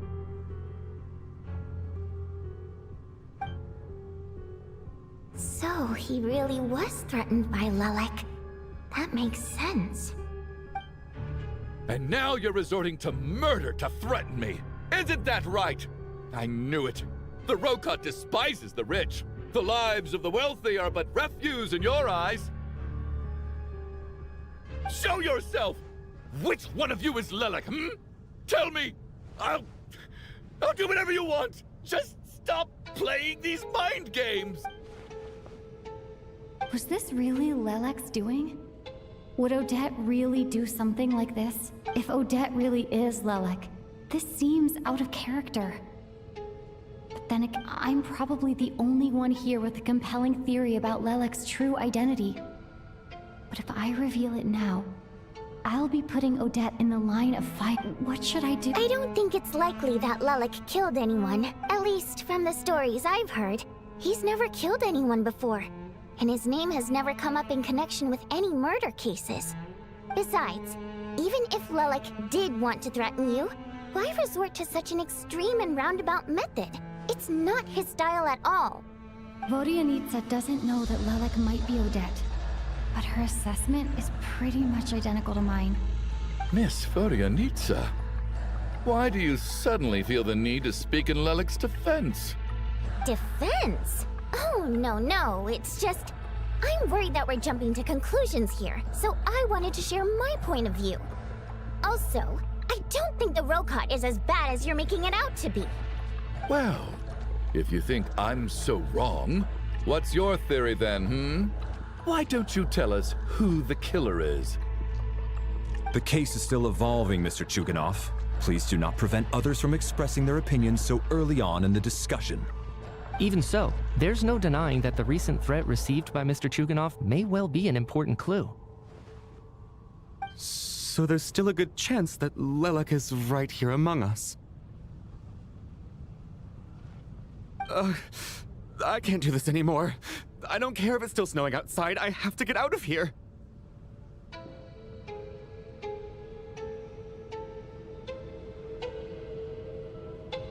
Whoa, take a beat. We all know it's far too dangerous out there. Even the soldiers couldn't get to us. Go out that door, and you might not live to tell the tale. And whoever this Lelek is, they're surely not going to murder anyone in broad daylight. Be sensible, my man. You're safer inside. As much as I regret having to say this, I'd like everyone to cooperate and refrain from exiting the premises until further notice. Because as things stand, every one of us is now a suspect. Unless anyone has further information to share, let's adjourn for now. Feel free to keep searching for clues, but make sure you don't go off alone.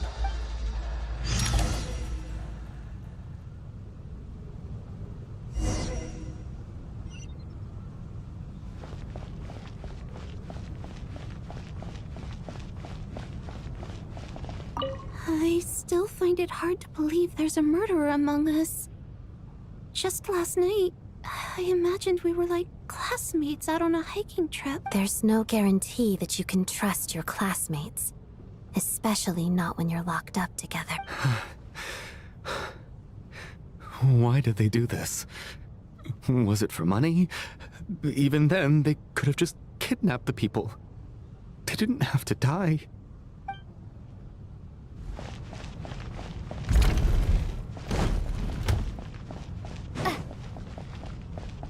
You seem to be very comfortable taking charge, Major.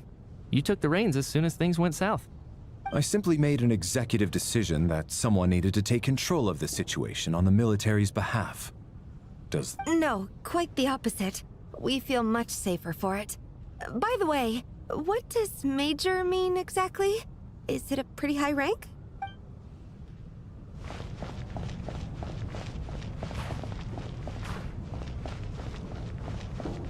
We don't move in the same circles, so I'm not clued up on Project Stuzha and all this political intrigue. Nor does it interest me. Nevertheless, sir, I think your top priority as soon as you get out of here should be to hire a good private bodyguard. Such as... yourself? Such as myself.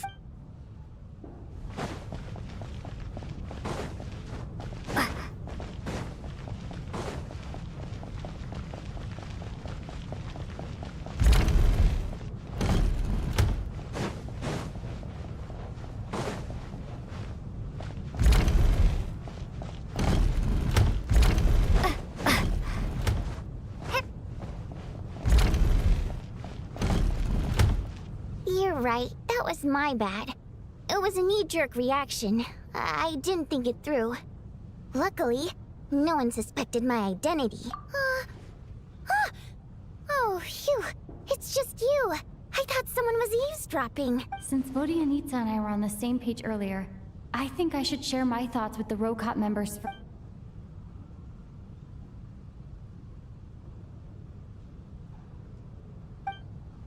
Whoa. Are you serious? I don't know if this counts as gossip, but it's definitely on track to be the juiciest this whole year. Odette? Really? Odette? Oh god, how dumb does this make me look? Lelek has been right under my nose this whole time, and I didn't notice a thing. Actually, it's exactly what you'd expect. Sometimes, hiding in plain sight is the best strategy. And now that you mention it, the more I think about it, the more sense it seems to make. It all adds up. What are we up to now? 1, 2, 3, 4... Odette's identities. She's my coworker, specifically a ballerina, and also a Fatous, a member of the Rokot. Now, Lelek. It must be so exhausting. I just want to give her a hug. I guess since I've always known her as a member of the Fatui, it never even crossed my mind that she could be involved with the Rokot, let alone be Lelek. I don't understand. If she's with the Fatui, what reason could she have for being so opposed to Project Snezhnaya? Probably best if you ask her that in person. Well, since you waited until now to bring this up instead of announcing it to everyone earlier, does that mean we're all on the same page here? Yeah. Lelek may not follow orders from the Rokot leadership, but as far as I'm concerned, she's never crossed the line. If anything, her actions benefit the poor. We need to confront her face to face. Do you think she'd really admit to being Lelek? I don't know. We'll have to see how it goes. For now, we'll work on the assumption that she didn't kill anyone, and see how much she's willing to tell us.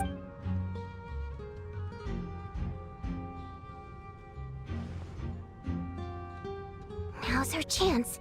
Odette's alone. Hey, Odette! What is it, you guys?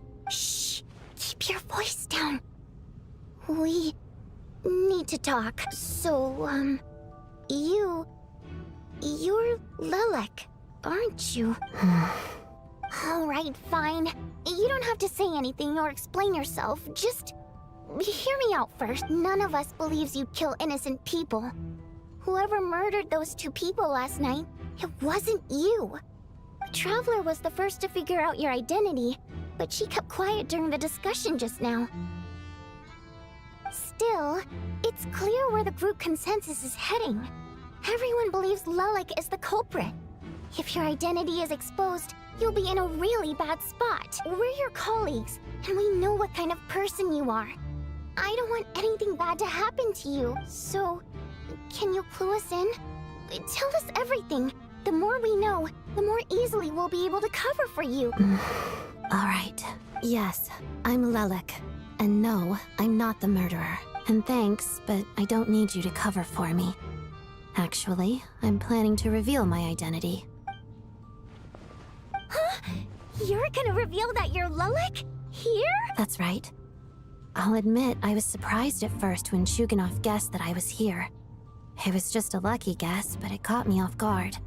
But after taking some time to assess the situation and confirm where everyone stands, I don't believe I have anything to worry about. Are you sure you don't need a second opinion?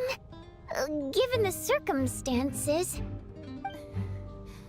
Mr. Valeri! What?!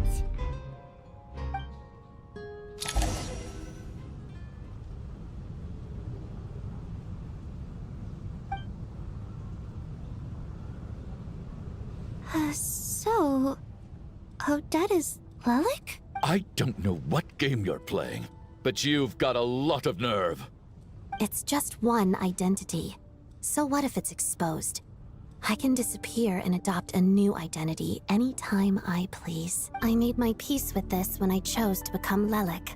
But more importantly, I promise I am not the murderer. Which means that someone else is. So, if anyone still insists that I did this, you'd best produce the evidence now. Otherwise, I suggest that you bite your tongue. Because if you really believe I killed 2 people without making a sound or leaving a trace, pointing fingers at me would surely only make you my next target. Is this really the truth, Miss Odette? That's confidence, all right. I believe you. A real no-nonsense attitude. I can see why Marionette said that she's on track to inherit the title of the Fair Lady. Are you seriously buying this? Hey, officer! She just admitted to being Lelek. Aren't you going to do something about this? I do have one question, Miss Odette. Why have you chosen this moment to come forward and reveal your identity? If I didn't say anything, Everyone would be focusing all their efforts on finding Lelek, and that is exactly what the real culprit wants. I don't want to be the scapegoat who lets the murderer get away with this crime. Despite all the accusations, she made the smart choice. A remarkable display of rational thinking under pressure. Clearly, Odette's talent extends far beyond the art of dance. She thought so far ahead. Ugh, why do I always feel like I'm one step behind her in everything? You've convinced me. Dealing with the murder case remains the top priority right now. Let's put the name Lelek and all related incidents aside until further notice. Nevertheless, the group still considers you the prime suspect. I assume you have no quarrel with that, Miss Odette? I understand. You're welcome to keep an eye on me around the clock. I have no objections. Mr. Chuganov? For my wife and daughter's sake, I'll let you off the hook for now. But don't think you're forgiven for breaking into my house and threatening me. Just wait till we get out of here, Lelek. We'll settle the score then.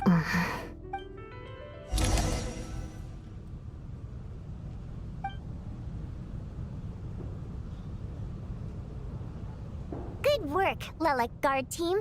And Lelek too. Here, have some hot water. Turns out Valeri knew about my exploits, so now I've been told I have to guard Lelek with him. Shouldn't you be facing my way if you're guarding me? At the moment, it looks more like you're my bodyguards. If the true culprit is indeed still at large, as you have claimed, we must keep our guard up against them also. Don't worry, Tonya. We'll get through this. Once the snow stops, the officials will step in. The investigation will get easier, and then we'll be safe. But once the snow stops, won't everyone just leave? You're gonna miss us, huh? Well, some of us work at the theaters, so we'll still be here. I'll even give you a special backstage pass. Really, Miss Vodyanitsa? That's awesome! You've made a fan for life. Aw, you're so cute, Tonya. All right, let's swear to it. I promise to give you the pass, and you promise to never change your mind about being my fan. Promise. Don't indulge her, Tonya. You don't have to swear an oath over things like that. You really do get carried away sometimes, don't you, Miss Vodyanitsa? Hey! Mind your own business! Don't be nervous, Miss Water Imp. Everyone's here. There's nothing to be afraid of. Excuse me? Do I look nervous? Don't be ridiculous. No. You sound nervous, lass. Oh. Wait, but how... Okay, plenty of people know that I'm a water imp, but still... How come you understand our primary mode of expression? Primary mode of expression. I've not come across that concept before. Do enlighten me, Vodyanitsa. Well, it's just... We water imps tend to communicate our emotions to each other by singing, rather than facial expressions. The emotions we convey through song take precedence over our facial expressions. So, we think of it as our primary mode of expression. I'm impressed, Shram. I didn't take you for a man of culture, but you're clearly rather learned. It's not about being cultured or not. The thing is, this mode of expression can usually only be understood by other water imps. It's not a simple case of a song sounding happy or sad. And yet, you're clearly human, Mr. Shram. It's really not the big deal you're making it out to be. I think I just have a knack for it. Plus, I have a... very close friend who's a water imp. A delightful lady. But keep that a secret. Anyway, we spent so much time together that before I knew it, I noticed I could understand her expression. Oh, I guess that makes sense. Still, the fact that you have a water imp friend is even more surprising. I'd better watch what I'm singing when I'm around you from now on. Hey, what are you implying? You're not secretly insulting the audience in your songs, are you? Heavens! Why would I do a thing like that? Ah! It's getting late. We should discuss our sleeping arrangements for tonight. To guard against the killer, someone needs to keep watch. I suggest that we don't sleep in separate quarters tonight. It will be safer if we all stay together.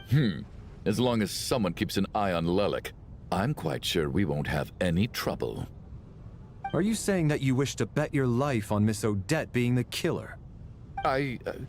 Nonsense. Of course not. Then I propose the following arrangement for tonight. The Traveler, Odette, and I will form the Night Watch. We'll sleep in shifts, but 2 of us must be awake at any given time. An excellent idea. This allows us to handle the Night Watch while also keeping an eye on Lelik. Meanwhile, the rule of taking shifts in pairs resolves the other issue. Namely that we can't necessarily trust the Traveler or Valeri either. I expect that plan took you quite some time to come up with, didn't it? Actually, our field combat manual outlines a similar approach. Although the scenario there involves guarding prisoners overnight during field operations. That being said, I must clarify that I harbor no disrespect towards you personally, Miss Odette. In fact, Lelik's numerous covert operations make fine textbook examples for military agents. I care less about respect and more about the fact that you just robbed me of 2/3 of my sleep tonight. I'm calling dibs on being the first to rest. Good night.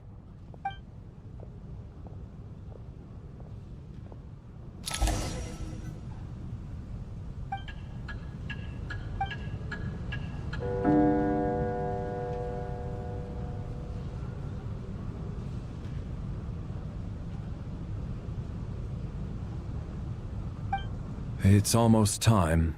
We should wake Odette. How are you faring?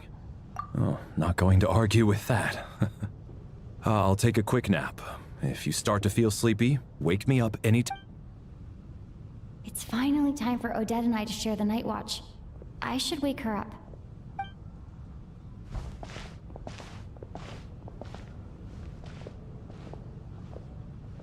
I came here to get information from her in the first place. Maybe I should think about what questions I want to ask before she wakes up. How long are you gonna keep staring at me? Couldn't sleep. My mind's been running haywire. Plus, there's something I've been meaning to talk to you about. I had a hunch that you wanted a conversation, too. Let's take this chance to clear the air, shall we?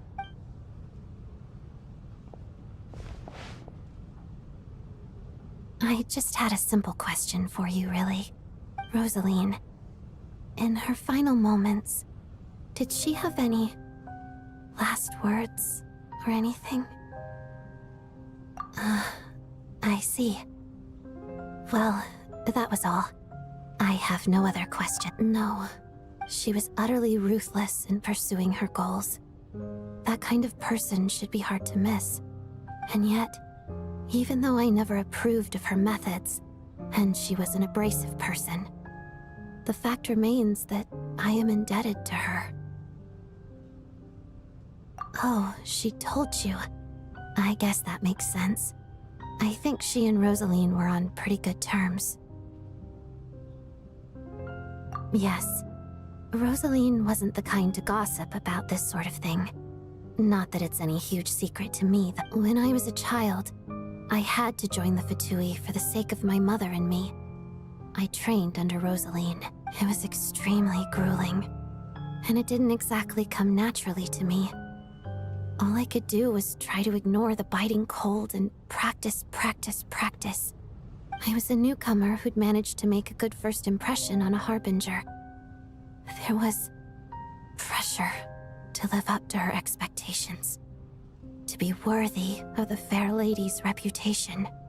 Every day was a struggle against the cold, pain, and fatigue. And most nights, I struggled to fall asleep.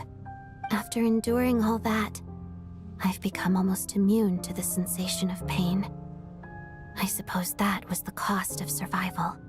Surely, any child who had to experience that would grow to hate her lot in life, don't you think? So, I put an equal amount of effort into my ballet. Because in my young mind, that was the only way to defy my fate.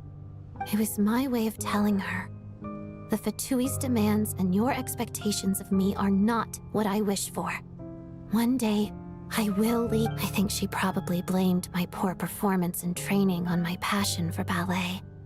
She knew my heart wasn't in it. One time, when I was secretly practicing a dance at night, she suddenly showed up. I knew she was there to catch me red-handed. I told her, "You don't deserve to watch the dance I learned from my mother." She looked stunned. I guess she was surprised that I lashed out first, before she had the chance. But strangely enough, on that occasion, she wasn't fierce with me like she was during training. Instead, she fell silent for a moment, and then left. After that, she never interfered with my dancing or asked me how it was going. She never came to watch me dance again either. Not even once. She was. But even now, whenever I take out this core Ignis, I can't help but think of that night. Of the look on her face. Sort of.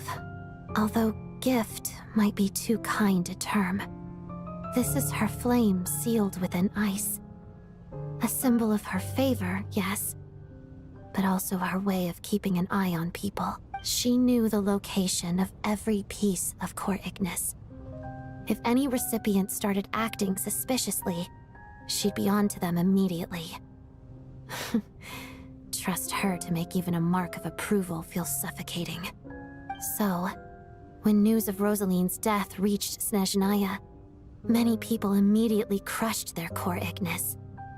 It gave them a profound sense of relief, like they'd broken free from her shackles. But I kept mine. With my sensitivity to pain being as dull as it is, the warmth from this core Ignis is one of the few things I can still feel clearly. I still wonder, did she really come to stop me that night? I wasn't sure, but I was scared, so I said some really awful things. I guess she didn't leave anything behind. Not that I expected her to. It's fine. It's just a bit of a shame that we couldn't settle our differences before the end. She did. Are you sure she was talking about this event?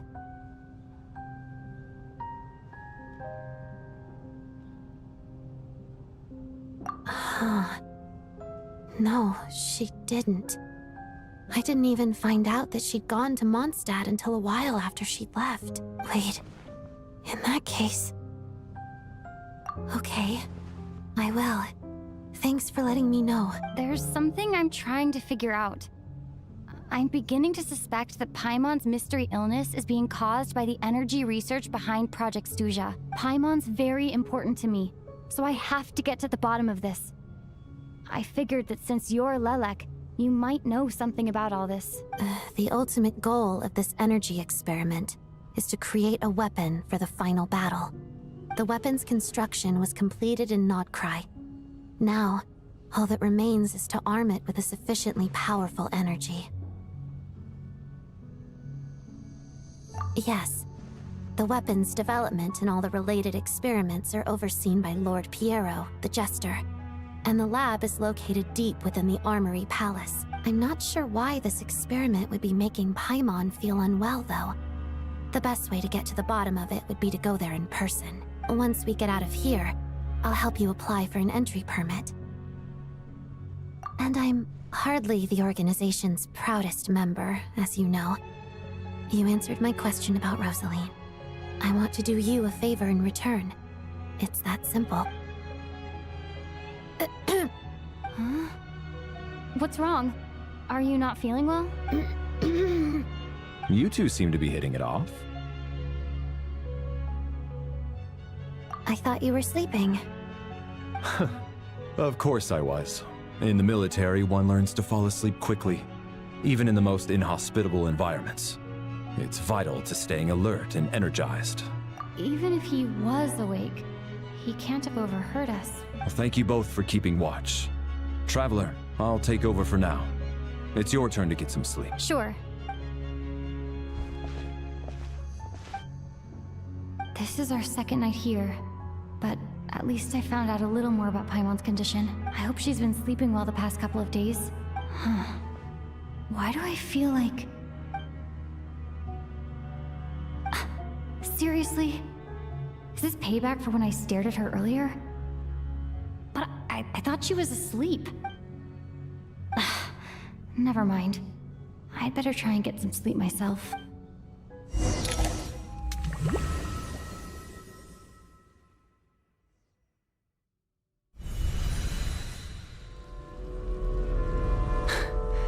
Hey, what are you spacing out for?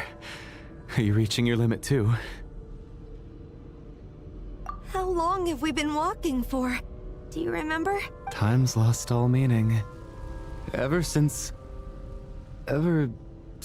we noticed that thing above our heads. A star key? Or key star?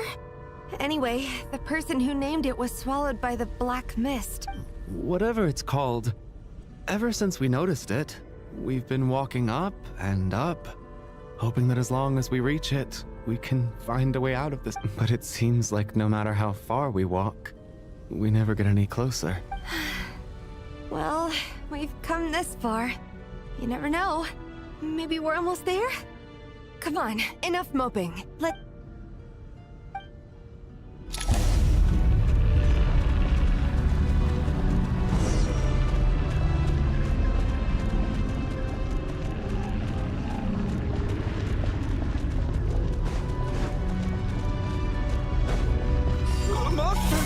Watch out! Not again! I've lost count of how many times we run into them. Be careful. Hey, tough guy. Hey. I've got it here. Oh, I'm back. Hey,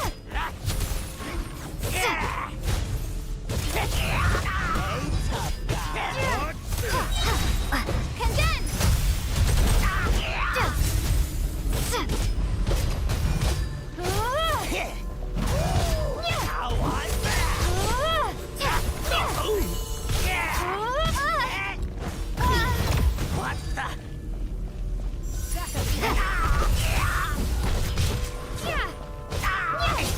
What the? What? Should've run faster.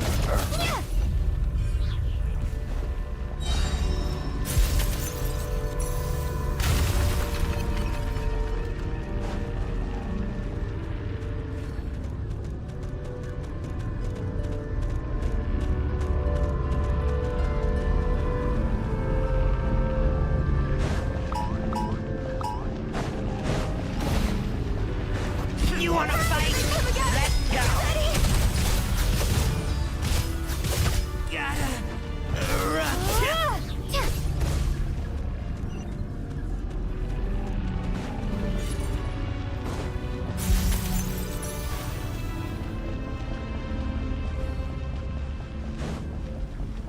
Monsters ahead of us. The black mist behind us.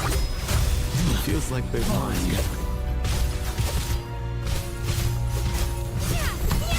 Yeah.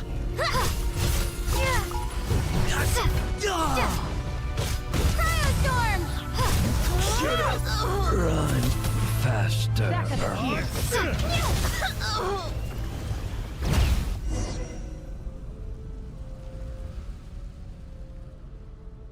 Are you hurt, Kulish? No. I'm fine. It's just... Suddenly I don't want to walk any further. I get you. In fact, I reached my limit a long time ago. Sometimes it feels like there's... Yeah. The hope that the star gives us is the only thing keeping us going. But I'm not sure it's real at all. It may just be a collective illusion. Otherwise, why would it always be out of reach? We know you mean well, but you're only saying that to try and encourage us to keep going, aren't you? Thank you, friend. But enough is enough. Please don't give me any more false hope. You're going to continue, aren't you? I admire that. I've given up, but I wish you the best. May there come a day that you catch up to the storm and leave this godforsaken place. It's not an illusion. We really are getting closer to the star.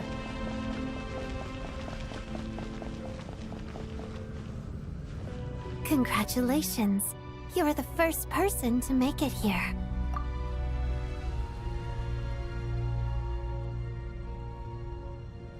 I'm the star's envoy. The black mist has stopped rising. Its hunger is satisfied for now, having devoured your two companions. This is a good opportunity. I'll let you get some rest before we continue. What do you mean, leave? The star represents the starting point. It's the waypoint for the beginning. Congratulations on reaching the starting point. Once you are ready, we will head out and walk upwards. Huh? What's wrong? Hey, don't give up before the journey's...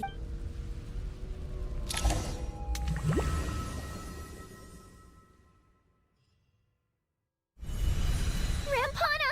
Rampana! Is that Vodyanitsa's voice? Coolish, wake up! Please wake up!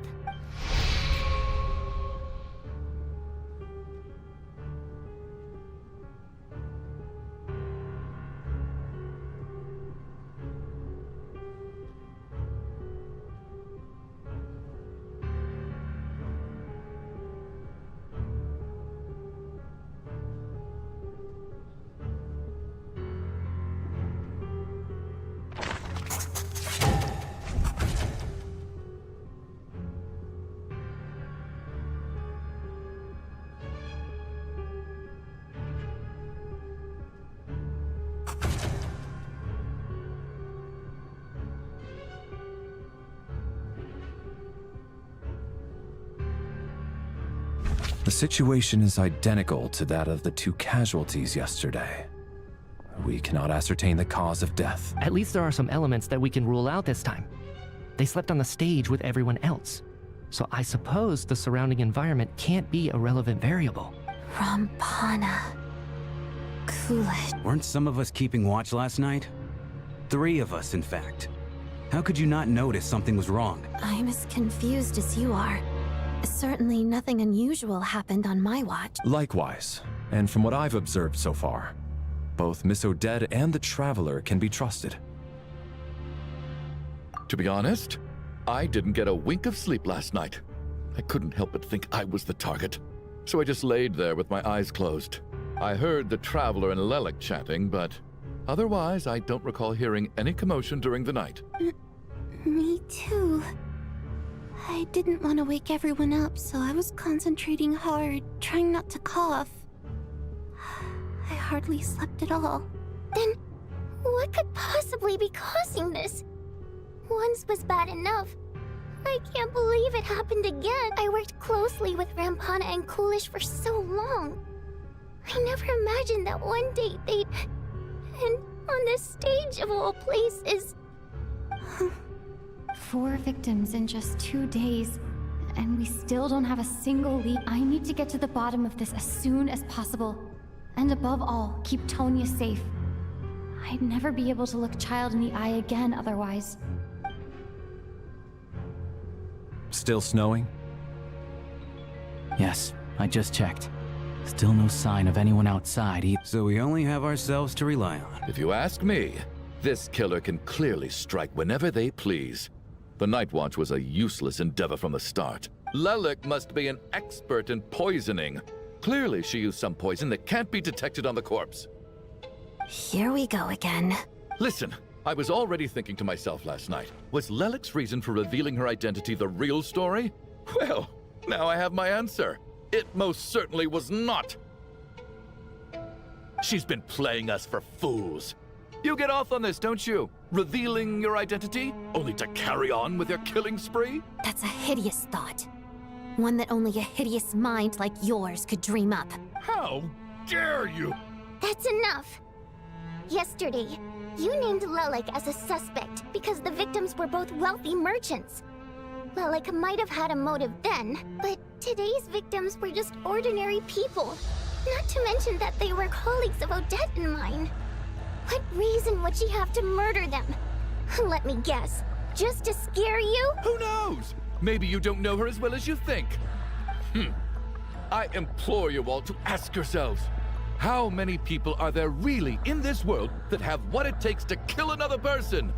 Not many, I'd wager. Lelik is well known to be a ruthless operator, and now she has revealed her identity. How could it be any more obvious? Everything you've said so far is still just conjecture, which doesn't constitute a concrete lead. You need to back up your claims with some evidence. How can you defend her, officer? What did she say to you while you were on night watch? Maybe I shouldn't be so surprised. You military types are always colluding with criminals to target the rich. All so you can get your grubby paws on our hard-earned fortunes. Then tell us to fall in line. The Fatui, the Druzhna, and the Rokot. Thugs, the lot of you. Don't you dare. Sir, but you were the one who told us not to stop other people from expressing their opinions. Yes, 4 people have already died. Only yesterday I was chatting with Mr. Coolish.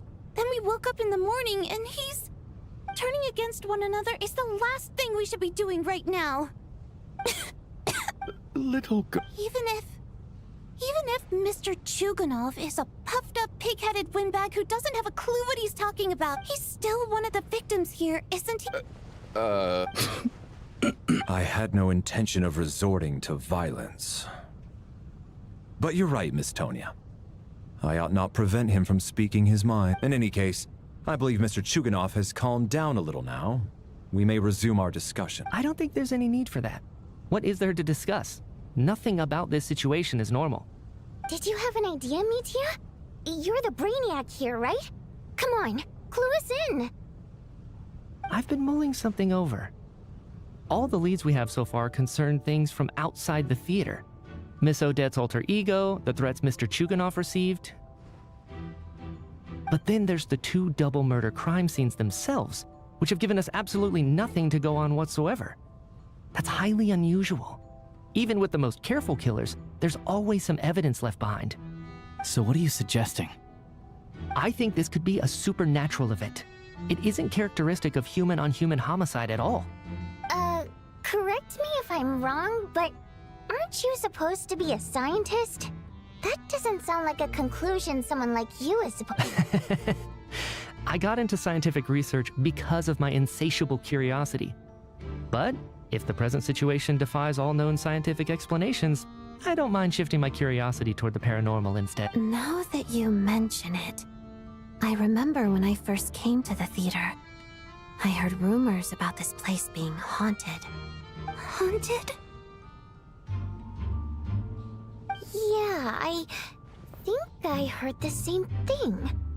But I mean, they're only rumors, right? We've worked here for years. Surely we would have noticed any spooky goings-on by now. Well, this has taken an unexpected turn. A haunted theater? If Paimon were here, she'd probably be hiding behind me in fear right now. Why don't we take this opportunity to look for clues again with a more open mind?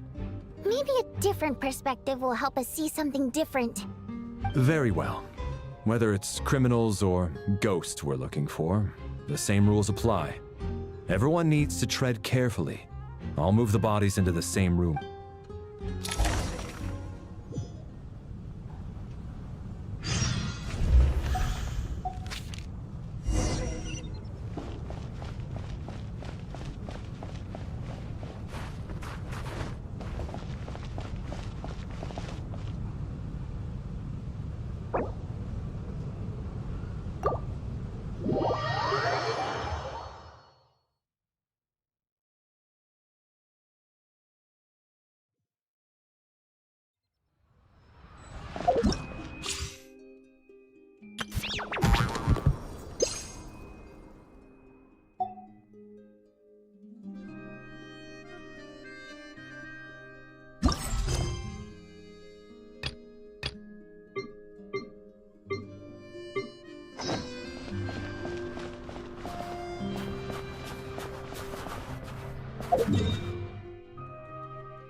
Tracking is going to be...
Shut up!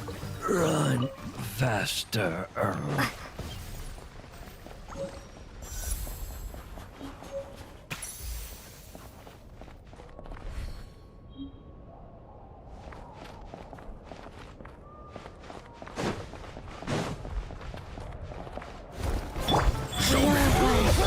Doggy dog!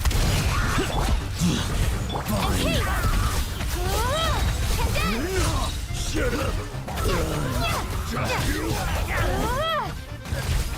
Just you wait.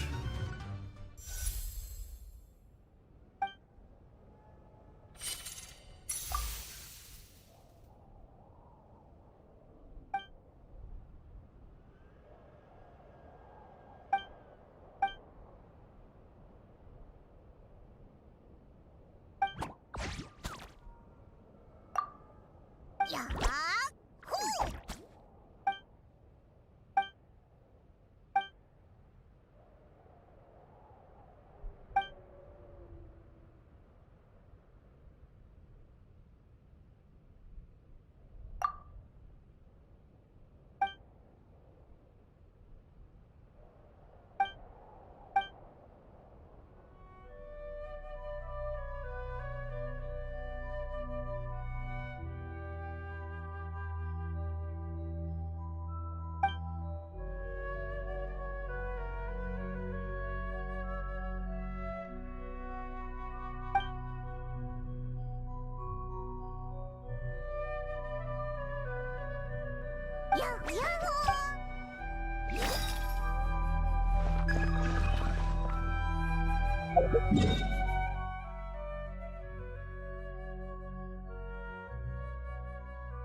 A reward on the road.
Looking for trouble? Take this!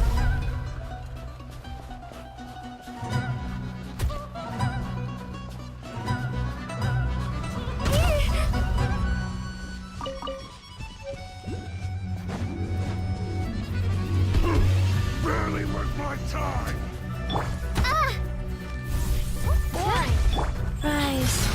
Orders given. Orders received. My royal decree. One down! The guard! Fast! Cryostorm!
Show me what you made.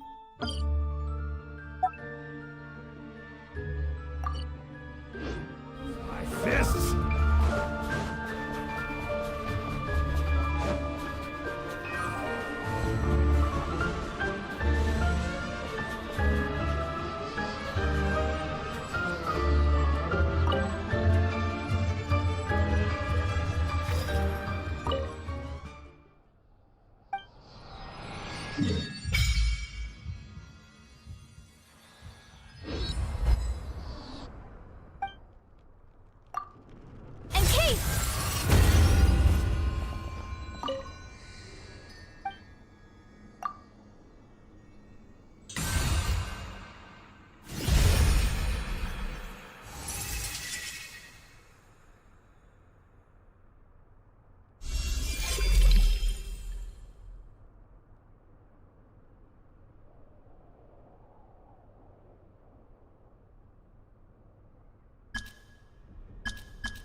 you